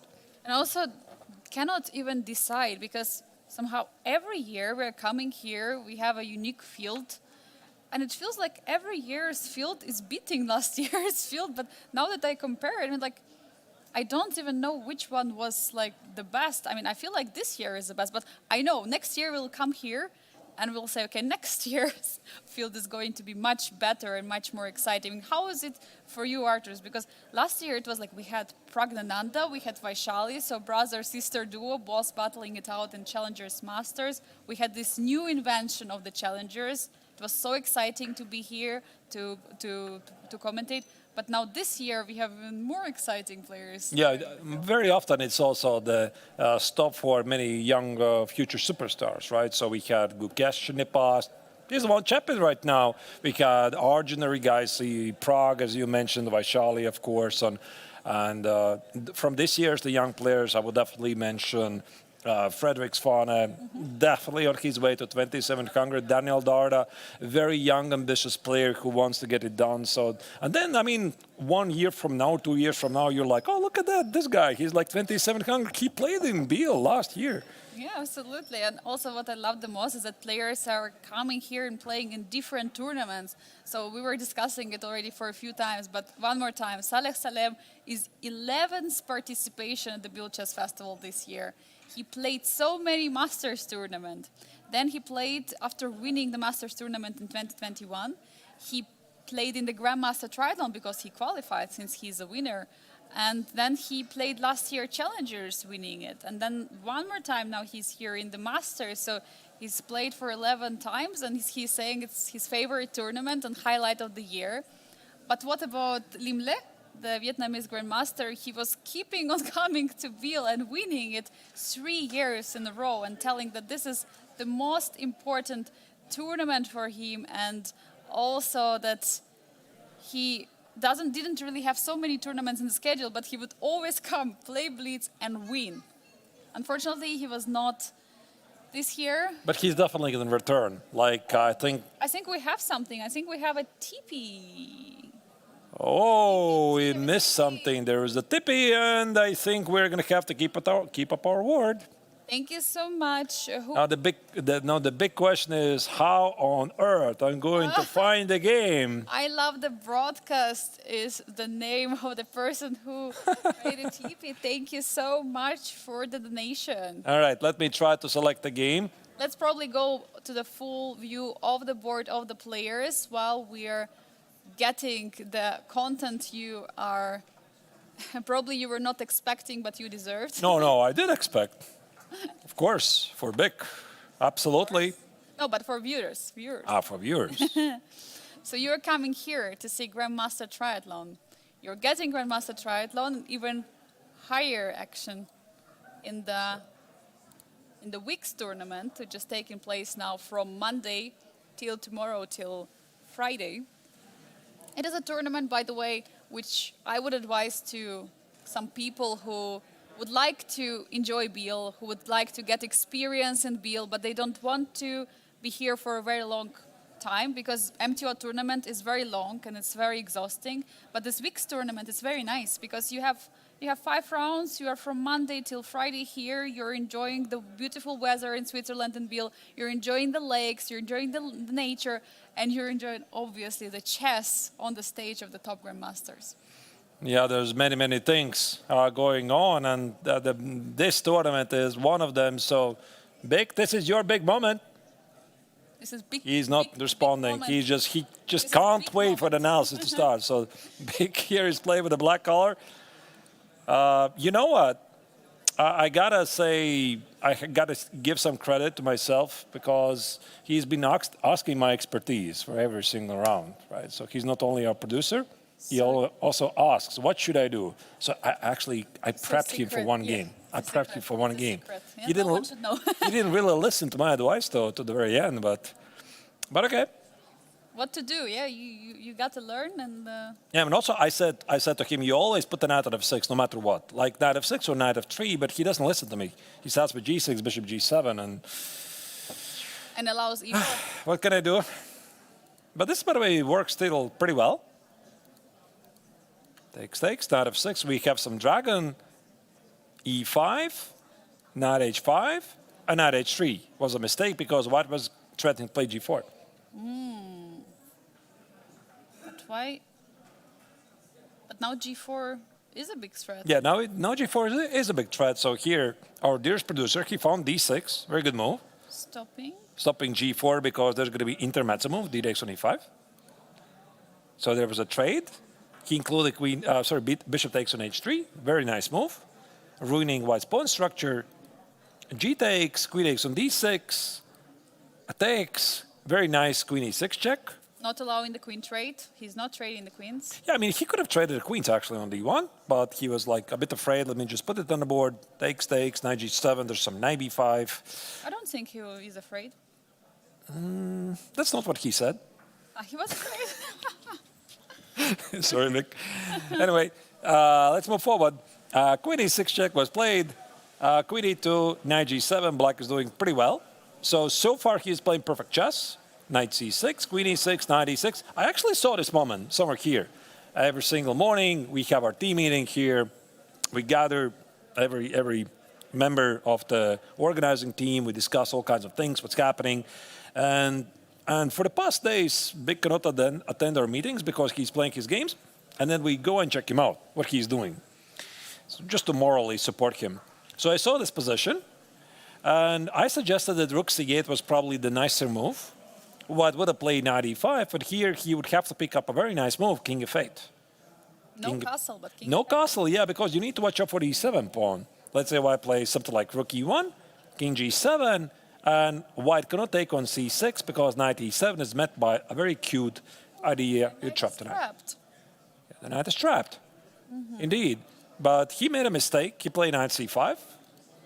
And now this led to the following position, where white played rook c4 going after the pawn, c5, rook d1, rook a7. Yeah, I think this was necessary. Otherwise, after the show castle, there's going to be rook d7. So rook a7 was played. And long castle was apparently a mistake. Yeah, I mean, rook c7 was a move. Probably the best move, I think. I think he was afraid, so he castled. I mean, the point was that, yeah, I mean, you see all kinds of rook d5 ideas, show castle, knight x on c5, but here I think black is okay. But maybe, yeah, you know, this endgame is not so easy to evaluate from afar. Like these pawn endgames, they're so tricky. You see the bar says it's a draw, but is it a draw? I don't know. Two double pawns promoting. Yeah, here and here at the queen side, exactly. So I don't know if I can show the next move. It's probably not for children. Yeah. So anyway, let's move forward. There was a couple of moves, a couple of trades. Yes. Phoenix on c5. So there were some trades, nothing to see there. Yeah. And we move on to this endgame where he felt that black was the one playing for the win. And we essentially entered the race. So viewers just like 10 minutes ago or 15 minutes ago joined for the David Navarra's endgame masterclass, but they're getting big masterclass in the rook endgame. Yeah, so this is a race. Rook a6 was not really great. And on this moment, I think he handled it pretty well. So he was pushing these pawns aggressively forward. And there was this one moment where he was pretty unhappy that I think it was, yeah, this rook a7 maybe was not the best. That he could have played, instead of g4, here, the very strong move was e3. e3, f3, and promote these pawns. Yeah, maybe not so easy. Yeah. And yeah, and here White was putting up some very nice defense, and he thought he's winning here, actually. This endgame, even though it's a material balance, but black has very strong pass pawns, and White did make a mistake in the end.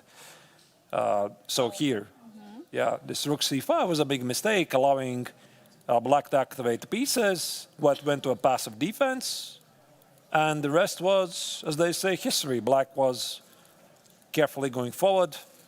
King h3. You wish the pawn was not on h5. Yeah, you wish you could take your own pawn. Yeah, you cannot really take it. Yeah, so unfortunately, and black just won the game like this. There you go. Wow. What a game. Great game. I have, after watching this game, I have two questions. First question to you, Arthur. So you said that you recommended this, first of all, to play with knight of 6, and he doesn't listen to you. So what do you do to the students who don't do as you say, don't listen to you? How do you punish them? And how do you punish Big for this? I mean, usually they do listen to me. Like, I'm saying good advice, and also Big was listening to me. He's like, oh, I acknowledge that. Okay, you got to put the knight on f6, not on f3. And then he played g6 anyway. So how will you punish him? you'll have to think of some ways. I think I already punished him. I showed his game, no? Anyway, sorry, Vic. Yeah, normally they do listen on a serious note. So the students are really hardworking, and they're listening to the coach. Yeah, so I'm thankful for that. Of course. And I have second question. We've just watched the game. Why there was no photo of Big? Because there is no photo of Big. What is this? It's chess.com. They should have Big's photo. We are gonna add this to the suggestion list. To-do list, yeah? To-do list, and send it to chess.com so that whenever we're looking at Big's games, his photo is on the screen. Yes, All right? definitely. Very important. It's a deal. Because I think like many viewers who are watching the stream and who is following now this game also, I mean, they see him always in the chat, but they don't really see him. There is no picture. It's like big secret. But maybe at the end of the stream he can join us. Yeah, I think it will be okay. I think he's going to do it anyway. Either we ask him or not, he's going to join us anyway. He did it last year, at least I remember. Actually, I saw him doing exactly the same thing in Norway chess. Oh. Yeah, I saw it. Yeah. Yeah, I think in the final round or something, I was following the coverage. He was also doing the producing for Norway chess on site, and I saw him doing exactly the same thing. So I think he's going to come. All right, anyway. We still have game ongoing. We have seen that the position has changed a bit. There was some moves. I mean, I think that Rinat was trying to repeat earlier, but David didn't repeat. And what was the position? We left it here, about here. Yeah, this queen d7. Yeah, king d7 was played. Now king e3. Now queen d6, forcing the king to go to f3. But of course, David didn't repeat. He is fighting. He played queen f4, offering a trade. Yeah, and as you can see, White is okay with a queen trade. And this is one of those strange moments when, for inexperienced players, it feels like, but how is this good? You know, I mean, you have a strong pawn in the center, passed pawn, it's got to be great for me. But it's all about the concept of having the outside passed pawn, which you can use as a bait, like as a distraction. So this, even if the king was here on d6, somehow you could play h4, g5, f6, use the pawn as a distraction and collect everything on the other side. So the queen trade is no for Jumabayev, and here David is thinking about his choices. Maybe he's thinking, can he play king d3, and he's trying to understand what happens after queen e1. No. Yeah? Sorry, Artur, now there's suddenly no attack on the d5 pawn. Now queen can move forward. So now queen of white is not targeting the d5. There is no check. Right, and this king now is escaping to h7. So you need to watch out for the perpetual check. Let's say collect a pawn. It feels like perpetual. I'm not sure. Queen e4? Queen e4. Oh, we need to watch your king c3, d4. Oh, you don't go for it. Yeah, it's a definitely perpetual. Yeah, like this king has nowhere to run. Like there's just nowhere to run. You can only run to big trouble, like this.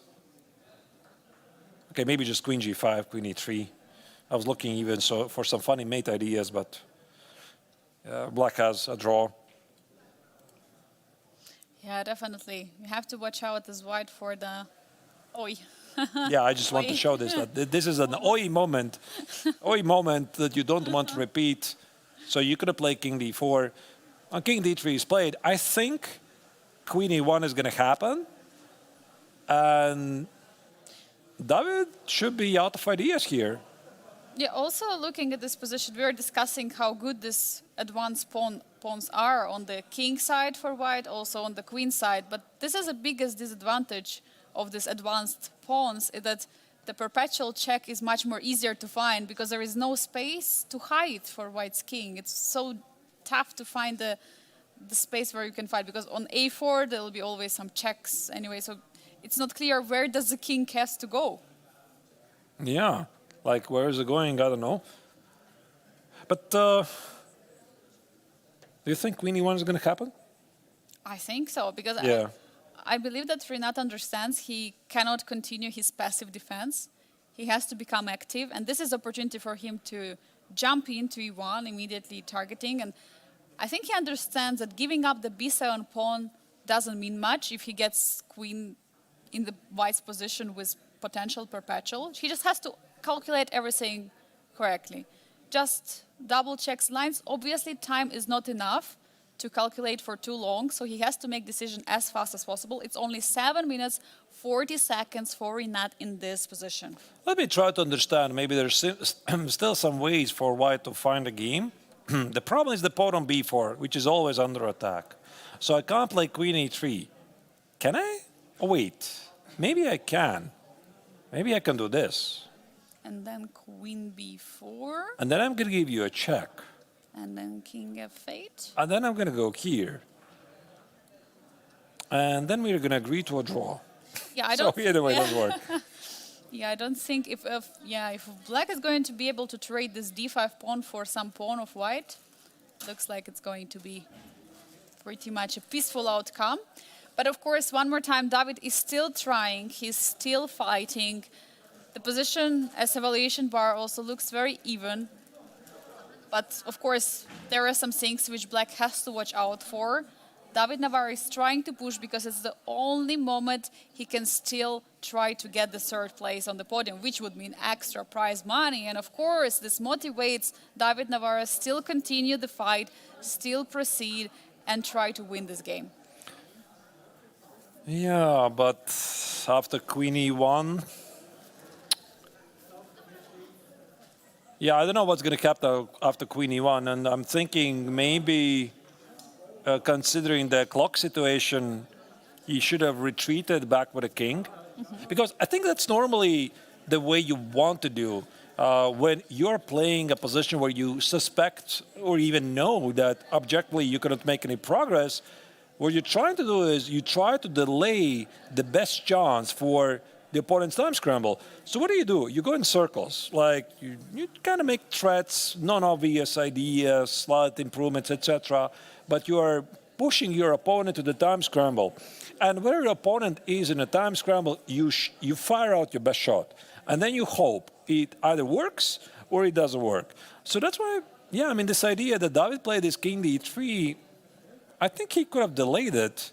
Like, he could have maybe played king f2 first, let's say queen d7, here, here, here, and just try something else. Maybe try play queen c5, and then again shuffle the piece here and there, extract more time, and then in the time scramble try it out. But, I mean, of course, objectively, it doesn't really change the evaluation of the position. And Renat is reaching out for a piece right now. We see he is ready to play a move. Look at his body language. He is ready. He's putting his arm like this. He's getting ready to play a move because it's only 4 minutes. He's under 5 minutes on the clock right now in this position. He has to play it. He has to go for it. I mean, will it be queen e1? Will it be active defense? Or did he find something else in the position? It's going to be queen e1. He's reaching for a queen. It's going to be queen e1, definitely. It's reaching for a queen. It must be. Queen h4 also might be a move, but that's a bit risky. Queen e1, there you go. Queen e1 is on the board. We see finally black's queen managed to enter the black's position, which is obviously a big improvement for Renat Jumabayev, because now there is more opportunity for the perpetual. And if there is a perpetual, then there is a draw. And there is a draw, there is a third place and the place in the podium in the Challengers tournament for Renat Jumabayev. And unfortunately for Navarra, I don't see how he can go back. Like, how he can go back to that position and force the queen to the passive square on d7. Like, there's no way. Now, he cannot go back to this. And because the pawn on b4 is always under attack. So queen c7 leads to these forcing lines. How else do you continue? Like, maybe this? Maybe this? There is queen f1 taking on h3. That's a fair point. So you have so many... That's a very fair point. Yeah, like king d4 takes, and maybe try to play this. Oh, look at this. Maybe this one. I just noticed it. Yeah. Sacrifice the pawn on h3. Maybe it's still not over, by the way. But you can take also on g4. Yeah, you can. Then you're taking many pawns. And then I'm going to play, let's say, king something. I want to play queen b7 or maybe maybe some b5, use the pawn as a shelter to play king b6, king b7. I don't know. Like, it might be still a game here. So he might like use his final trick here. This could be one of them. I'm not like 100% sure. But okay, he goes for queen c7. Queen c7 is on the board. Now instantly played by Rinat Jumabayev. King g8 to get extra time on the clock. 5.5 minutes now for Rinat. And big threats. Okay, queen d8. We see one more check. Does he want to take on d5? That's what he wants. Okay. Take on d5. Yeah, he wants to push the king further away before collecting the pawn. But now he will have to collect on d5. Right, and now the big question is there already a forced perpetual? I mean, of course, black can just take the pawn. And this is what Jumabayev does. Yeah, he's just taking an extra pawn. Now there is a threat of queen a3, taking another pawn on h3. Maybe even b6. b6 is also another threat, trying to eliminate the last pawn on the queen side as well. So maybe white's only idea is some f6, queen f7 at the right moment. But, I mean, does it work? Let's say the point is if black has to take, which I think he doesn't have to, I might give you a check and a lot of smart checks. And maybe I can get the pawn here, or somehow use the king disconnected. Or maybe you can trade the queens. Where? Where do you see the Like queen trade? Just some way of check queen f5, queen e5. Yeah, that would be a great idea. King h7, queen e4. But it's not working, yeah. I mean, it's worth a shot. It's definitely worth a shot. Like, give a check here, and you start to see some ideas. Like, for example, here, Vasily wins. Look at this. Yeah, this one pawn is holding these two pawns. I have a pawn advantage here. King g6, h4. King goes here. Measly winning this pawn endgame. So this f6 might be worth a shot. But the point is, I mean, black can give a lot of checks before and then take on f6. So I don't believe it. But you can still give it a try. And I think David is going to, because what else if not f6? I mean, if he's not going for it, then there is not much more to talk about it. But meanwhile, Rinat Jumabayev was making all decisions really fast, one after another, removing the king, taking the pawn before, getting now 6 minutes on the clock, a bit more than he had before, but still huge position under pressure. He also has to calculate what is happening after f6. I mean, after f6, I think the safest way is to give some diagonal checks. Like give a check. King goes here is going to be queen b2 check. You're going to drop the pawn on f6, so no good. King e3, give some check here. And I think actually you're picking up it, yeah? Yeah, I mean, you could be in trouble here. King d3, king of queen f1. Yeah, I mean, you have to be a bit Queen careful. f1. Queen f1. And picking up the pawn. And then the question is, or maybe it's not. Maybe I can still go for some pawn endgame here, by the way. You have to that's a check, sorry. You have to play king somewhere. King e4, and if you go here, you still need to be careful. Ooh. Oh, no, not with the pawn, but the king. So now there is a problem. There is an extra pawn for black in this endgame, but it's still winning for white because of the activity. Right, so I'm going to play king e6, h4, just dominate the king, use the so-called shouldering. I mean, king is a very powerful piece in an endgame, and these endgames can be really tricky. So it's not yet over. I mean, no, of course, with a perfect lay, it should be a draw. And if I'm Navarra, I would definitely give it a shot. Of course. I mean, what else do you have left here? Maybe queen e4 and then f6. What about this idea? Then there might be some checks in the position. You have to calculate everything. You might get some checks in the position. I mean, let me just show you one line. Yeah, of course. Like this, yeah? That's a mate. You can't do that. And here, yeah, this feels like, unless black gives a perpetual engine, says there's no perpetual, this king is going to go here. Yeah. Thank you for having these pawns. Without these pawns, maybe this would be a draw, but they're present, and you could use them to hide your king. So again, this again is an interesting attempt. But as you said, Angelica, you're absolutely correct. I think that black is going to here give a lot of checks, and maybe I can still try to hide a king somewhere. It is possible. But yeah, still Still, there might be a chance for a mistake for Najumabayev in this endgame. We might see it. Still a game. So the game continues. Never underestimate these tricky endgames. We already saw, I think it was Jumabayev himself who relaxed a bit early previously in the tournament. Then you can be punished if you feel everything is over. Never ever think it's over before it's really over. So we are going to make one more short break before coming back with a final decisive action from here, Biel, in Switzerland.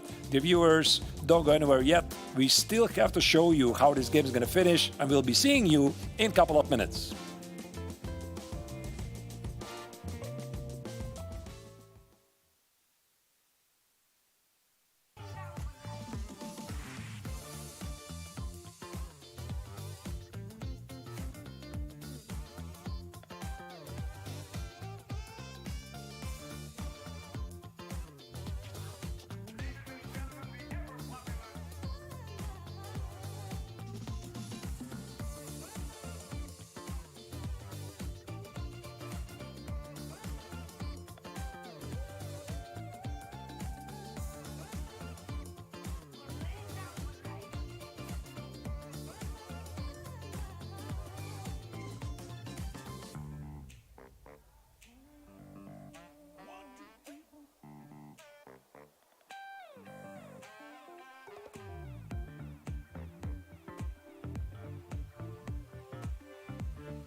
And once again, we are back from Biel because the action in the Biel Chess Festival of year 2025 is not yet over. We have one more game left in the Challengers Tournament, and it's a pretty important one because that's the one that's going to decide who is going to take it to the bronze medals of the Challengers Tournament. Either it's going to be Rinat Jumabayev, who has a 1.5 point lead over David Navara, or the Czech Grandmaster, who is desperately fighting for the victory in this Queen Endgame. And what we have seen so far, David Navara is definitely trying to push the whole game. And his last move, he actually went for the f6 idea with opening up the king.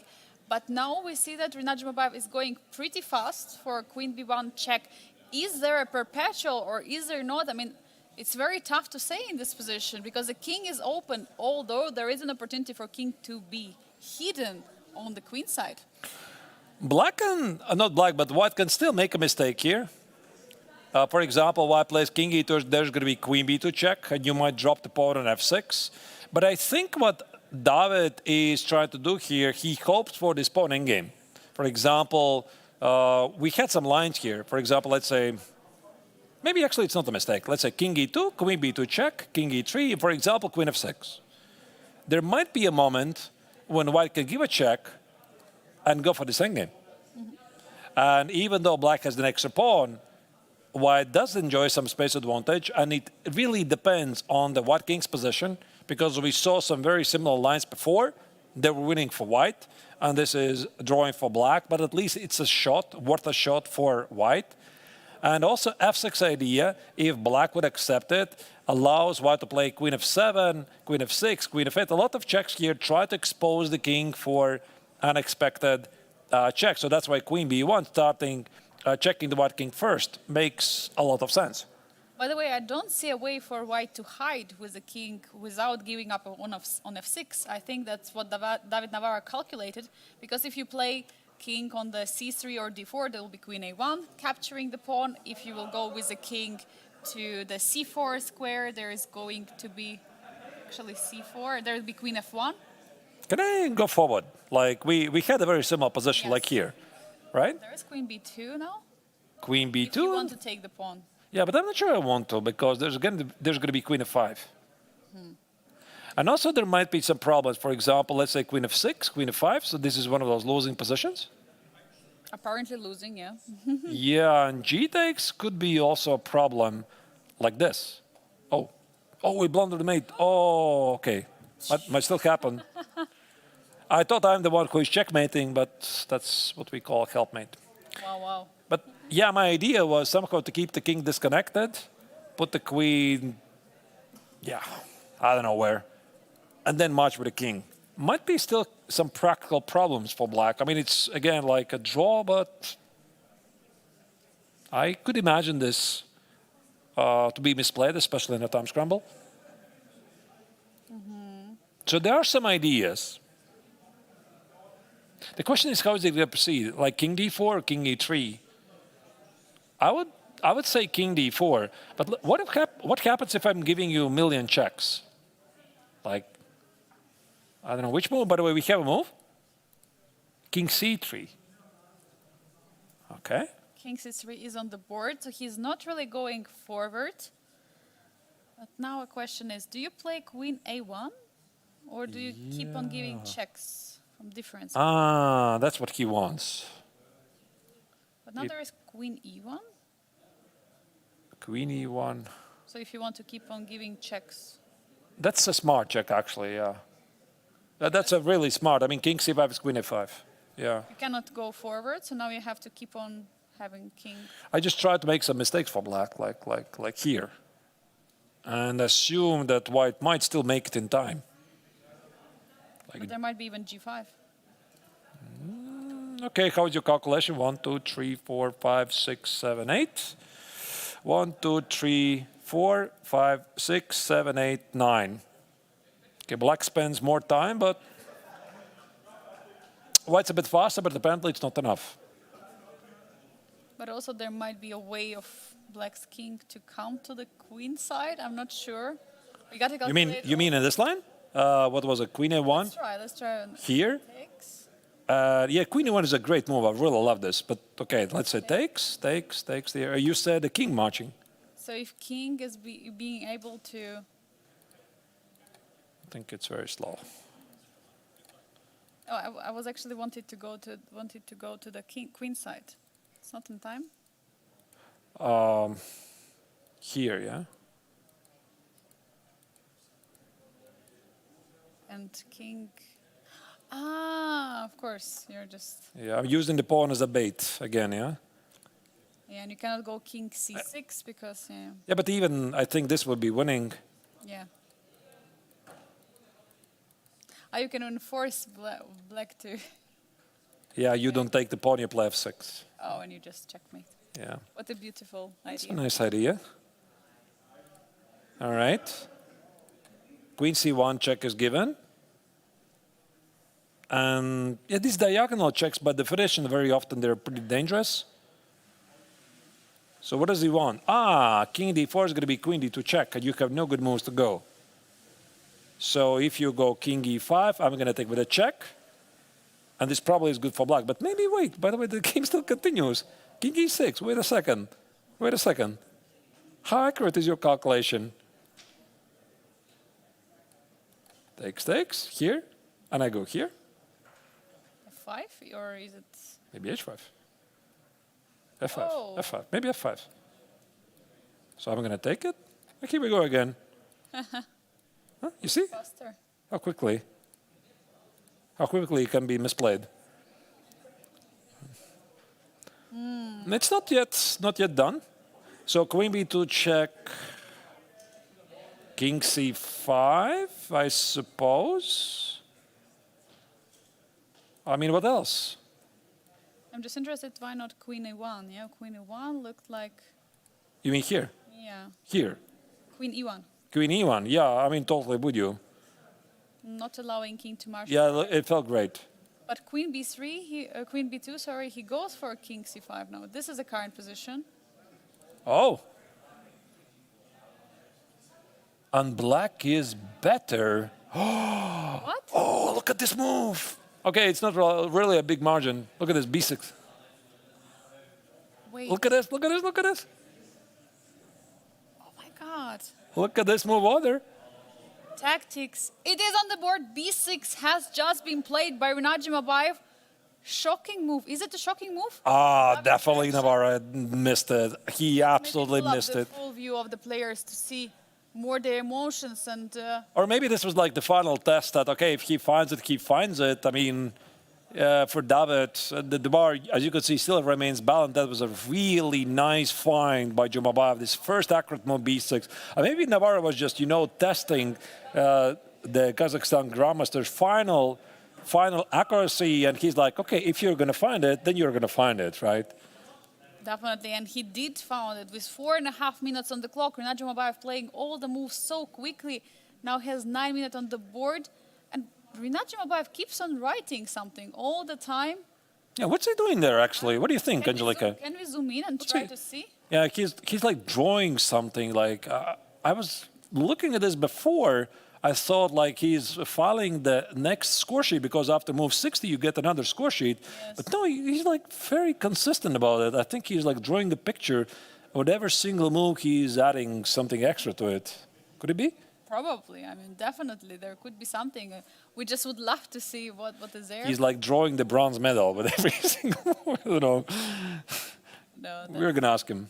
definitely we will. And yeah, for David, it's like a huge moment right now where he realized he missed it. He missed the b6. And now what is he going to do? Actually, he has to be a bit careful here because suddenly black is like perfectly in control. And let's pull up the live analysis board.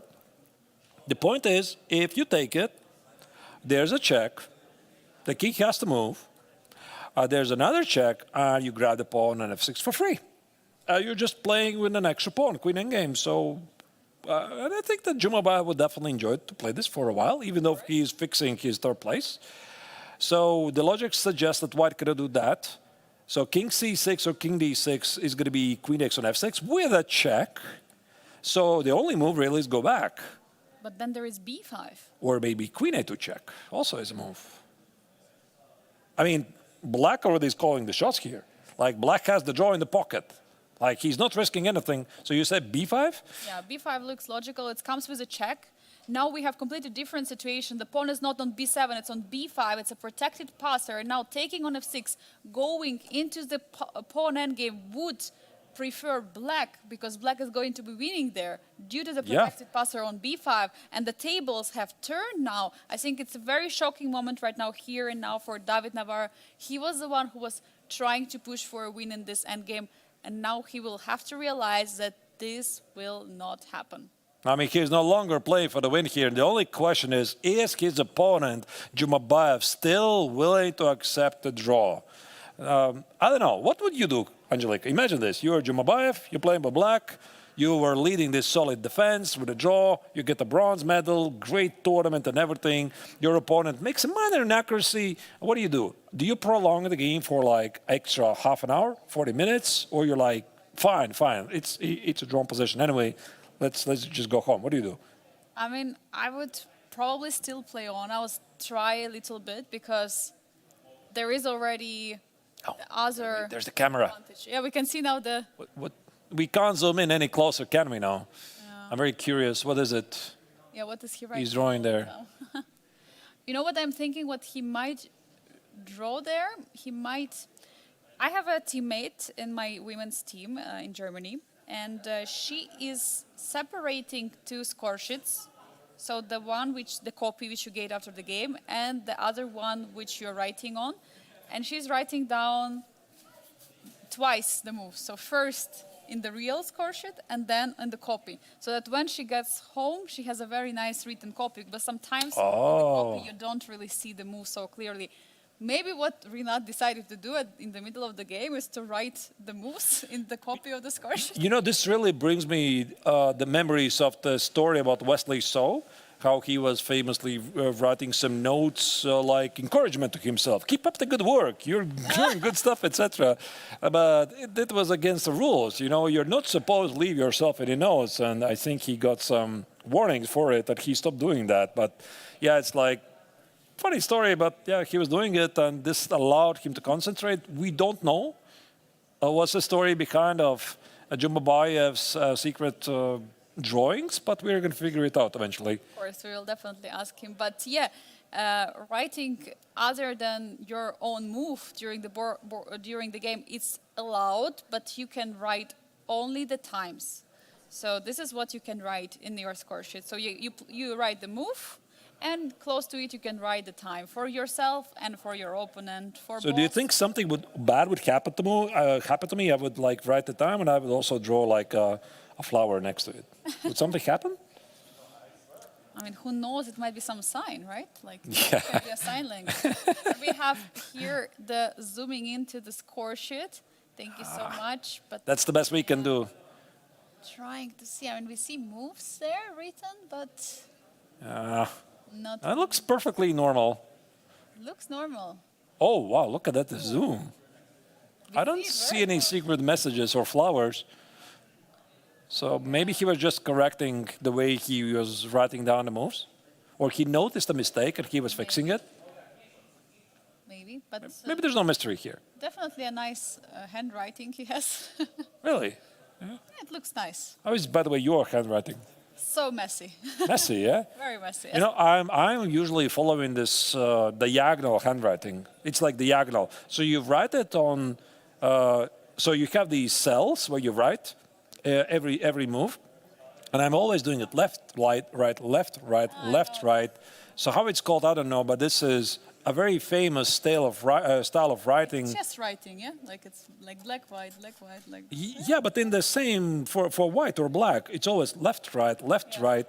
And it comes from a certain chess club, this style of writing in Latvia. Yeah, it's a very, very common. Like we have a city in Latvia, it's called Kuldiga, and we recognize, okay, that's the Kuldiga style of writing, you know, like, but then you mess it up anyway at some point, so, yeah.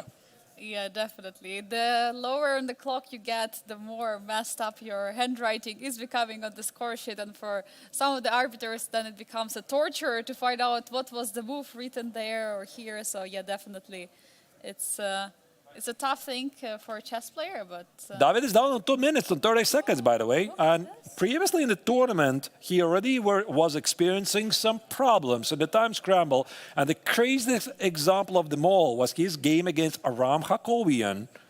You all know how it ended. He lost on time.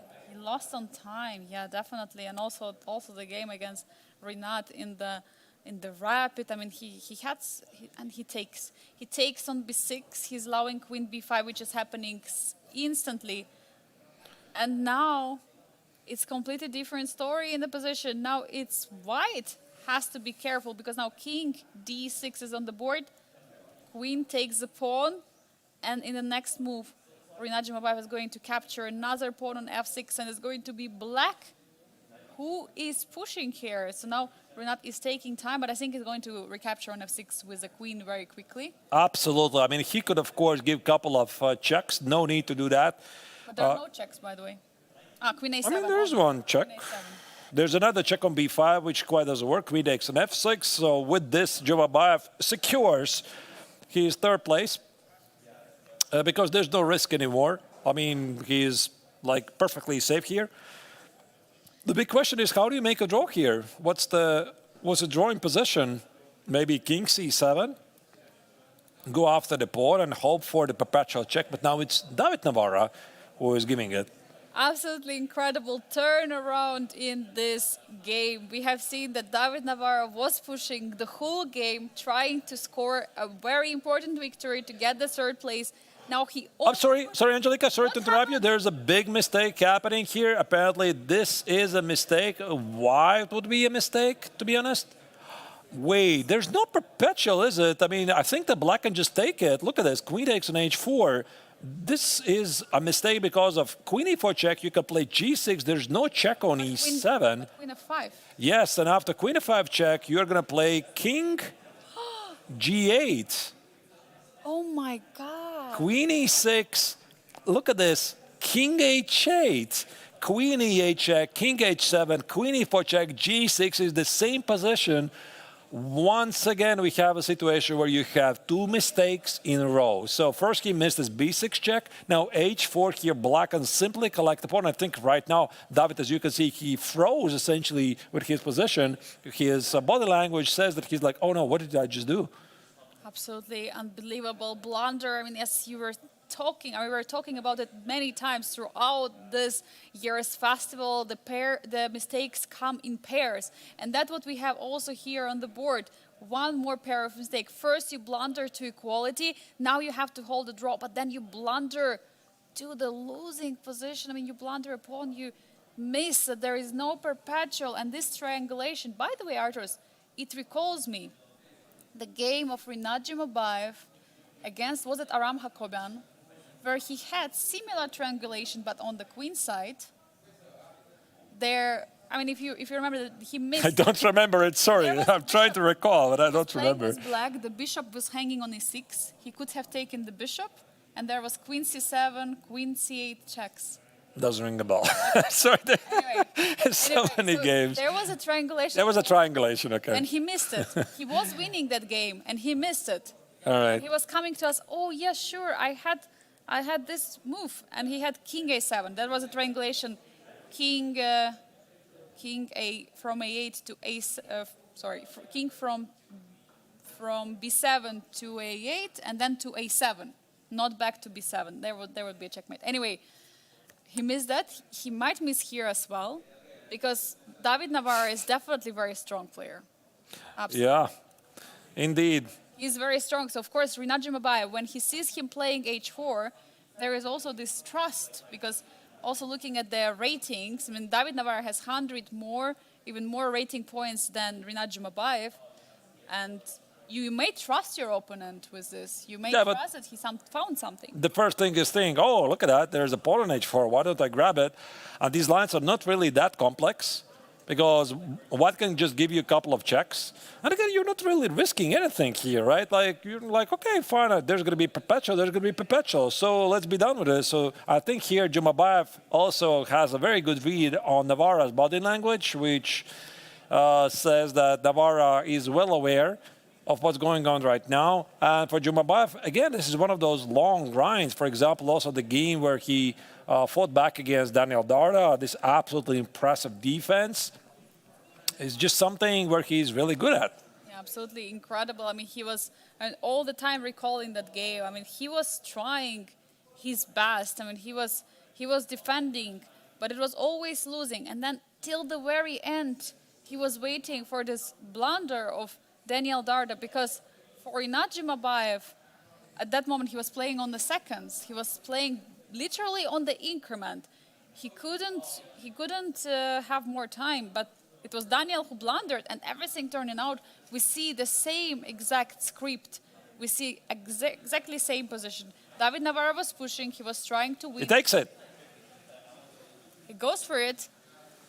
I think David Navarra is going to realize now. I think this realization is kicking in this moment, that there is no perpetual in the position. I mean, for David, maybe this is not really such a big deal, because for him a draw or loss is, of course, the same fourth place. But, of course, you don't want to lose these games. And you would have thought that after pushing an equal game for most of the time, you're like, okay, fine, it's going to be a draw. He tried his final chance combined with a miscalculation or missing a tactical shot like B6. That's going to hurt, but once again, this is the professional chess. You can never relax too early. Unfortunately, this was Navarra's moment. Of course, and now there is a big moment now here. I mean, I don't think that here, for example, we were thinking about the choices that Jumabayev could accept perpetual. There's no way he's going to play for the win here. Absolutely. Yeah, of course, King G8 or King H8. Oh, King H8. Why King H8, actually? Just to gain some time, right? Queen F8 has been played. Now King G8. King H7 has been played. I'm pretty sure he sees the sequence. He just gains some time. There's going to be King G8. There's no need not to try, of course. King He plays G8 King G8. is on the board. And now it's David Navarra who is taking time to think. With 3.5 minutes on the clock for Inat Jumabayev, it's 3 minutes. What a game, what a turnaround. This is also a really great skill, because I think repeating the moves is a very underused skill. Whoever said this, it was one of the old masters, is that maybe it was Botvinnik or Petrosian, maybe Petrosian, the former world champion, who said that too few people are repeating the moves. Because by repeating the moves, very often you get valuable information. And with the modern age of chess, with repeating the moves twice, you get extra 1 minute on the clock. You get closer to the next time control, etc. There's many good benefits for doing it. Yeah, now again, one more time, check. So Queen E4, check is being played. It's on the board, but we're going to see. And again, he repeats. So that one more time. He's just using all the tricks in the book. I mean, he wouldn't really hurt to have extra time on the clock. Of course. And for Queen E4 check, again, there's going to be G6. And of course, Navarra knows. He doesn't have any false illusions. There's going to be G6. Definitely. Queen E4 is on the board. So now, of course, it's a time for G6. You don't repeat 3 times. You repeat just 2 times. G6. But question, is he going to repeat? No, no way. No way. I mean, professionals never, ever do that. You just can't forgive yourself. Like, you're trained to play every single for the victory. Like, okay, maybe you could do it in a world championship match, right? There have been historical cases, like famously Alexander Alekhine playing against Alekhine against Max Ewe. That was the World Championship match. Alekhine was losing in the final game, but Ewe just needed a draw, and they essentially agreed to a draw in a completely winning position for the Dutchman. Of course, yes, this has been done before, but I mean here, of course, it's a game for 1,000 euros, but essentially there's no risk for Jumabayev. Of course, there is nothing he can miss. Just play on. He can just win first. He can win the third prize, extra 1,000 euro, but at the same time, he can also get more rating points, because this is what it's about. Every chess game, it's about also rating. Let's not forget about that. And in this case, Rinat Jumabayev has a big opportunity to score a win against David Navarra, who has more than 100 points difference, to be precise, 115, around 115 points difference, which will get him extra points. I'll be really surprised if he's going to go for the repetition. Really, really surprised. Can we say that you will explode? I won't explode because it's not necessary, because G6 is on the board. Of course, a true professional always plays on. Of course. Yeah. There's no tricks. I mean, maybe the only trick I could think of is some king f7, queen g6, maybe king f8, queen b7 ideas. You always play on. You use your chances. Definitely. You have to all the time use your very best chances. And yeah, of course, there is always a risk in the position, but I don't think that this position has any risk at all for black. I mean, this position you can just play on as much as you want, and you can just try. The only risk is lose on time, I think, which I don't think is going to happen. No. Considering how much time he was repeating, I mean, having this twofold repetitions a few times to get extra time on the clock, he will always find a way to get those repetitions on the board. And also the problem for white is that he needs to keep the pawn on G4 alive. There are positions, I don't think we are going to see them, but let's say if the pawn on G4 and the pawn on A6 were traded and the white king was similar on G1, of course, not blundering the queens and everything, this is still a draw according to the engines. But for humans, it's very difficult. And this is something we talked about with Rinat Jumabayev after his longer game against Machun, where he was holding this queen endgame 2 points against 1 at the queen side. And after the game, I asked Rinat, do you know this thing? Of course, he said, of course I know it. And I know that engine says it's a draw. I was just not sure how to hold it. And luckily, he didn't have to. Of course, he didn't. And yeah, definitely a lot of exciting games in the Challengers. And absolutely incredible turnaround in this final game. We were expecting this peaceful outcome. Also, like... I'm sorry, where's David? Oh, he just stood up? Yeah, he just stood up. He got some water, I believe. I don't know. I'm not sure. All right. No, I just realized, I mean, David's time was ticking and he was not present at the board. Yeah.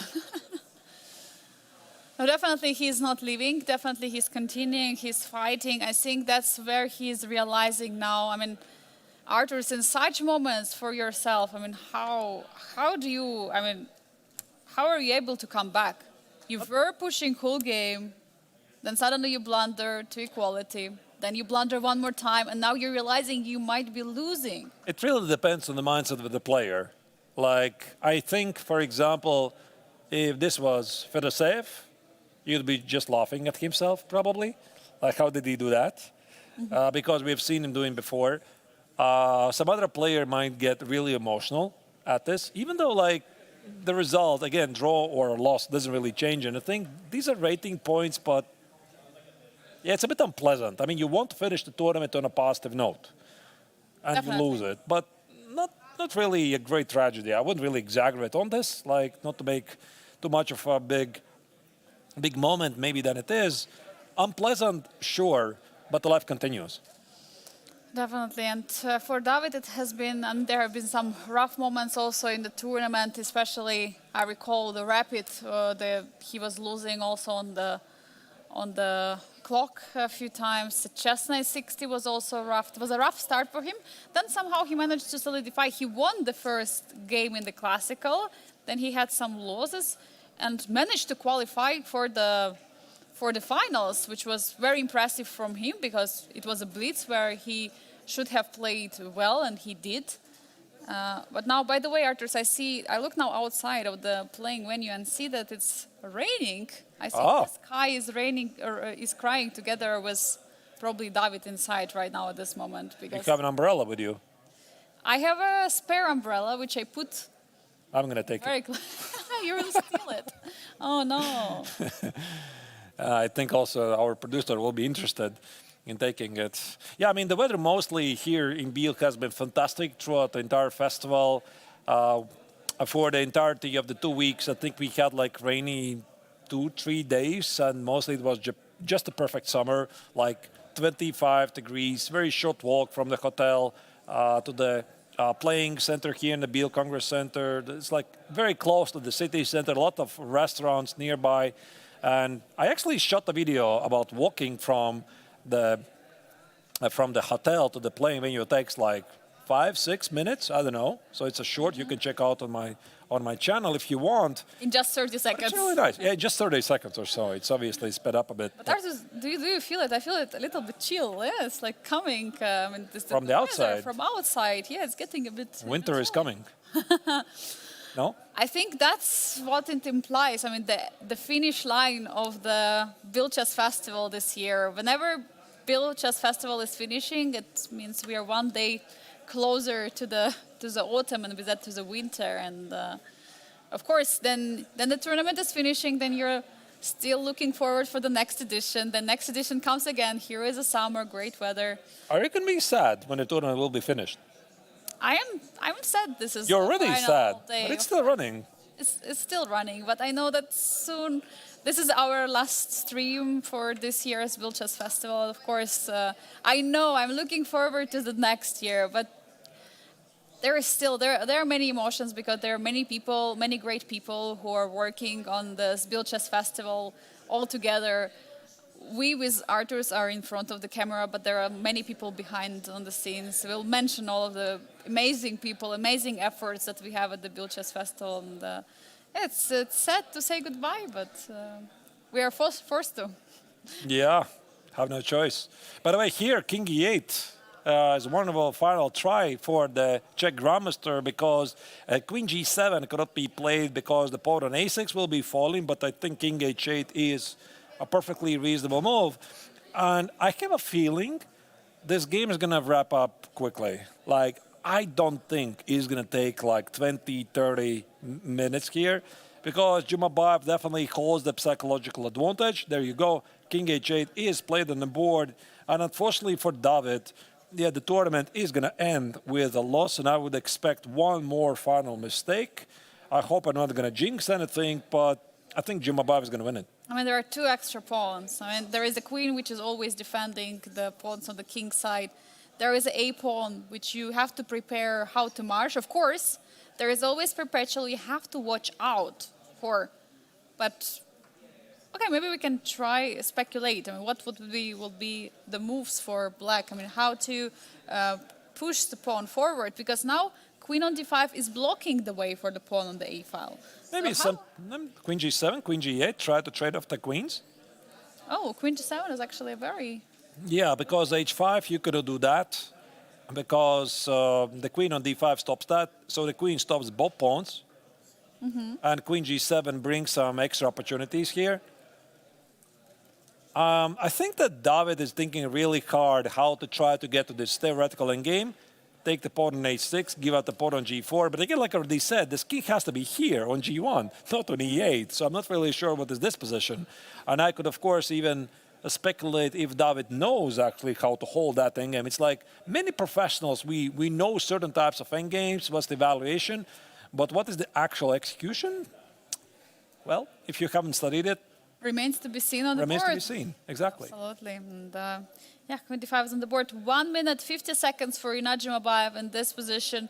He was using his time wisely. He was making all kinds of repetitions in order to get extra time on the clock, which is definitely very important.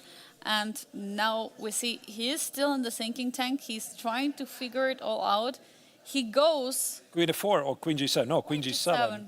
That's a great move. Apparently... Oh, I like it. Happened. Why it shouldn't be a good move? I'm not really sure. It looks like a great move. I'm just not sure why would computer immediately... The bar doesn't like it though, but I think the idea is pretty reasonable. Okay. I mean, according to an engine here, Queen C6 is the best move for white, but this allows the A pawn roll forward. We'll see. But wait, after Queen C6, A5, Queen B5. We might see that actually. Queen C6 is on the board, so now A5, just play A5.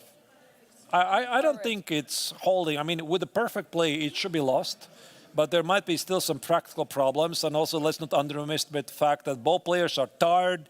It's been a long day. They're playing on increments. So I could, of course, imagine a scenario where Jumabayev is not going to win this one easily, of course. But most likely, he's going to do it. And he's trying. I mean, that's what we see. I mean, he was okay with the draw for the whole game.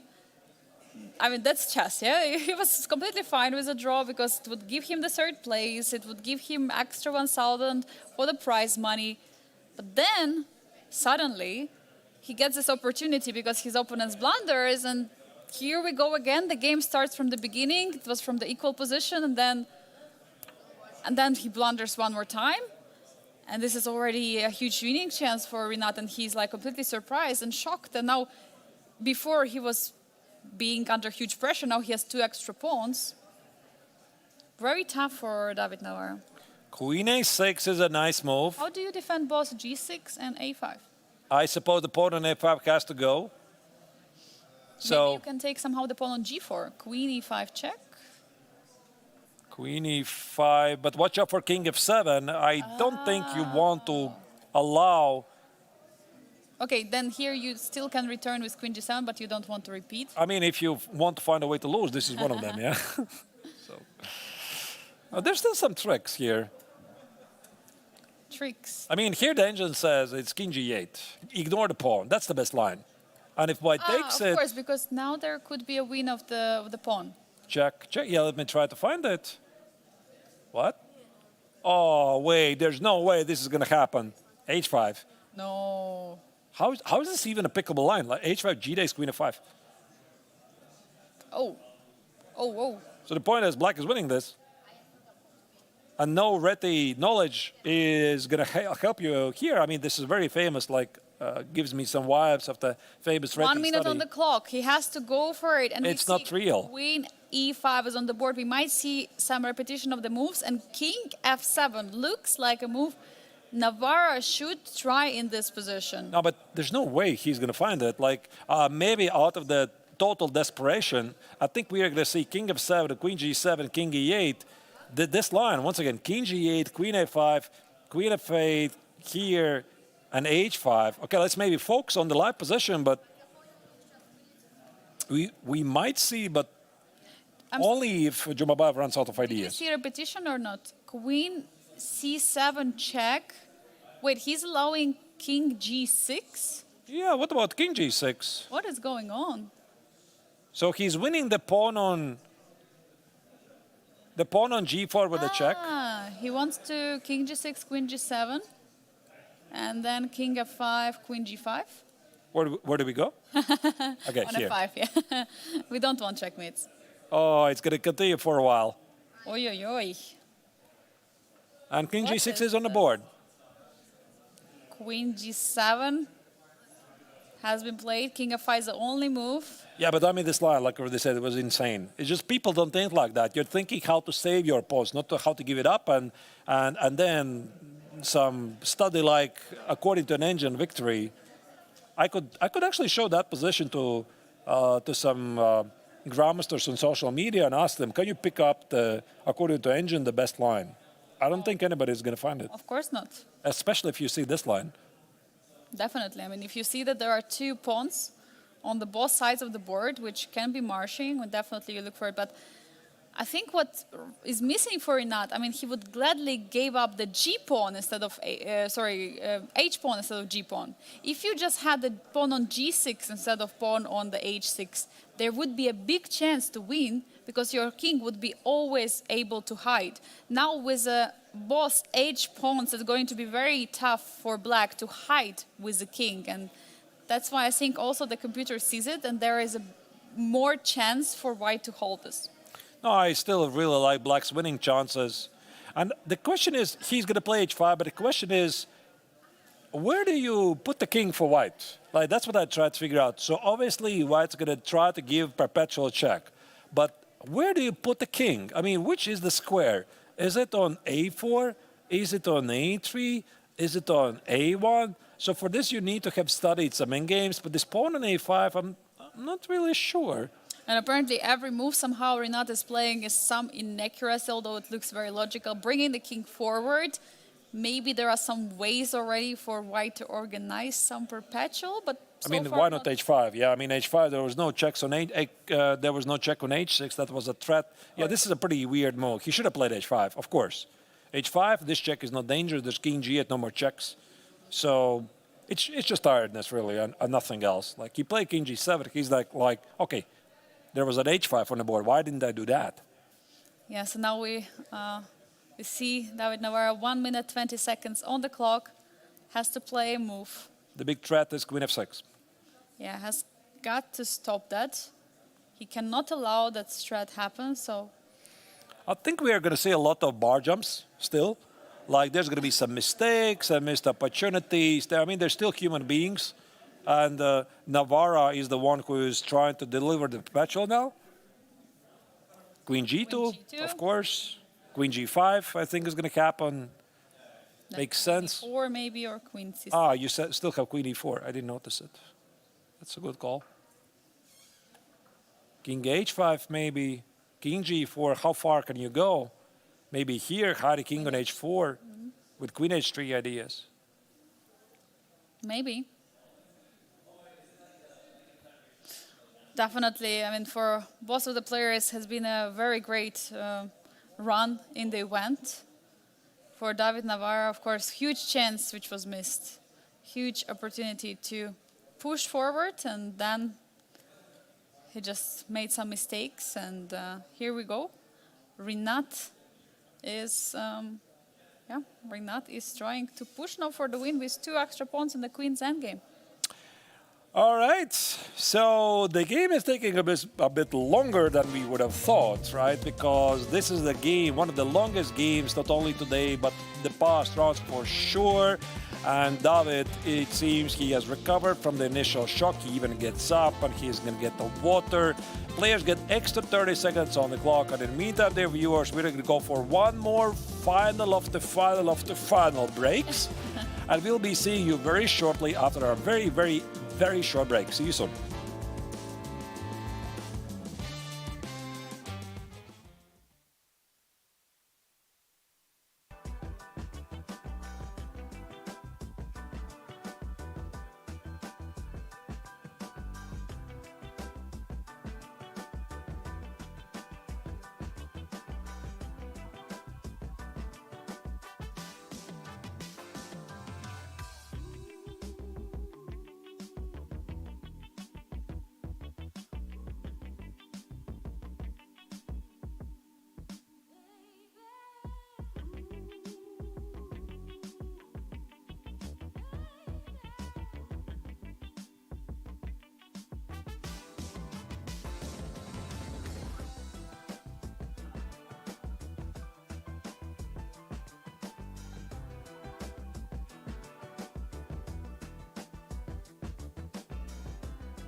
We're coming back with some developments from the final game of the 58th International Biel Chess Festival. The game of David Navarre against Renat Jumabayev is still ongoing. There's the very difficult Queen Endgame going on. The battle for the third place. The situation is as follows. For Black, a draw is good to secure the third place, but Jumabayev is trying to win. And during the break, we saw Navarre winning back one of the past pawns on a5.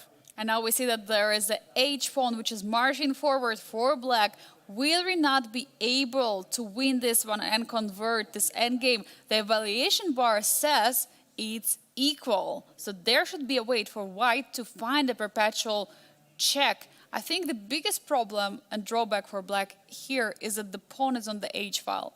According to an engine, only moves king d3 here. Maybe we can open the table base also. Right, stable bases. Yes, yes. So king d3 is the only move. But I mean, it does make sense. You want to bring the king closer to the king side. Also, look at the clock situation. 12 seconds for White. You can't sleep on this. You got to make a move already. He goes for it. King d3 is on the board. He's bringing the king, playing the only move which is holding the position. I mean, obviously, the game still continues, so there could be queen f3 check, h4, king g3, king g2, h3, h2. Somehow it's a draw, but I could imagine here White still having some practical problems to hold a draw. Of course, not something that Navarre wanted to do, but better this than losing. Of course, and we see h4 pawn marching forward. There might be ideas for White to get the perpetual, since king cannot get out of attack, but apparently there is only move. Only move king e2 again, and again it makes perfect sense. Just bring the king closer. Just come with the king closer in the position. I mean, I would be quite surprised if David will play something else, considering there's no checks. There's no checks here. You got to do this. You got to play king e2. Not very difficult. He goes for it. He is in with his king. He's trying to defend it. And now I think queen f3 check is going to follow, because after h3, White could play queen c3, and the king cannot get any closer, so this check makes sense. Queen f3, then play h3. After h3, we have the word. Wait, really? That queen a6 is the only move? Oh, wow. What? Oh, wow. I find it very hard to believe. Are you sure? No, that's the word. Okay. I'm not sure. I'm not sure about anything. I'm just using the table base here. Let's maybe put it on the board. h3. Yeah, that's what the table base says. Queen a6 is the only move here, because queen c3 would be losing because of h2, for example. There's something smarter. Check. And there's going to be h2. You need to watch out for the queen trade as well. Oh my God. And then you're one tempo not enough. You're not in time to hold the pawn. What a tough position. Right. Oh, this is going to be a big moment. Still not over. Still not over. And Jumabayev is about to make the move. He has 1 minute, 50 seconds on the clock in this position. He is. But queen f3 is also very human. He does it. h3 is on the board. Huge moment here for 37. Navarre. Queen a6 is incredibly difficult move. 33 seconds on the clock for David Navarre. No time right now. He has to figure out the best move. Will he be able to find the only move which is draws in this position? I think he's not going to play it. I mean, it just literally makes no sense, because queen a6, you see queen e4 check. I deal with this. And there's going to be h2. So queen c3 feels more human. It's just such an impossible move to make here. It is very human, but you have to. He goes. He missed it. He missed it. And now he's losing. Queen d5 is on the board. Is there a way for Black to force? h2 only move. h2 wins. h2? I mean, it does make sense. You push the pawns forward. Queen g2 check. We're going to check it. I think it's going to be king h4, most likely. And again, Black is threatening to trade the queens. He's reaching for the move. He's reaching for the He misses it. g3. What a miss. The h2 was the only move to win, and he is playing king g3, missing this opportunity. Now there will be still options for White to keep in the game. So white has 3 drawing moves. I mean, queen b3. It doesn't make any sense. Queen d3 makes a lot of sense. So yeah, why don't you push the h-pawn forward? Could have spent a bit more time. As you can see, 10 seconds for white and 2 minutes and 22 for Rinat Jumabayev. 5 seconds on the clock. He has to make move now. It's queen g8. Queen g8 was still good. King It's still h2 good instantly move. played. Now half a minute on the clock for David Navarro. Has to play moves faster. Here is a moment where the mistakes might start one more time. So I think what Jumabayev wants to do is he wants to play king h1 and h2, but is this where you want to position your king? It was standing better on g4, no? He has to play a move. 10 seconds on the clock right now for David Navarro. Has to be faster. Queen g6 has just been played. Just holding the king on h2, not moving anywhere. It's good. King h1 also enables queen b1 check. Very important. 2.5 minutes for Rinat Jumabayev. He still has a lot of time to try to figure it out. Queen g3 makes sense here. You want to cover the g file so that the king can go out, play something like king g1 or king g2. I wouldn't say it's a draw just yet. Of course, because there is still huge opportunity for black to march forward with the pawn. You have to calculate so many lines here. You have to be careful here with white not to trade the queens. If you trade the queens, the game is going to be over very soon. We might see blunders incoming this position, this endgame. 2 minutes for Rinat Jumabayev. Yeah, I mean, if the game indeed is going to finish in a draw, he's going to be kicking himself for the missed opportunity because this move he played, this king g3, I think he did it unusually quickly. Normally he would be spending time. But what's done is done. The game continues. Definitely. Queen g3. My money would be on this move. I quite don't see anything else. I mean, king h1, there's going to be a check on the position repeats. I mean, he could play that just to repeat the position, gain a bit more time, and then play queen g3. But then again, he sees that Navarro is down on 36 seconds. Does he want to give white more time? I mean, definitely not, because Rinat Jumabayev, every time he's getting this playing, repeating with the moves, he's also giving more time to David Navarro. So this is something what definitely you don't want to do. You want to keep your opponent down on the seconds. We saw Rinat Jumabayev was reaching for a move, but he didn't play it yet. But I believe it's going to be queen g3. Yeah, he's definitely going to play queen g3. Like, maybe king h1 to repeat the position, but from a clock situation, it doesn't make any sense. Like, he would be giving Navarro more time. Queen c4. I was wrong. I was wrong. On the board. So he's going to repeat the position a couple of times. Yeah, he is. So now you have to make sure where can you go with the king, because king f2, am I not blundering any trade of the queens? I mean, It also gives me some hope for the medal. I can give you some checkmate after all. You know, why not? Why not give it a try? Of course, I mean, king f2 looks like, and it is on the board, king f2. Now there is a checkmate threat. Checkmate in one threat. Checkmate in one. You don't want to get it. So we will see a repetition, most likely, getting extra time on the clock. And what a gentleman David Navarro is, even though he's under such a low time here on the clock, he's still first writing down the move of his opponent and then executing his own move. I mean, in such position, I could definitely see many players instantly playing the move just to grab more time and then writing down the moves, which is legal. It's according to the FIDE rules. But what he's doing, he's first writing down the move. Look at this. He's first writing down the move and then he's thinking about. So Jumabayev obviously noticed the checkmate idea, so he gave queen a2 check. You can't go here with a king. There's going to be a queen trade, a big no-no. King e3, king e1 has to be one of these moves. Both of them are perfectly okay. Which one is the right one? King e1. All right, fine. Queen g2 probably is going to be the move here. So inevitably, we're going for the position with the king going to h1 or g1 followed by h2. David getting extra more time. I mean, he's having now 44 seconds. Earlier, he was always with 30 seconds on the clock. Meanwhile, Rinat Jumabayev is running out of time and also out of ideas how he can prolong this game. Queen g2, but is it really going to be enough to finish this game with a victory? We see queen a1 check, one more tempo. Just to gain time, I think. Here you can even play king f2, but okay, he goes. Wait. Not sure. He's not sure. He's checking. Can I keep my checkmate ideas open? I would play king f2. Why not? King f2, there is Definitely. no. But king e2 is the safer move. Yeah, I mean, doesn't really matter here.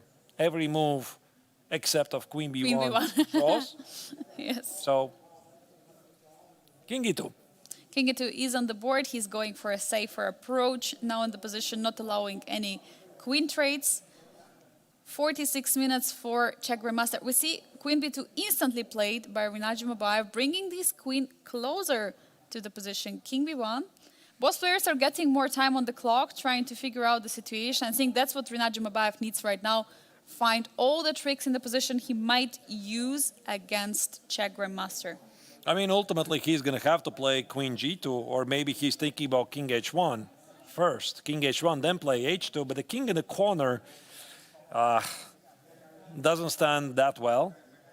It is definitely very, very tough also for black to find the ideas, because there will be always some checks. But queen g2, I mean, we expect it, right? Queen g2 should be tried, because what else if not queen g2? Like king h1. And then white's going to force you to put the queen on g2 anyway. King h1, queen e4 check, queen g2, and then the queen is going to walk away. So 2 moves. Yeah. c3, okay. I know what he wants. King f2, queen d2. That was the trick. So he's hoping for some tricks. Maybe Navarra misses something, and finally we have queen g3. Okay. Queen g3 is on the board in a position. Now Navarra has to move the queen. Queen f5 happened. And here we see that now is Rinat Jumabayev's move in this position. And he has to try to figure out, is he having any chances to push forward the pawn? Okay, so 1.5 minutes for Rinat Jumabayev in the position. Yeah, the point here is that king g1, there's going to be queen f1 check. And the king has to go back. So this queen f5 was an accurate move that Navarra figured out. While Jumabayev was thinking, there's queen g2 check. By the way, we are approaching the 100 move mark. This is move 95 for black. Wow. Could be one of the longest games of the tournament. Definitely. I mean, so many moves. I mean, so many swindles also in this game. First it was Navarro who was pushing, then it was Rinat Jumabayev. Yeah, but one thing is clear, definitely. It's not, I mean, definitely it's possible, but I don't think that black is going to... There's a queen f1 in the end. I think I saw a very, very clear drawing idea. Oh, even queen f2. Queen f2. That's nice. That's even better. That's even better. Now you see black does achieve the queen trade. Oh, look at this. This is actually pretty nice. But even if you trade the queens, king h1, king e1. King e1. Now it's a draw. Nice. It's going to finish in a draw. That's what it looks like. So Navarra has managed to pull the impossible, recover from the blunder. He gave up 1 pawn, then the 2nd pawn, and still the position was so tricky that he is very close. What an incredible game we were witnessing. Okay, king e1, king h1, and king e1 are on the boards, but what a game. I mean, Artur was absolutely unbelievable. First it was David who was pushing, then he blundered. Rinat was winning, then Rinat was winning, then he blundered again. I mean, so many swindles in the game. Yeah, there's no ideas already because the queen is always going to stay on f2. Now it's never going to move. So you just move the king. So king e2, king e3, king e2, king e1, king f1, and that's it. You just cannot push it out. Of course. So there's no need for anything else like some other queen moves. The queen is never going to leave the f2 square. Yeah, and we might see as the end of the game mate, but not a mate, but a stalemate. So that's something what can be in the position. Maybe there is one idea though. Queen e4 check, I could play king f1 and h2 to stalemate your king. Queen e4 is on the board. But maybe the accurate move is king d2. Yeah, king d2, King just D2 not to is allow on the this board. idea. Yeah. Final try, of course, from Jumabayev. And now h2, there is going to be checkmate. You cannot play h2. h2, there is going to be queen f1 checkmate. Oh, don't call that. This would be really mean. Like, Of course. it's like, oh yeah, let's fix a draw. Boom. Or touch the pawn. Imagine this, yeah? Okay, he's not touching a pawn. I hope I not. was a bit scared. He was reaching out for a pawn. Queen b4 check. So now king e2 looks very logical. You shouldn't be afraid of the queen trade. You could, of course, make fun of the opponent. You touch the opponent, say, je dupe. Yeah, I adjust. Yeah, of course. Play some mind games, but yeah. This is a move number 99, by the way. It's a move 99 in the position. Are we going to see a new score sheet, or will it be a draw in this one? That's a question. I think the new score sheet starts with move 120, actually. Oh, 120? I think so, yeah. I've done it a couple of times. The most annoying thing is you get the third score sheet, you write all of your name, last name, date, 120, etc. You make the first move, and then it's a draw, or whatever the game finishes. So you just wasted the whole score sheet. The score sheet, I usually have our 60 moves, so that's why there's 60 moves, and you get extra score sheet. Right. And then Yeah, that's the traditional 60-move score sheet. Yes, yes. Right. Queen e4 check. Players have a lot. Another try for king f1. King f1 is... I didn't check the table base. Was this a playable idea or not? And we have move 101. So the table base says king f1 was fine. It looked a bit scary. No need to check it. Yeah, no need to try it. King e1, king e2, king e3. You can play whatever you want. You can even trade the queens. Don't touch stage pawn. Just Jadup. Just a dupe if you touch it. Yeah. Yeah, I mean, what a game. Now Renat Jumabayev has to understand. I mean, there is no way to continue here. He has to keep repeating. I don't think he's going to be very unhappy, to be honest. Of course. I mean, okay, sure, he missed the win, maybe a small annoyance, but he's been playing a really great tournament, securing the third place. And after last year's amazing victory in the MTO, another success for the Kazakhstani Grandmaster. One of his career's highlights was defeating Fabiano Corona in one of the recent World Cups. So, fantastic player. Definitely. We see Queen E5 is on the board. So now again, we might see King D2 or King D1. You don't want to allow King of 1. I don't know which one is going to be chosen. Both of them are perfectly the same, as long as White doesn't play King f1, which creates unnecessary complications. Unless he wants the mate ideas. I can't believe it. He wants to have some ideas here, but why would you do that? I mean, okay, it doesn't really change anything. Okay, right now you have to play Queen G5 or Queen A1 check. You know, maybe black hallucinates something. Yeah, Queen E4. Yeah. Let's not see that on the board. But now David is saying, you know what? If you're not keep on repeating, I'm going to be ambitious. Maybe I'll checkmate you. Right. Queen E5. Yeah, no checkmate here. King E1, the only move in the position, is being played immediately. And yeah, we're going to see a peaceful outcome very soon. Queen B1, check one more time. King E2 will be played. I mean, Jumabayev is testing every single legal check he has here. There's no rush, no risk. He already has decided not to go for dinner. Yeah, and not to let us to go to for dinner. Joking. He's fighting until the very end, of course. The kebab works 24 hours, probably. You went there, actually? To the kebab place? Never. Yeah, we have this kebab place next to the playing venue. Maybe actually it's a pretty great thing. I don't know. Like, I never went there. Maybe it's a day for us to go there. King E1 is on the board, so checks are happening, and we might see now a repetition. Queen C1, King E2. We'll see Queen C2. Navarro already has 5 minutes on the clock, by the way. He gets up. And he's leaving. He's like, I have time to go to get some snacks. For kebab. For kebab. Yeah, looks like this. So once again, in case you missed the viewer, what's going on in this game, it's a draw because White Queen is never going to leave the F2 square, ever again.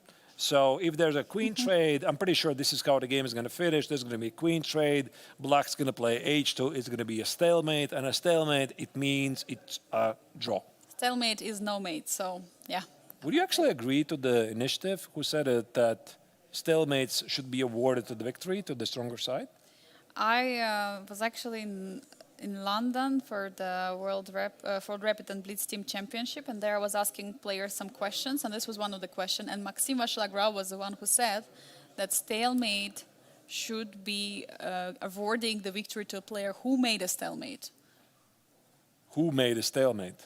Yeah, but I respectfully disagree to Maxime, because this means we would have to override pretty much every single pawn game, right? And then none of the pawn games would make any sense, right? So you wouldn't have to show any technique. Basically, you just stalemate the opponent, you're winning immediately, right? Yeah, that's actually... It's like maybe some exceptions, it just makes no sense, but okay, fine. Yeah, maybe some exceptions you have to. I don't know. But yeah, I'm fine with chess rules the way they are. For me, they're pretty exciting. For me as a player. Oh, that's Laurent. Look at that. He's bored. Oh. That's our chief arbiter. He's probably watching our stream right now. No, Hello, I think he's just waiting Laurent. for the game to finish. If you're watching us, please wave to us. And I don't think he's watching the stream.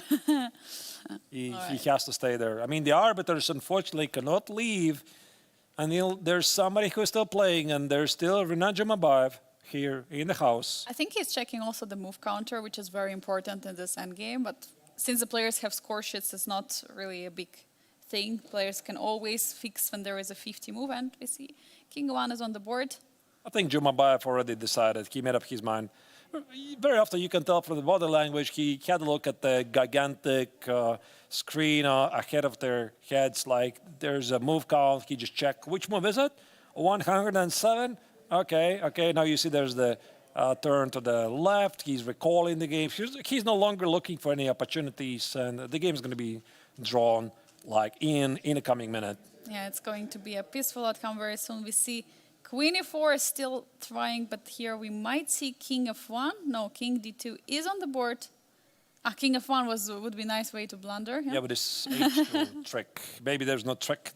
The table base was saying it's still a draw, but no need to test it. Definitely.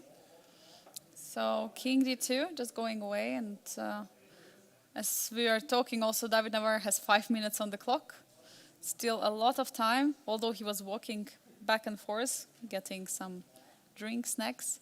Queen g2, we will see King e1 one more time, and position will repeat. With King e1, we will have a repetition of the position which was earlier. Yeah, but do you think David's going to claim it? Maybe. I don't know. Maybe. He was checking the score sheet, but how many times the queen was on g2? It's second time. Yeah, but So if King e1 is being played, this position would be repeated twice, because there was position originally with King on e2 and King on h2, and we have King e1, so this position repeats twice. I think even if we open the moves on chess.com, we might see that there is like repetition mark. If you click where do I have to click? to the moves. No, it doesn't say that it's repetition. No. Because normally chess.com immediately recognizes there is repetition and there is the sign of the... Really, yeah? Oh, that's a the great feature. repetition. Yeah, because I remember there was one game of Anton Korobov against Parham Maksudlu. They were playing in the Sharjah Masters. We were doing commentary. There was a position which repeated like 5 times, but it repeated, you know, it didn't repeat after like move after another, Yeah. but it repeated like in like after 2 moves, repeated one more time, then one more time. Of course, it was tough to follow, especially with the time trouble, but... Yeah, and time scramble, it's also difficult to also keep tabs. And also, I think it just distracts you. And if you're sure this is a drawn position, you just play it out. Of course, and if you just claim the wrong 3-fold repetition, then definitely it's just going to be then extra time for your opponent. So the opponent is going to get extra. Every single move is drawing. But of course, because it's black. Yeah. So for Renat Jumabayev, there is no real... And there's a draw. It. There's a draw coming. Finally. Queen takes F2. Draw. Offer agreed. Yes, it's on the board. We see the final result of the final round of the Grandmaster Triathlon Challengers.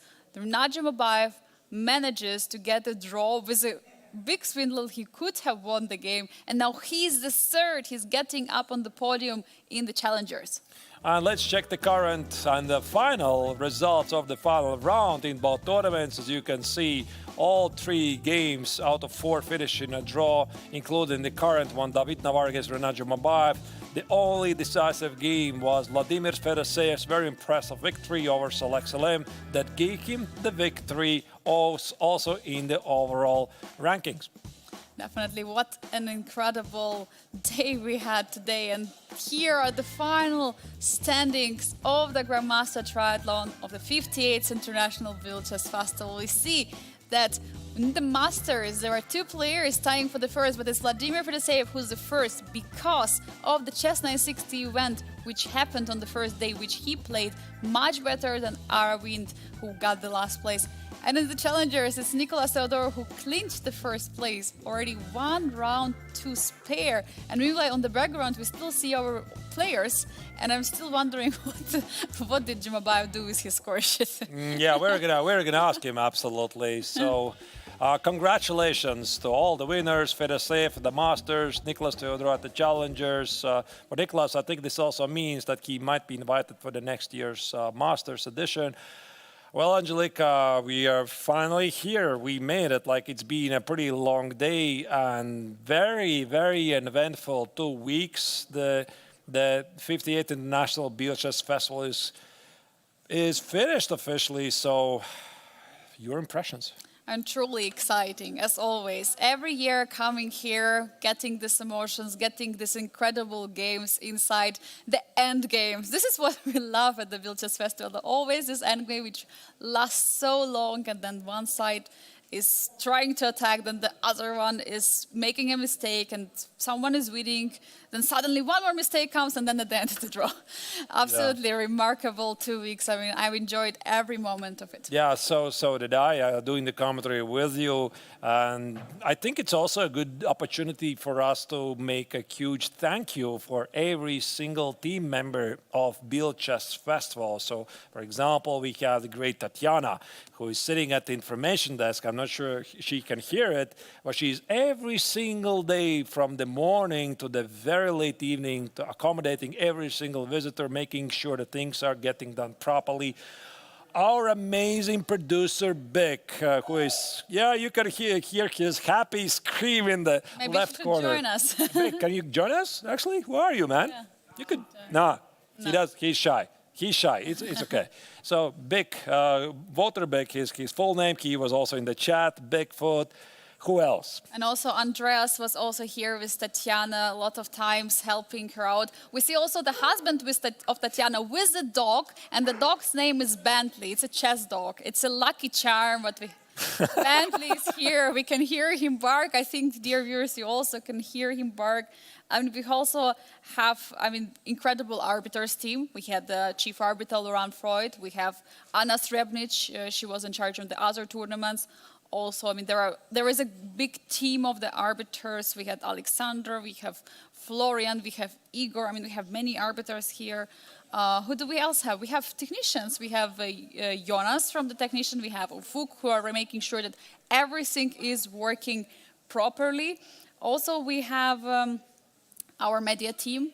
We have Dennis, who was also in charge of many press releases. We have Honi, who was the webmaster for this year and also was doing a lot, posting a lot on the YouTube channel. Arne for social media. Also, my mom was here this year supporting. Yeah, by the way, her contributions to the social media were absolutely stunning. So you should check out some of the reels she did for the Biel Chess Festival, and I was very, very happy that she tagged me a couple of times as a collaborator. It was like I did nothing for those videos, and she was the one doing all the work.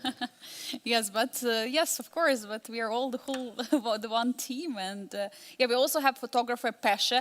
And by the way, Tatiana, not only she was here at the desk, she was also doing sometimes the work of photographer, running to the playing hall, quickly making photos.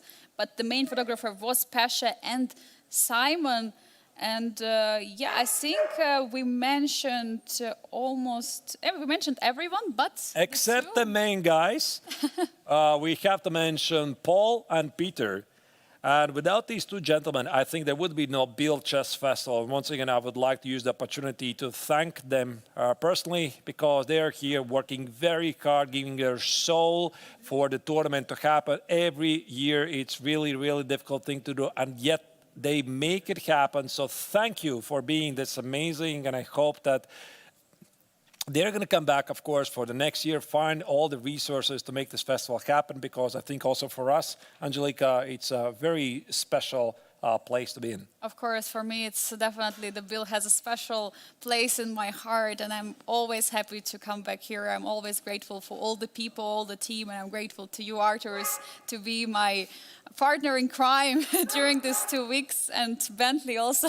Yeah, Bentley is really trying to remind of his existence. Thank you, buddy, you're there. Actually, I'm not really thank you for his barking at one of the previous rounds. It was a blitz or rapid. Like he was like really trying to remind of him there, but okay, fine. Everything is forgiven. And you, dear viewers, being officially amazing, being with us for the past 2 weeks and following us, keeping us busy in the chat. Of course, the mods could make it happen. So thank you for being officially amazing. And I think I'm going to conclude the official coverage of the 58th International Biel Chess Festival with these words. So we are going to be seeing you next year, hopefully with the 59th edition.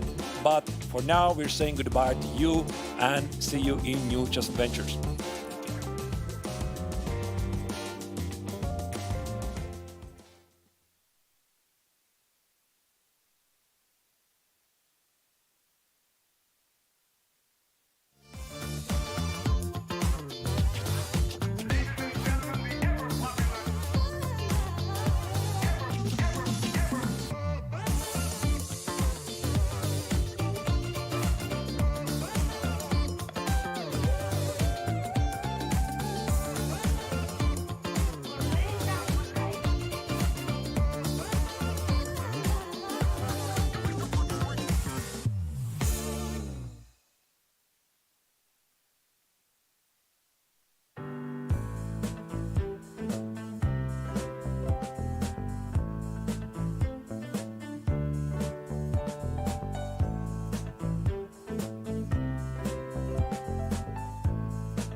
Greetings, chess fans. The 58th International Biel Chess Festival today has concluded, at least the main event of the festival, which is the GMT Masters and Challengers, because today was the day when the players fought it out the final round